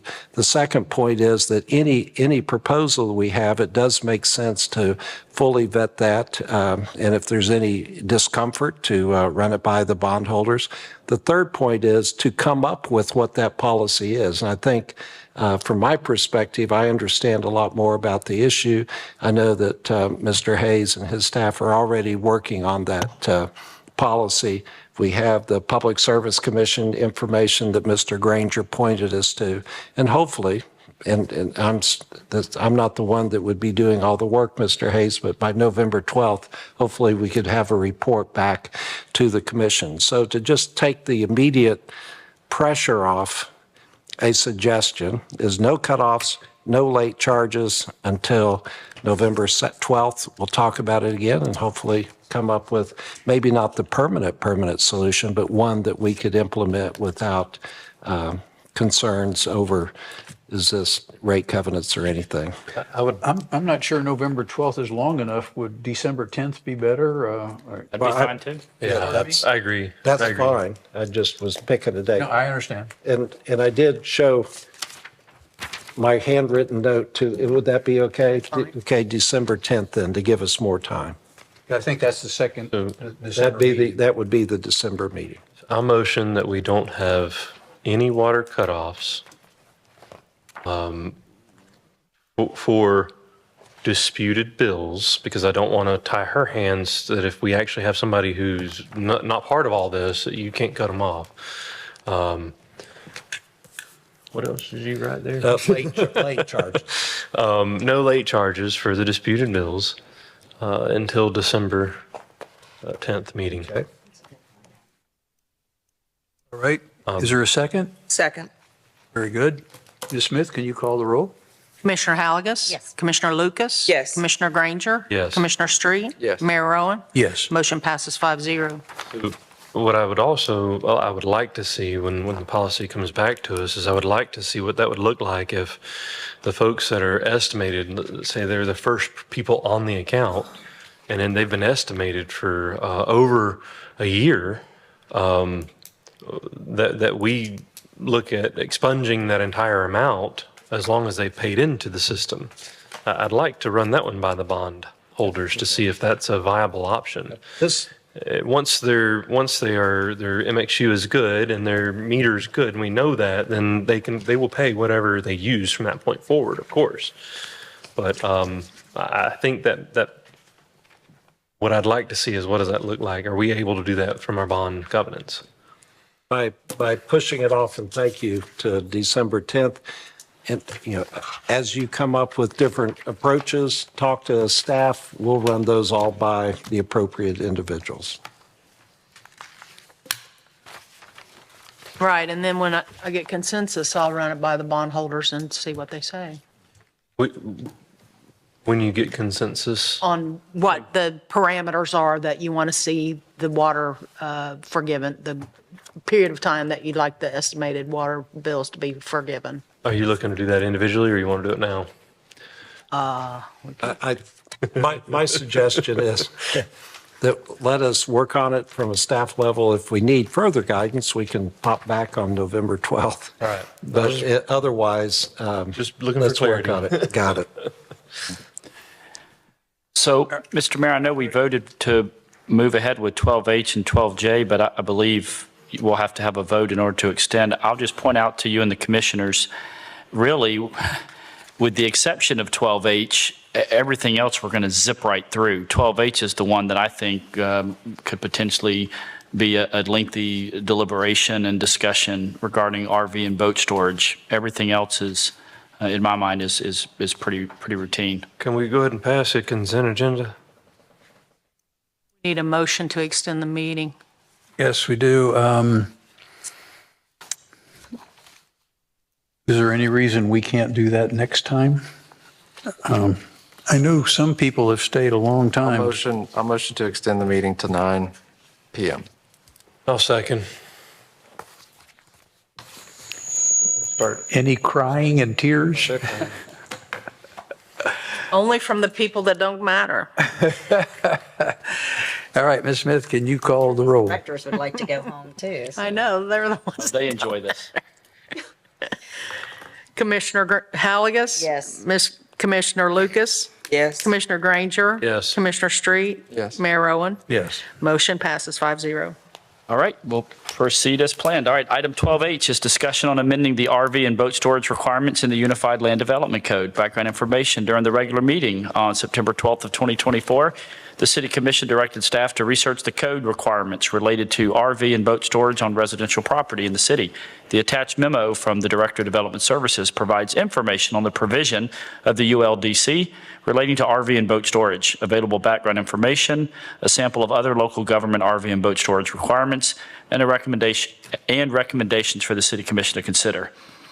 Staff recommendation to the Director of Development Services is that the City Commission discuss the RV and boat storage requirements and proceed with one of the recommended actions provided in the attached memo. I'll go ahead and just go on record to start this conversation. I'm good with option 1 or option 3. I think as far as from a St. Andrews perspective, we haven't had very many issues. They've been resolved. But there's a lot of people that do it, even though the code says it doesn't, but the neighborhoods don't care. And so, I don't want somebody going around and chastising and if status quo is good, status quo is good. Using code enforcement as a hammer on each other. I agree with what Captain Zales said earlier. We did try to mitigate and mediate some of that, and that was unsuccessful. So we have ordinance, we have code, and we have to apply the code evenly when it's brought to our attention. With that, I'll motion that we move forward with option 1.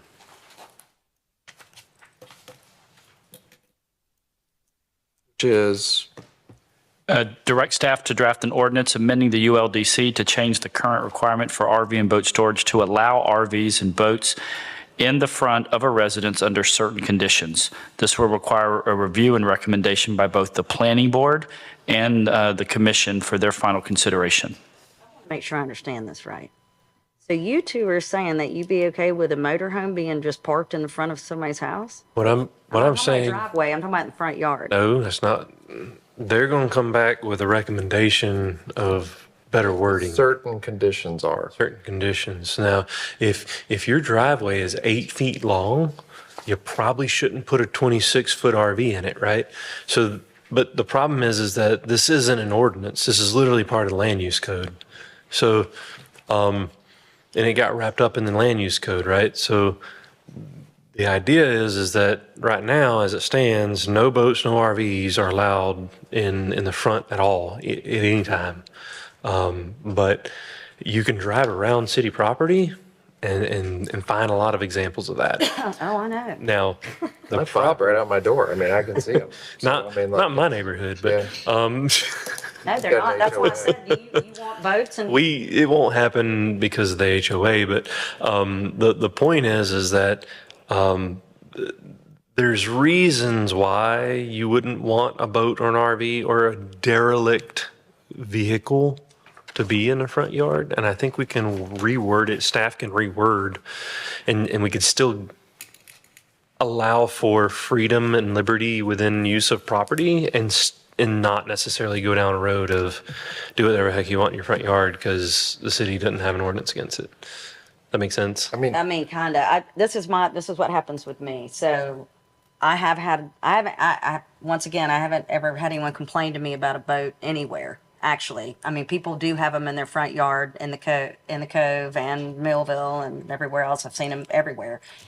We are a boating community, and so we kind of bounce around the idea of kind of to what Bob was saying. If we're gonna, why create? So we're creating the problem if it's against the code or whatever. So that's why I was kind of entertaining a little bit about the boat, except for, if you don't have code or ordinance, you don't have any clause to be able to do anything about it if you don't have it at all. So my issue has not been boats. My issue has been, and I know that Doc knows this too because he's brought it up. So we've got one property on Tyndall Drive that has boats sitting on there that has no permanent structure. They're just sitting on there. Then we have, then right down the street from there, a lot of these are on your road. Right down the street from there, there's a house that's been torn down that someone's living in a camper. And even how the wording is, this is why it probably should be visited, because the wording has been, and Natalie will tell you, has been very complicated to solve that problem. And then we have one more in St. Andrews off of, well, I call it St. Andrews, but like 10th Street, DeGamma, all that.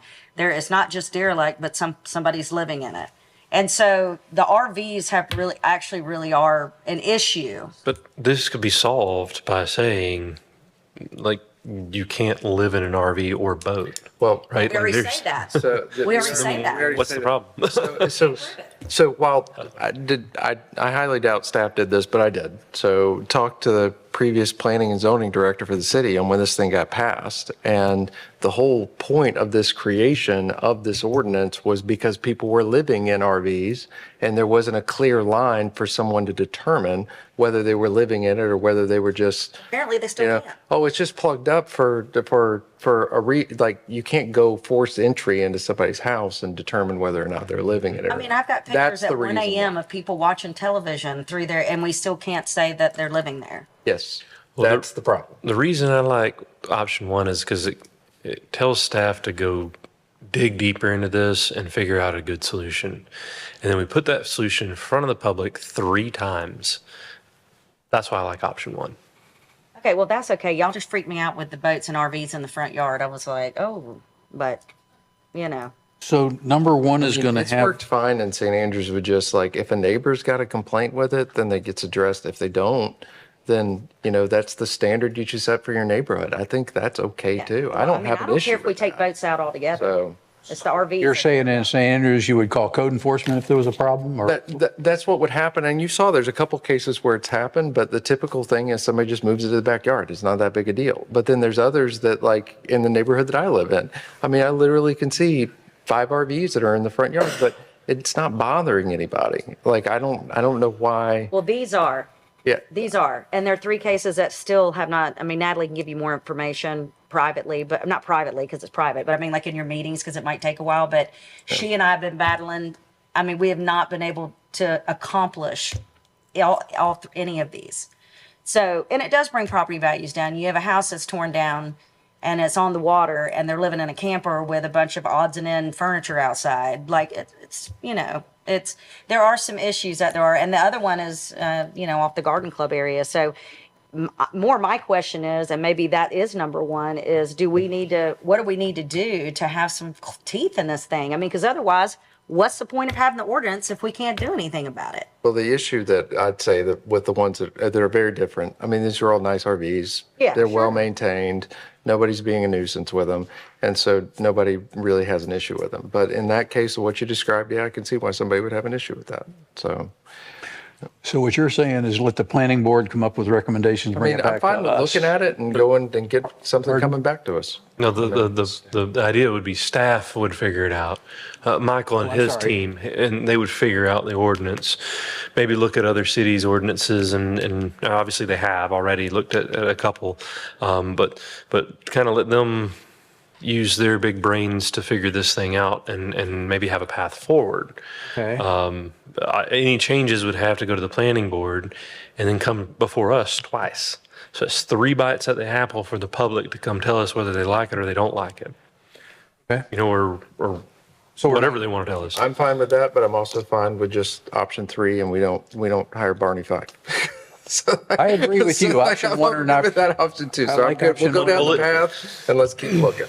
So let me Do we have a motion? Well, the problem with that, and I'm okay not doing anything as long as code enforcement keeps hammering down when they need to, okay? But the problem is that, let's say we've got boats in front yards everywhere in the code, which I don't care, because most of them are really nice. They're small, 50, we talked about these small lots and all this stuff. But, so how do you say, okay, well, they're okay, but then, somebody with a, so there's still a problem here. Yeah. Natalie would be the best person for everyone to talk with because she's probably thought of things that we could change in the language because she's the one that's defended the city several times on these cases that we haven't been able to get anywhere on. Staff, right? So Yes, option staff. 1 pushes So it to let- staff. Yeah. So I You have a second. Oh, I do? You do. I have a second. Oh, I okay, seconded the great. motion. Sweet. So Any further discussion? And we found out that Natalie's part of the staff? Good. And Mike Burke's my boss. Who's Natalie's boss? Devin is. I got it. Any further discussion, folks? Ms. Smith, can you call the roll? And I think that was for option one. Option one, yes. Commissioner Halagus? Yeah. Commissioner Lucas? Yes. Commissioner Granger? Yes. Commissioner Street? Yes. Mayor Owen? Yes. Motion passes 5-0. And if it goes through all that process and we still don't like it, we don't have to change it. We don't have to vote for it. You know what I mean? Does that make sense? So just Perfect sense. We Yeah. can still go back and do nothing. Just a flag, so y'all probably will not see this Something you until just January, Get real good at. just as a commission. Please. So, yeah. November and December is already getting kind of full up already. Understood. All right, I don't think there's anything to read. So item 12J is consideration to approve the special event application for Under the Big Top Celebration event on Friday, November 15th from 4 to 8 p.m. Central at 456 East 11th Street, sponsored by the Bay County Teen Court Advisory Board. The Bay County Teen Court Advisory Board is requesting a road closure on Maslina Drive in front of the Bay County Teen Court office and a fee reduction. Background information, a carnival-style event featuring food and games to celebrate 30 years of Teen Court serving the youth of Bay County. This event is free and open to the entire community. Staff request through the Director of Parks, Culture, and Recreation is direction from the staff. And I'll just note that the only fees for this, even though it does look like there's a public road closure though, Mr. Mefford, Maslina Drive, but the request is there's an application fee of $25 and then the security deposit of $250. We could, as y'all have done, just waive the security deposit requirement. And then whatever the application fee is and whatever the police fee would be, they could close the road down and then not necessarily stay there the whole time, so that would reduce the expense. So those are a couple options for y'all to consider. Unfortunately, we don't have the estimate from the chief of police. I don't know. I think they're having their own officers. I thought that's what it said. Their own. From the Bay County, for the sheriff's department? If it's sheriff's department, if it's actually sheriff's department employees that have that authority on the roads, would that be okay, DC?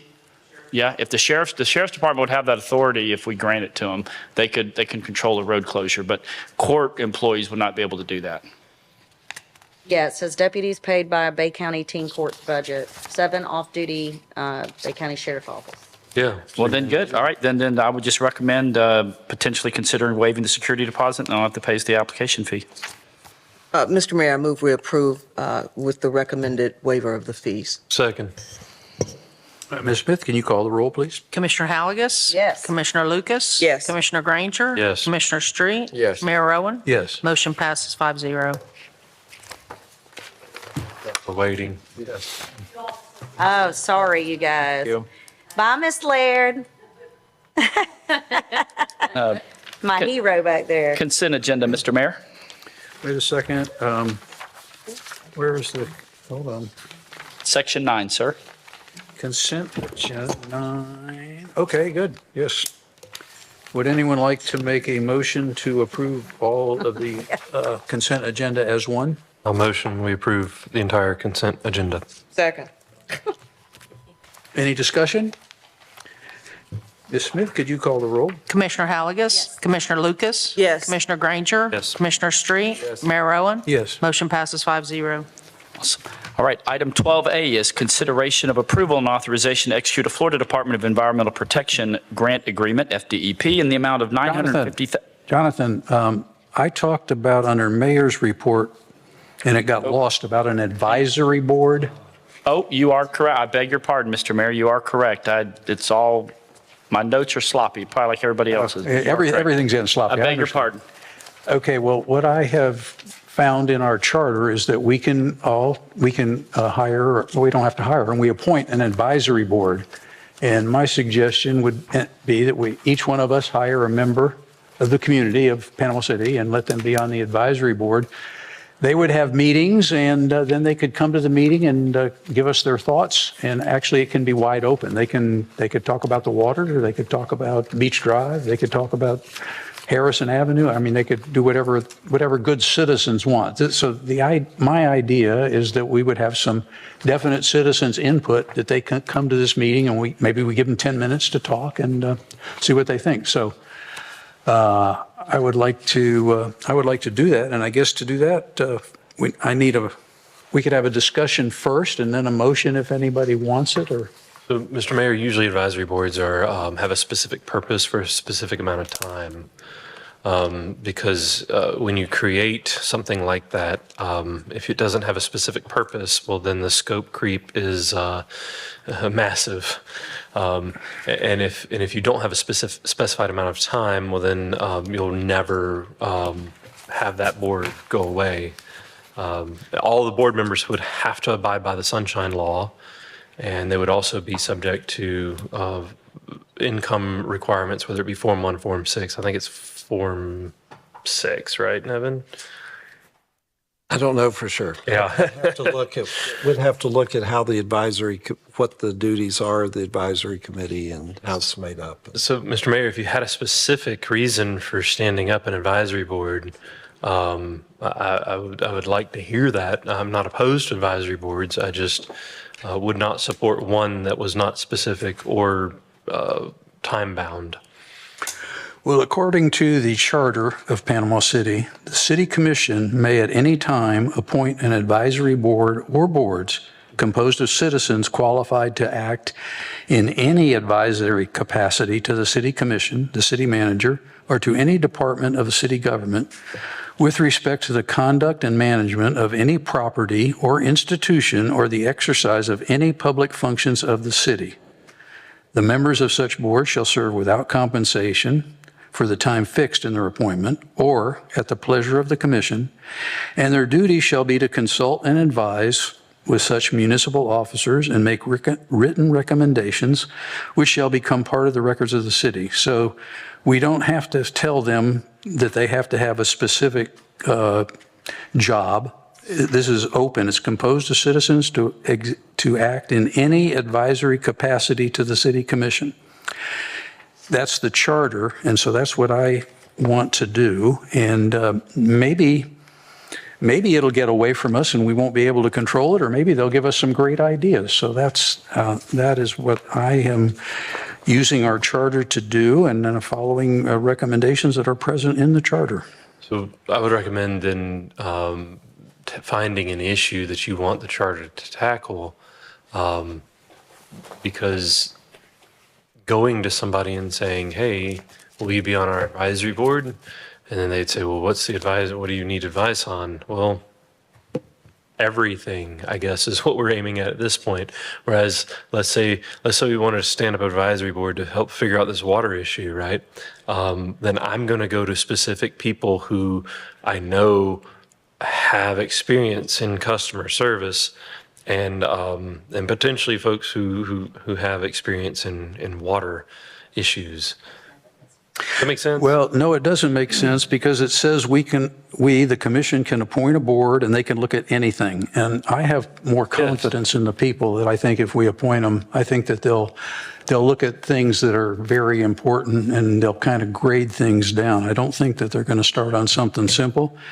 And, like I say, I trust that we could appoint intelligent people that could meet and give us some advice as to what the people in the city are asking. So I don't think it has to have a specific, according to the charter, it does not have to have a specific reason. It can just be citizens to respond to the city.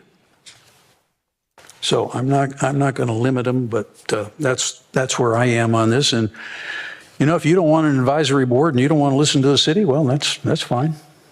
But I'm not of that persuasion. That's what I said. I said I don't want to listen to the city. That's not what I said. And you know that. What I'm saying is that traditionally what is used there, because the charter authorizes us to do it, and just because you can do something doesn't mean you should. What I'm saying is what's wise is to find a specific issue that you want advice on. And if you want to create an advisory board around that, then that's what's the wisest thing to do, and put a time limit on it. But I mean, hey, if you want to make the motion, go for it. Well, I can't make a motion, but I think yours is unwise because I think it is wise just to appoint a board and see what they come up with. A lot of people tell me that they would like to have input. We don't have to listen to them. They have input. If somebody wants to communicate to any one of us, they can reach out to us and communicate to us. Okay. And I do Monday morning with the manager every month. I don't understand what need this is filling. So, I mean, you can. It's something we're allowed to do. And like I said, if you don't want to listen to the people, we won't listen to the people and we won't do it. But I don't have a specific I love how you twist recommendation. that. I love how you twist that. That's so adept. You just twist it and say that I don't want to listen to the people when that's absolutely not what I'm saying. Well, that's exactly what you're saying, No, because it's you not. said I have to have a specific reason to appoint a board. I don't say you have to. I'm saying it's wise to. Okay, well, I'm Yeah, that's what I'm unwise saying. then. That's not what I want to do. Okay. But if nobody wants to make a motion and nobody wants to support me, that's the way it is. I just don't know what we would be supporting other than just another commission that doesn't have any authority to do anything other than tell us what they want to have done. I think just to summarize my thoughts on the subject, I would be happy to support something with more specifics. For example, we have a cemetery board that most of the members have died off of that we just haven't appointed to for the last 15 years. I think that would be a great thing to awaken to help us with some of the issues we've got in certain areas of the city. Yeah. So I do think that there's a valid point to what Commissioner Granger is saying, is if we just create a board that doesn't have a purpose or we don't define it very well, it has a chance of just kind of being off to the side. And but I am supportive if we can define some very specific issues that we can tackle. I think they're great tools to use. Lynn Haven's done them for debt reduction. They've done them for reviewing the charter. There's all sorts of different reasons why people have put them together, which I think is why the provision's in the charter.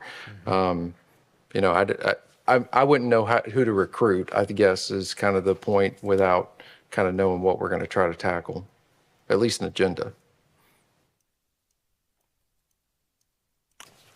All right, we can move on. It doesn't sound like anybody likes my idea of having an advisory board. So Jonathan, I think it's up to you. All right, Mr. Mayor, item 12A is consideration and approval of an authorization to execute a Florida Department of Environmental Protection grant agreement in the amount of $950,000 for Panama City Hintz Stormwater Park Repetitive Loss Project, an associated budget amendment resolution number 2024-1022.1. As background information, the city was awarded an FDEP grant on September 30th of 2024 for the Hintz Stormwater Park Repetitive Loss Project in the amount of $950,000. This action is to accept and approve the grant and is funded by the FDEP with no matching funds required by the city. This grant will fund the construction of a new stormwater pond, discharge piping, and additional parking with improved landscape and sidewalks. Staff recommendation through the Director of Parks, Culture, and Recreation is that the Commission approve the agreement and grant authorization to execute the approval of the accompanying budget resolution. And just as a heads up, so if you look on your screen, you'll see that's where Hintz Park is, just north of 19th Street, slightly to the east of Beck Avenue. Haven't we already done some work there? We have. This is just some additional grant money to help us do even more and to pay for the work that's already been started. Okay. Yeah, we've already dug the pond. Oh, that's what I thought. Okay. Now we got to get the discharge. Yeah. Now we're not gonna. Yep. Go So this is going to be great. And again, no matching funds. This is a fully funded grant. So Motion we approve. Second. Ms. Smith, can you call the roll? Commissioner Halagus? Yes. Commissioner Lucas? Yes. Commissioner Granger? Yes. Commissioner Street? Yes. Mayor Owen? Yes. Motion passes 5-0. Mr. Timmer? Nevin? Nevin. I would like to read the resolution, and the 12A. resolution is 2024-1022.1, a resolution providing for the budgeting of capital funds. Thank you.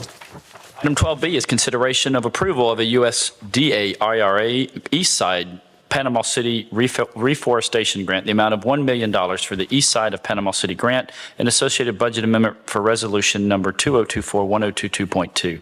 As background information, this request is to approve and accept a zero-match U.S. Department of Agriculture, or USDA, Inflation Reduction Act, IRA, Urban and Community Forest Expansion Program grant for $1 million. This grant will fund the planting and irrigation of 632 trees in public areas located at Millville Waterfront Park, Maple Avenue, CM Kid Harris Park, Millville Cemetery, Daffin Park, Joe Moody Harris Park, and the rights-of-way along the East 3rd Street corridor. This grant will also fund 15,000 trees for 20 tree giveaways, one per quarter, in alternating city wards for 5 years to residents for planting on private property. Additionally, the grant will also fund 3 new full-time positions for 2 years, a city arborist and 2 tree crew members.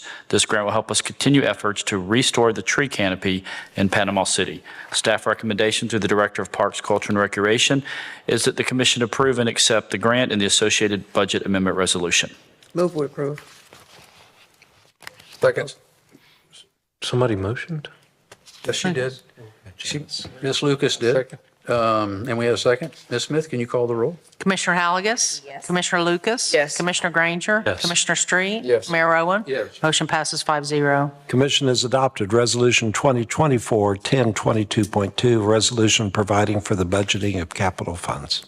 Item 12C is consideration and approval and authorization to execute a FDEP Land, Water, and Conservation Fund Program Grant Agreement in the amount of $1,333,200. This would be $666,600 to be awarded from the FDEP and the LWCF, and $666,600 in the city matching funds for Joe Moody Harris Park redevelopment.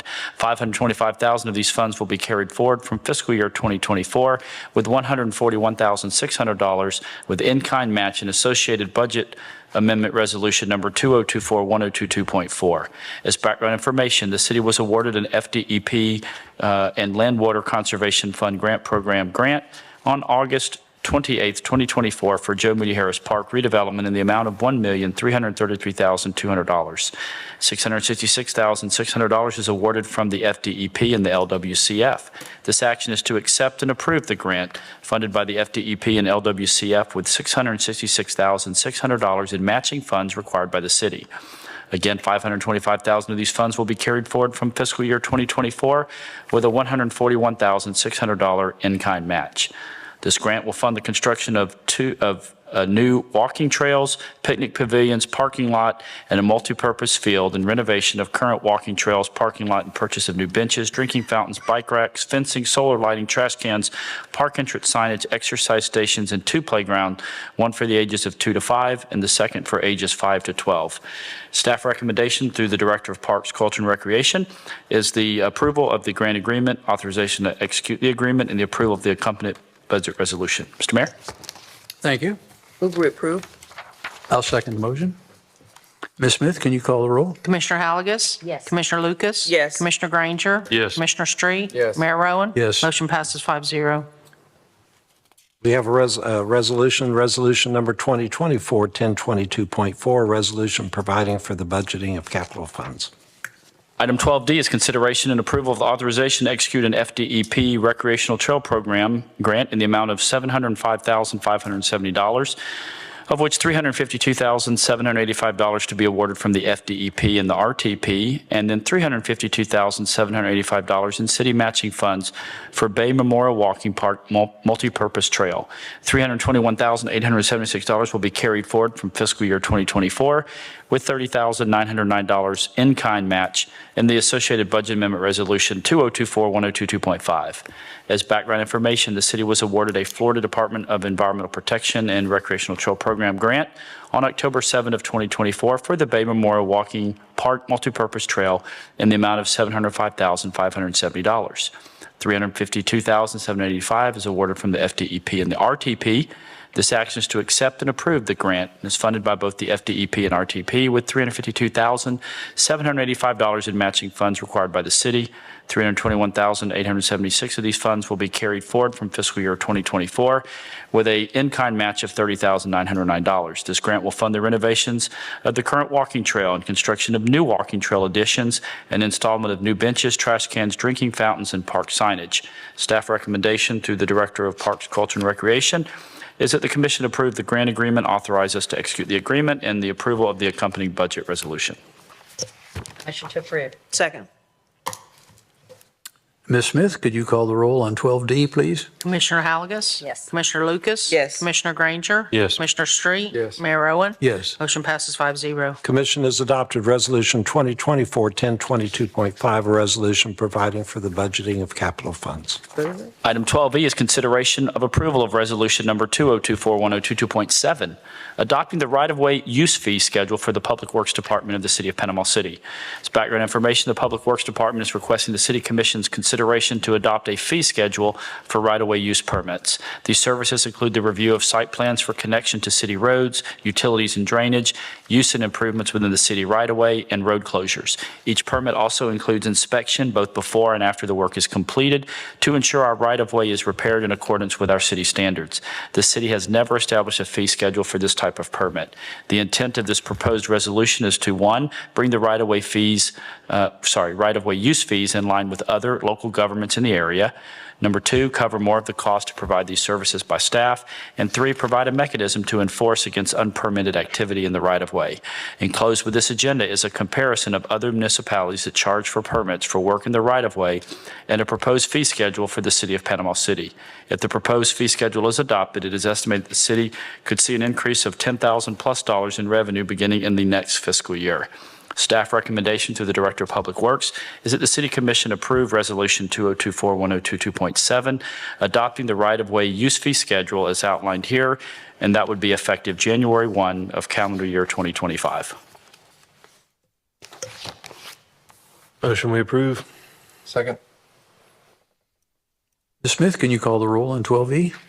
Commissioner Halagus? Yes. Commissioner Lucas? Yes. Commissioner Granger? Yes. Commissioner Street? Yes. Mayor Owen? Yes. Motion passes 5-0. Nevin? There was a resolution there. I was looking at the next item, sorry. That's okay. We got plenty of time. Resolution 2024-1022.7. Okay, got it. Resolution 2024-1022.7, a resolution of the City Commission of the City amending the right-of-way use permit fee schedule for the Public Works Department, repealing all resolutions in conflict and providing for an effective date. Item 12F is consideration of approval of Resolution 2024-1022.8, amending the initial assessment resolution 2024-0709.1 and expanding the hardship assistance program.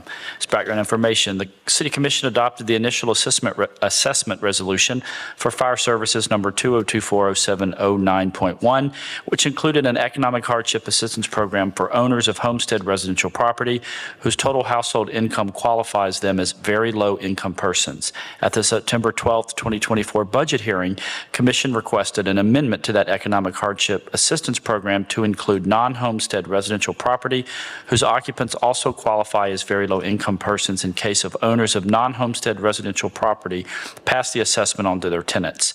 Resolution 2024-1022.8 attached includes that expanded economic hardship program as requested.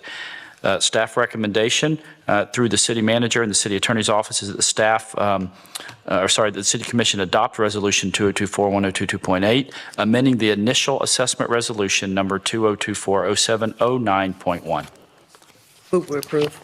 Second. Ms. Smith, can you call the roll? Commissioner Halagus? Yes. Commissioner Lucas? Yes. Commissioner Granger? Yes. Commissioner Street? Yes. Mayor Owen? Yes. Motion passes 5-0. Commission has adopted Resolution 2024-1022.8, a resolution of the City of Panama City, Florida, relating to the provision of fire protection services, facilities, and programs in the City of Panama City, providing authority definitions and interpretation, amending the initial assessment resolution number 2024-0709.1 for the fire service assessment to expand properties eligible for hardship assistance, providing for conflict severability, and providing an effective date. All right, item 12G is a request for the Commission's consideration and approval to rename a one-block section of East 3rd Court in downtown Panama City, and then modifying it to become a one-way. As background information, changing the name of this one-block section, which you'll see on the screen in front of you, highlighted yellow, is the request to name it to Belle Booth Place. This is in honor of the first female postmaster of the city, Miss Belle Booth, who held the position of postmistress from 1909 to 1913. Many may not know that Miss Booth also designed and built the historic Belle Booth House herself by her hands and designed it. in 1909. After her husband, Dr. Charles Booth, passed away in 1907. Ms. Booth went on to marry the first mayor of the city, Robert L. McKenzie, in 1912, and the house then became known as the McKenzie House. It was enlarged in 1925 and placed on the U.S. National Register of Historic Places on August 21st of 1986. As the downtown intersection of East 3rd Court and Laverne Avenue has a significant shift back to the north, continuing in the Cove and Millville areas, it is acceptable and reasonable for this one-block section of East 3rd Court to be both renamed and become one-way. The McKenzie family and the Bay County Historical Society were both consulted, and the name change would be effective immediately upon commission approval. Second request would be to modify this one section of road to become one-way, traveling from Park Avenue in the southeast direction towards Laverne Avenue. This road is very narrow and is mostly serving as one-way anyway due to vehicles parking along the McKenzie Park side of the road. The change would be effective at the conclusion of the construction of this road section as part of the Infrastructure Project 012. Please move to Figure 2, IT team, which will be bid out at the end of October 2024 and awarded in December of 2024 with the construction commencing soon thereafter. The decision to alter this road to become one-way was deliberated by the design engineers for Project 012, which you see on the screen in front of you, which was CPH Engineering, the Public Works Department, the Chief of Police, the Fire Chief, and the Downtown Improvement Board with input from the Traffic Engineering Division of Bay County and other senior city staff.